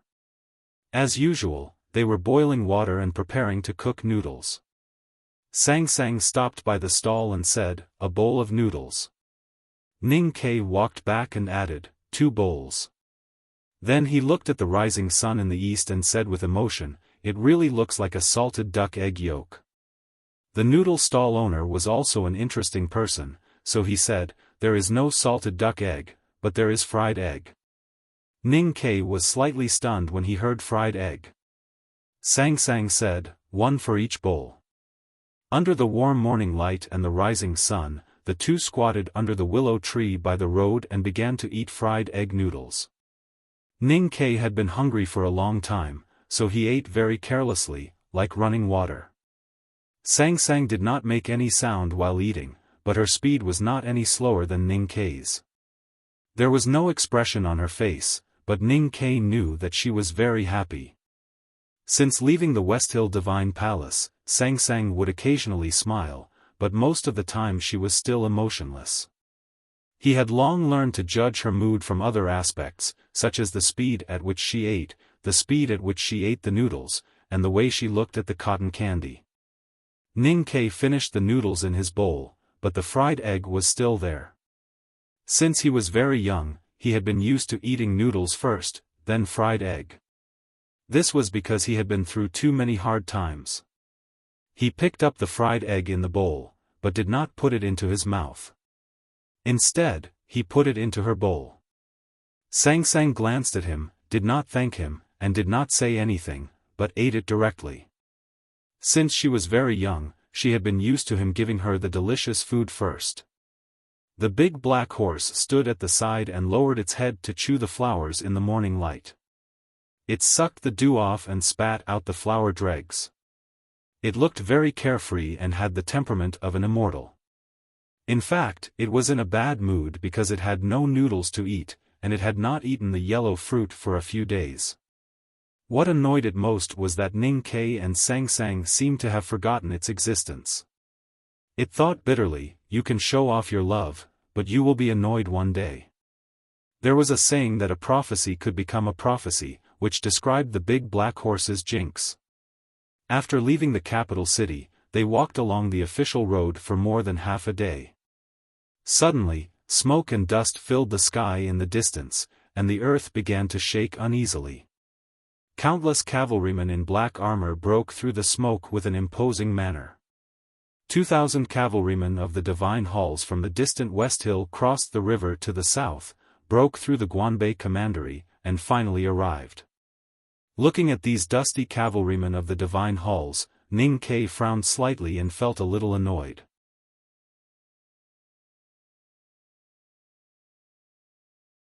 After he and Sang Sang jumped off the cliff into the abyss and left the Peach Mountain, the West Hill Divine Palace had been guarding this secret. Even bigwigs like the Master of Calligrapher did not receive any news. If the news that Haotian had left the West Hill was spread out, how could Haotian Taoism be at peace? At the same time, the West Hill Divine Palace was constantly looking for traces of Sang Sang, trying to bring her back to the West Hill. Ning Ke and Sang Sang traveled in the world, and did not deliberately cover their tracks. For a giant like the West Hill Divine Palace, it was not difficult to find them. In order to prevent the secret from leaking, and because they did not know Haotian's arrangement, the West Hill Divine Palace sent out 2,000 cavalrymen, but did not dare to approach until Ning Ke and Sang Sang walked into the palace of the Great River Kingdom. Since Haotian had shown the divine miracle in the human world, it was meaningless to keep it a secret. Of course, the Divine Halls had to take action. 2,000 cavalrymen of the Divine Halls crossed the river and traveled day and night, and finally appeared in front of Ning Ke and Sang Sang. The smoke and dust gradually settled, and the cavalrymen of the Divine Halls stopped a few miles away, not daring to approach. In the dusk, they could vaguely see a horse coming with dust, probably to meet Haotian, but they did not know who was on the horse. Ning Ke glanced at Sang Sang, a little worried. He was worried that she would really choose to go back to the West Hill with these cavalrymen. Just like last night, she was worried that he would really stay by the Ink Lake. Looking at those human beings who were loyal to her, Sang Sang said after a moment of silence, "Do you have any place you want to go?" Ning Ke thought for a moment and said, "What do you want to see?" Sang Sang said, "I want to see the sea." They turned to the south, because there was a sea in the south. In the camp of the cavalrymen of the Divine Halls of West Hill, some chaos could be seen. The horse coming with dust slowly stopped, and a touch of bright red could be vaguely seen on it. It did not take long for the cavalrymen of the Divine Halls of West Hill to start their journey to the south. In the fields of the Great River Kingdom, the smoke and dust were everywhere, and the sound of hooves could be heard. The cavalrymen of the Divine Halls seemed very silent, but in their silence, they had their own sense of toughness. They did not care whether the Great River Kingdom would send troops to intercept them or whether they would be attacked. The cavalrymen of the Divine Halls seemed very silent, with a sense of humility. They followed the two people and a horse in front of them from a distance of more than 10 miles, and did not dare to move forward or leave. The scene in the fields of the south of the Great River Kingdom looked extremely shocking and strange.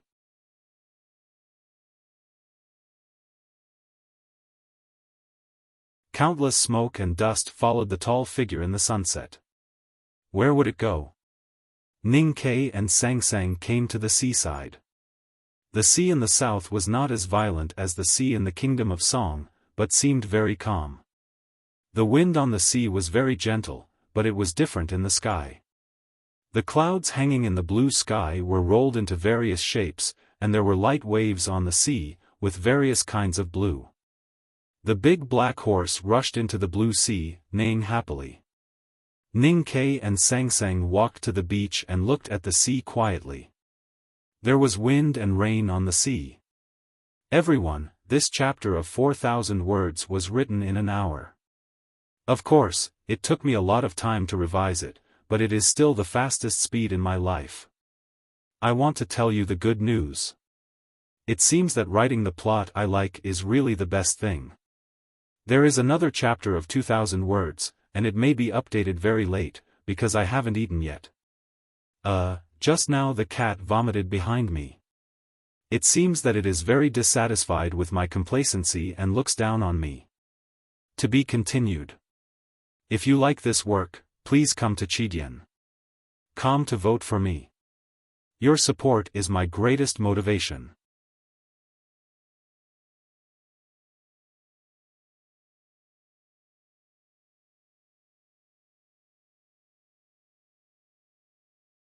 Chapter 926. The wind was strong, and the rain was heavy. They came from the depths of the South Sea. Countless raindrops fell, turning the beach muddy. The blue sea became darker because of the restlessness. The big black horse ran back from the sea and wanted to hide from the rain under a tree behind the beach. But it found Ning Kai and Sang Sang standing still by the beach. It thought for a while and came back, standing behind them silently. The rain kept dripping down its mane, which made it look miserable and pitiful. Sang Sang looked in front of her quietly. Neither the sea rain nor the wind could leave any trace in her eyes.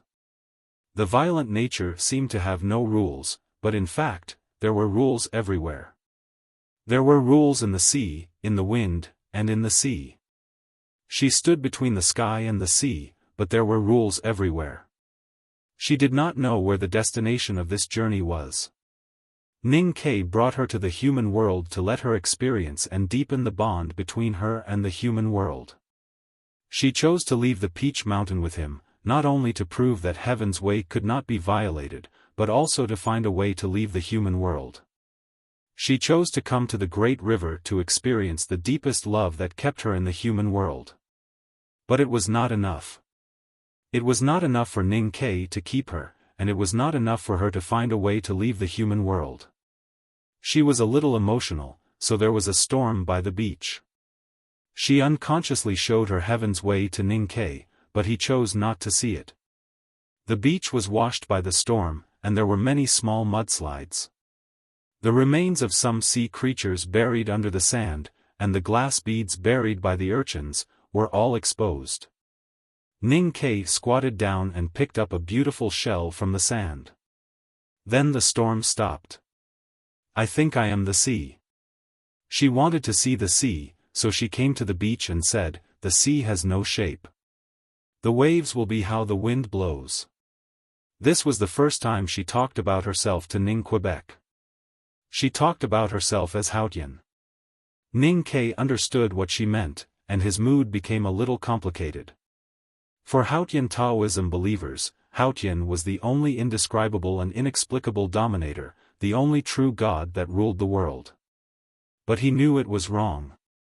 In the restaurant in the Kingdom of Song, the headmaster pointed to the sky with chopsticks and said that Haotian was the collection of objective rules, and its life was the inertia of the rules.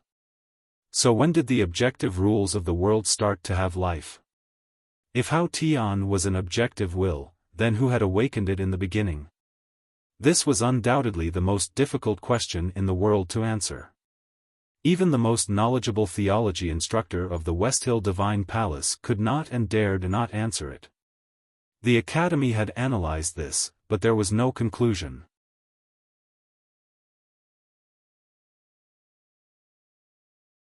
With Ning Kai's current state, it was impossible for him to get the real answer. But she was his natal, so he knew. The awakening of objective will came from human belief. Countless reincarnations ago, humans were no longer ignorant and began to explore this world. They understood and grasped many of the rules of this world. Some people were fearless because of this, while others were filled with reverence. Taoism represented humanity and chose to let her protect this world. With the start of faith, humanity's collective consciousness became so strong that it was strong enough to wake her up. She woke up and had her own life. Just as the humans had prayed, she turned into a tranquil sea and silently protected the world.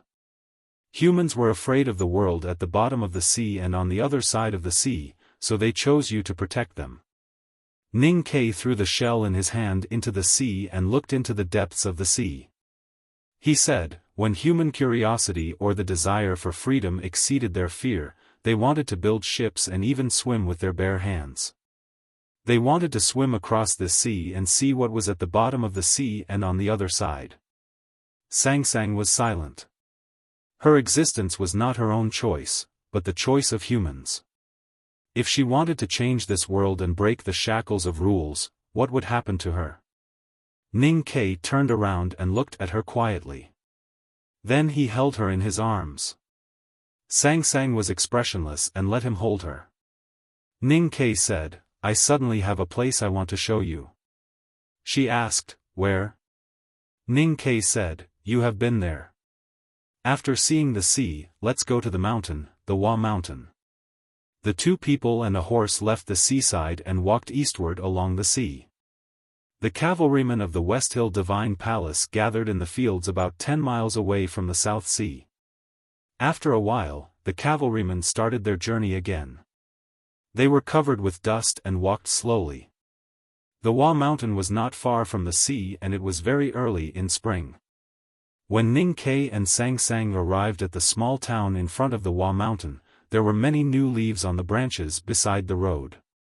Although they were not as flowering as the great river in the South Sea, the green and tender leaves were pleasing. A few years ago, the Lank Temple suffered a disaster and half of the temple was destroyed.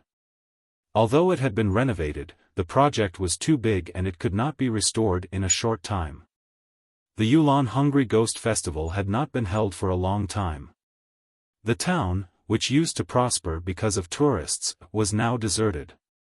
It was not appropriate to say that it was deserted, because the dull knocking sounds could be heard everywhere in the town. Both adults and children were knocking stones and handing them to the craftsmen to carve into Buddha statues. I heard from eldest brother and Guan Hai that the people in the town now make Buddha statues for a living.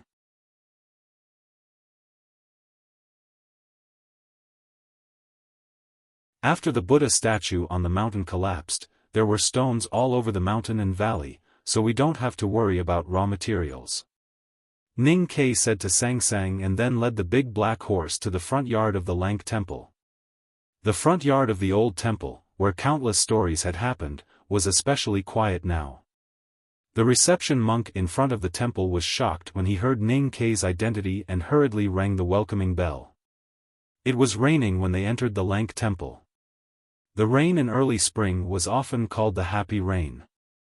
Ning Kai actually did not like this kind of cold and unpleasant rain, but he could not help but laugh when he saw the rain flowing on Monk Guan Hai's bald head. Monk Guan Hai felt a little helpless. He put his palms together and said, "Senior brother has just escaped from a great disaster, but he is still so naughty." During the Right to Light, he had witnessed Ning Kai frightening everyone at the front yard of the Peach Mountain. Then he entered the Divine Hall of Light and never came out again. At this time, he naturally thought that Ning Kai had escaped from the Peach Mountain. Ning Kai said with a smile, "It's natural to escape from a disaster." Monk Guan Hai smiled and shook his head. Then he noticed the tall woman beside him. She was standing in front of him in the cold spring rain, but he did not see her. Monk Guan Hai's expression froze. He did not know who she was. Sangsang. Ning Kai said, "You have seen her before, my wife." Monk Guan Hai's face became extremely pale. He had seen Sangsang before, but he had not seen her now. Although the West Hill Divine Palace had kept it a secret and he did not know that Sangsang had left the Peach Mountain with Ning Kai, he knew that Sangsang was Haotian. Did this mean that he had seen Haotian? Ning Kai said, "Calm down. I don't want to see you scared to death." It took a long time for Monk Guan Hai to digest the shock in his heart. Fortunately, he was a senior monk of the Buddhism sect and not a believer of Haotian. Otherwise, he might have been scared to death. Sangsang looked at the old temple in the rain and was lost in thought. Only then did she come to her senses. She looked at Ning Kai and said, "What did you say I was to you?" Ning Kai opened the big black umbrella to shelter her from the rain and said, "You will be scared to death if I say it, so I won't say it." 2 chapters completed. I feel refreshed. To be continued. If you like this work, please come to Chidian. Come to vote for me. Your support is my greatest motivation.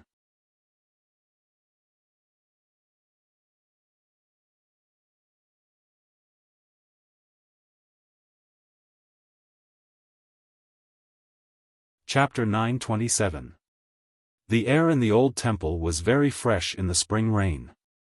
The huge cliff stones that had crushed the back temple into ruins gave off a sense of dilapidation, and the drizzle also became dreary. Because of Song Song's identity, Monk Guanhai did not dare to let the other monks accompany him. He walked in the rain with Ning Ke and Sang Sang. When they reached the Tianin Hall, a monk hurried to report. The cavalry of the West Hill Divine Palace has arrived at the foot of the mountain. The monk's face was a little pale. He did not know what had happened. Why did the cavalry of the West Hill Divine Palace suddenly appear in front of the Lank Temple? What did Haotian Taoism want? Monk Guanhai guessed that the cavalry of the West Hill Divine Palace was related to Ning Ke and Sang Sang, but he had misunderstood the cause and effect. His expression became a little solemn and nervous. Ning Ke said, "Don't worry, they won't enter the temple." Although he said so, Monk Guanhai could not really rest assured. The Lank Temple was surrounded by the cavalry, which was a sign that the temple would be destroyed and the monks would die. The other side would definitely want them to hand over Sang Sang. They are not here to catch a fugitive. Ning Ke was a little embarrassed and said, "Just think of these cavalry as her bodyguards." Monk Guanhai came to his senses and thought, "I see." Seeing that he was still a little uneasy, Ning Ke let him go to the front temple to deal with the affairs. Monk Guanhai said, "The distinguished guest has come from afar. As the abbot of the temple, of course I have to accompany her." Ning Ke said, "A husband and wife stroll in the rain while a big bald head stands by the side. What is this?" Monk Guanhai said, "The back temple is broken and it is not easy to walk." Ning Ke said, "You are joking again." Monk Guanhai laughed and thought that his words were indeed unreasonable. There was no difficulty in the world that could stop Ning Ke, not to mention that Haotian was by his side. The big black umbrella was like a black lotus, blooming in the drizzle. The big black horse did not have an umbrella and was a little embarrassed by the rain, so it was naturally angry. Ning Ke did not care about its feelings. He held the umbrella and walked around the temple casually with Sang Sang. That autumn, they had lived here for a long time and were very familiar with everything in the old temple. Even though the misty rain obscured their eyes, they would not go the wrong way. Ning Ke first went to the pagoda forest and stood quietly in front of the moss-covered tomb for a while. He said, "Long time no see," to the dancer in the tomb who had completely changed the situation of the cultivation world. Next, he passed through the roofed corridor and came to the meditation room where he used to live. Then he went to the side hall and pondered over the stone statues of the venerable ones.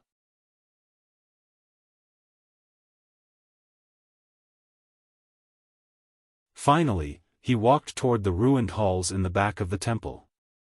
The main hall of the back temple of the Lank Temple had completely collapsed. Moss had already grown on the cliff rocks. Broken Buddha statues could occasionally be seen among the rocks, giving off a sense of vicissitudes. Standing in front of the dilapidated old temple and looking at the boulders all over the mountain, Ning Ke was silent. After entering the Lank Temple, Sang Sang had not spoken a single word, whether it was in front of the tomb, in front of the hall, or in front of the mausoleum-like hall. The Lank Temple had changed the fates of Kuharan and Liansheng, as well as Ning Ke and Sang Sang. In the autumn of a few years ago, he had brought Sang Sang here to cure her illness and learn Buddhism. Sang Sang's identity was exposed and she became the daughter of Yama, who the world wanted to kill. They had escaped from here through the Buddha's chessboard to the Xiankong Temple, to the Yueluan Temple, and then to the eastern wilderness. They had met the headmaster of the academy and gone out to sea on a boat. Now they were back here again. Too many things had happened in these years. Ning Ke looked at the ruined hall and recalled what they had done here. His emotions became very complicated. The thousands of miles of escape and the life and death together were all fake. It was just a trap set by Haotian. This trap deceived him, the headmaster of the academy, and even she herself did not know it. Standing in front of the hall in the rain, Ning Ke thought of the conversation with Master Qishan. He subconsciously looked at Sang Sang beside him and thought, Heaven's will is indeed unpredictable. They left the back hall through the gap in the giant stone. They walked past the broken temple wall of the Lank Temple and came to the depths of the Hua Mountain. They walked along the mountain path, past the chessboard under the tree, crossed the bridge over the stream, looked at the trees in the rain, and came to the meditation room on the mountainside. The furnishings in the small courtyard were still simple and clean. The cotton mattress on the bed was still soft. There was a fan-shaped stone window on the garden wall. Standing in front of the window, one could see the Hua Mountain in the misty rain. At that time, Sang Sang was seriously ill and coughed on the bed.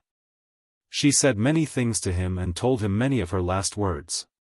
He stood in front of the stone window and kept silent for a long time. He stood in front of the stone window as if it had happened again. Sang Sang walked to his side and coughed softly. Ning Ke turned to look at her and said, "Do you want to wash your feet with hot water?" Sang Sang was silent. It was not that she was lost because of the past, but because she was really ill. This illness was called weakness. Since she came to the human world and woke up among the broken peaks, she had been getting weaker and weaker.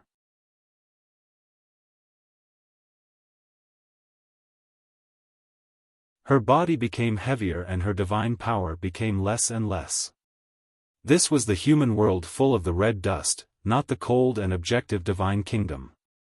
The longer she stayed in the human world, the weaker she would become. She was still very strong now, more powerful than all the cultivators in the human world combined. But compared to her in the divine kingdom, she had become much weaker. Because of her weakness, she began to be sentimental. They left the courtyard and came to the top of the Hua Mountain. The stone statue of Buddha that used to reach the clouds was now only left with a small part of its body. Traces of the flowing clouds on the Kasaya could be vaguely seen. Most of it had been cut into stone by Jun Mo's sword. Sang Sang looked at the sky quietly with her hands behind her back. There used to be the merciful and calm face of Buddha, but now there was nothing but the rain. But she still looked at that place quietly, as if she was looking at Buddha's face. No one knew what she was thinking. Ning Ke felt a little uneasy and asked, "What are you looking at?" Sang Sang looked at the empty face of Buddha in the rain sky and said, "I have seen him." Ning Ke thought that Buddha was one of the most powerful people in countless samsara. Since you were Haotian, you would naturally have a relatively deep impression of him, just like how you had seen the headmaster. Sang Sang knew what he was thinking and said, "No, I have seen him." Ning Ke was a little confused and said, "Of course you have seen him when Buddha was alive." Sang Sang said, "No, Buddha did not dare to let me see him when he was alive." Ning Ke frowned slightly and asked, "Then when did you see him?" Sang Sang said, "Just a moment ago." Ning Ke was silent for a long time and said, "When you saw this broken Buddha statue?" Sang Sang said, "I saw him before I looked up at him." Ning Ke did not understand what she meant, but he vaguely inferred a very shocking fact from her words. "You mean Buddha did not really reach nirvana? He is still alive?" Sang Sang said, "He is dead, but he is still alive." Ning Ke felt that what she said was too profound. Sang Sang looked back at him and said, "Or, he is alive and dead at the same time." Ning Ke looked at the broken stone statue of Buddha and at the place where there was nothing in the rain sky. The big black umbrella tilted backward because of his movement. The rain fell on his face, which was a little wet and cold. He seemed to see Buddha smiling in the rain, and his compassionate face was full of tears. He said, "I still don't understand." Sang Sang walked behind the lotus seat of the Buddha statue and said, "It is the cat you mentioned." Ning Ke recalled that many years ago in Min Mountain, there was a night when he was too bored and she refused to sleep, so he told her a terrible story. The protagonist of the story was a cat with the surname Shui.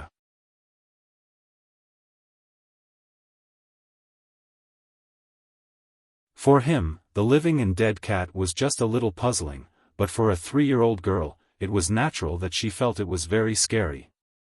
Ning Ke looked at the non-existent Buddha statue in the rain sky and suddenly felt scared. The spring rain unexpectedly became heavier, and the mountain road became wet and slippery. Ning Ke took Sang Sang into the cave at the back of the mountain to take a rest. The rain came at the right time. Ning Ke put away the big black umbrella and sat on the futon beside the stone table. He looked at the mountain vines above his head, which were hit by the rain, and said, "I plan to take you here to see." The cave was the residence of Master Xiaofan. He and Sang Sang had once played a game of chess here. They used the chessboard of Buddha and put down a black chess piece. There were countless tribulations in the game. "Why did you bring me to the Lang Temple?" Sang Sang asked. Ning Ke said, "I wanted to take you to see the old temple and solve some problems." Sang Sang sat in front of the table and said, "Continue." Ning Ke said, "You were emotional by the South Sea, which made me very nervous.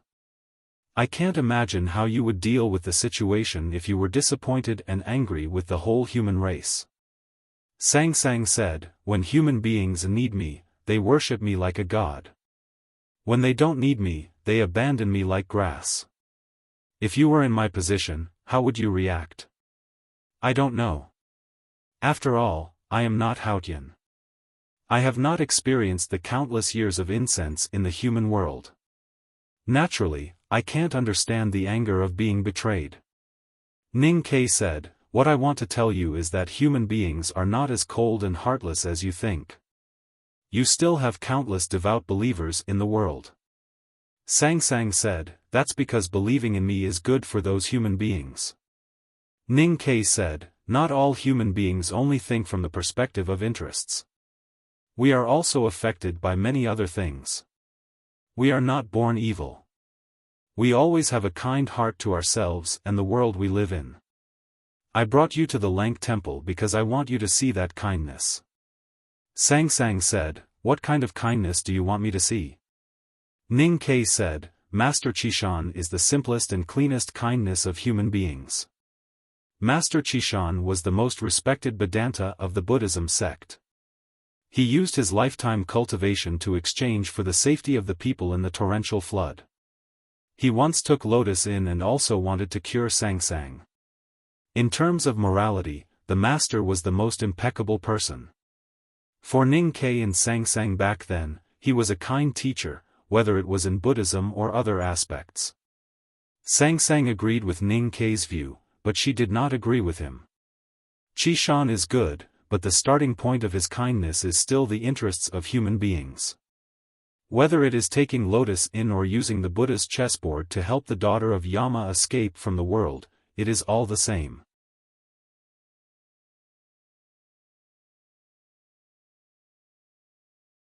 Ning Ke said, "Isn't this a great kindness?" Sang Sang looked at the peak quietly and said, "Buddha wants to deliver all living beings from suffering.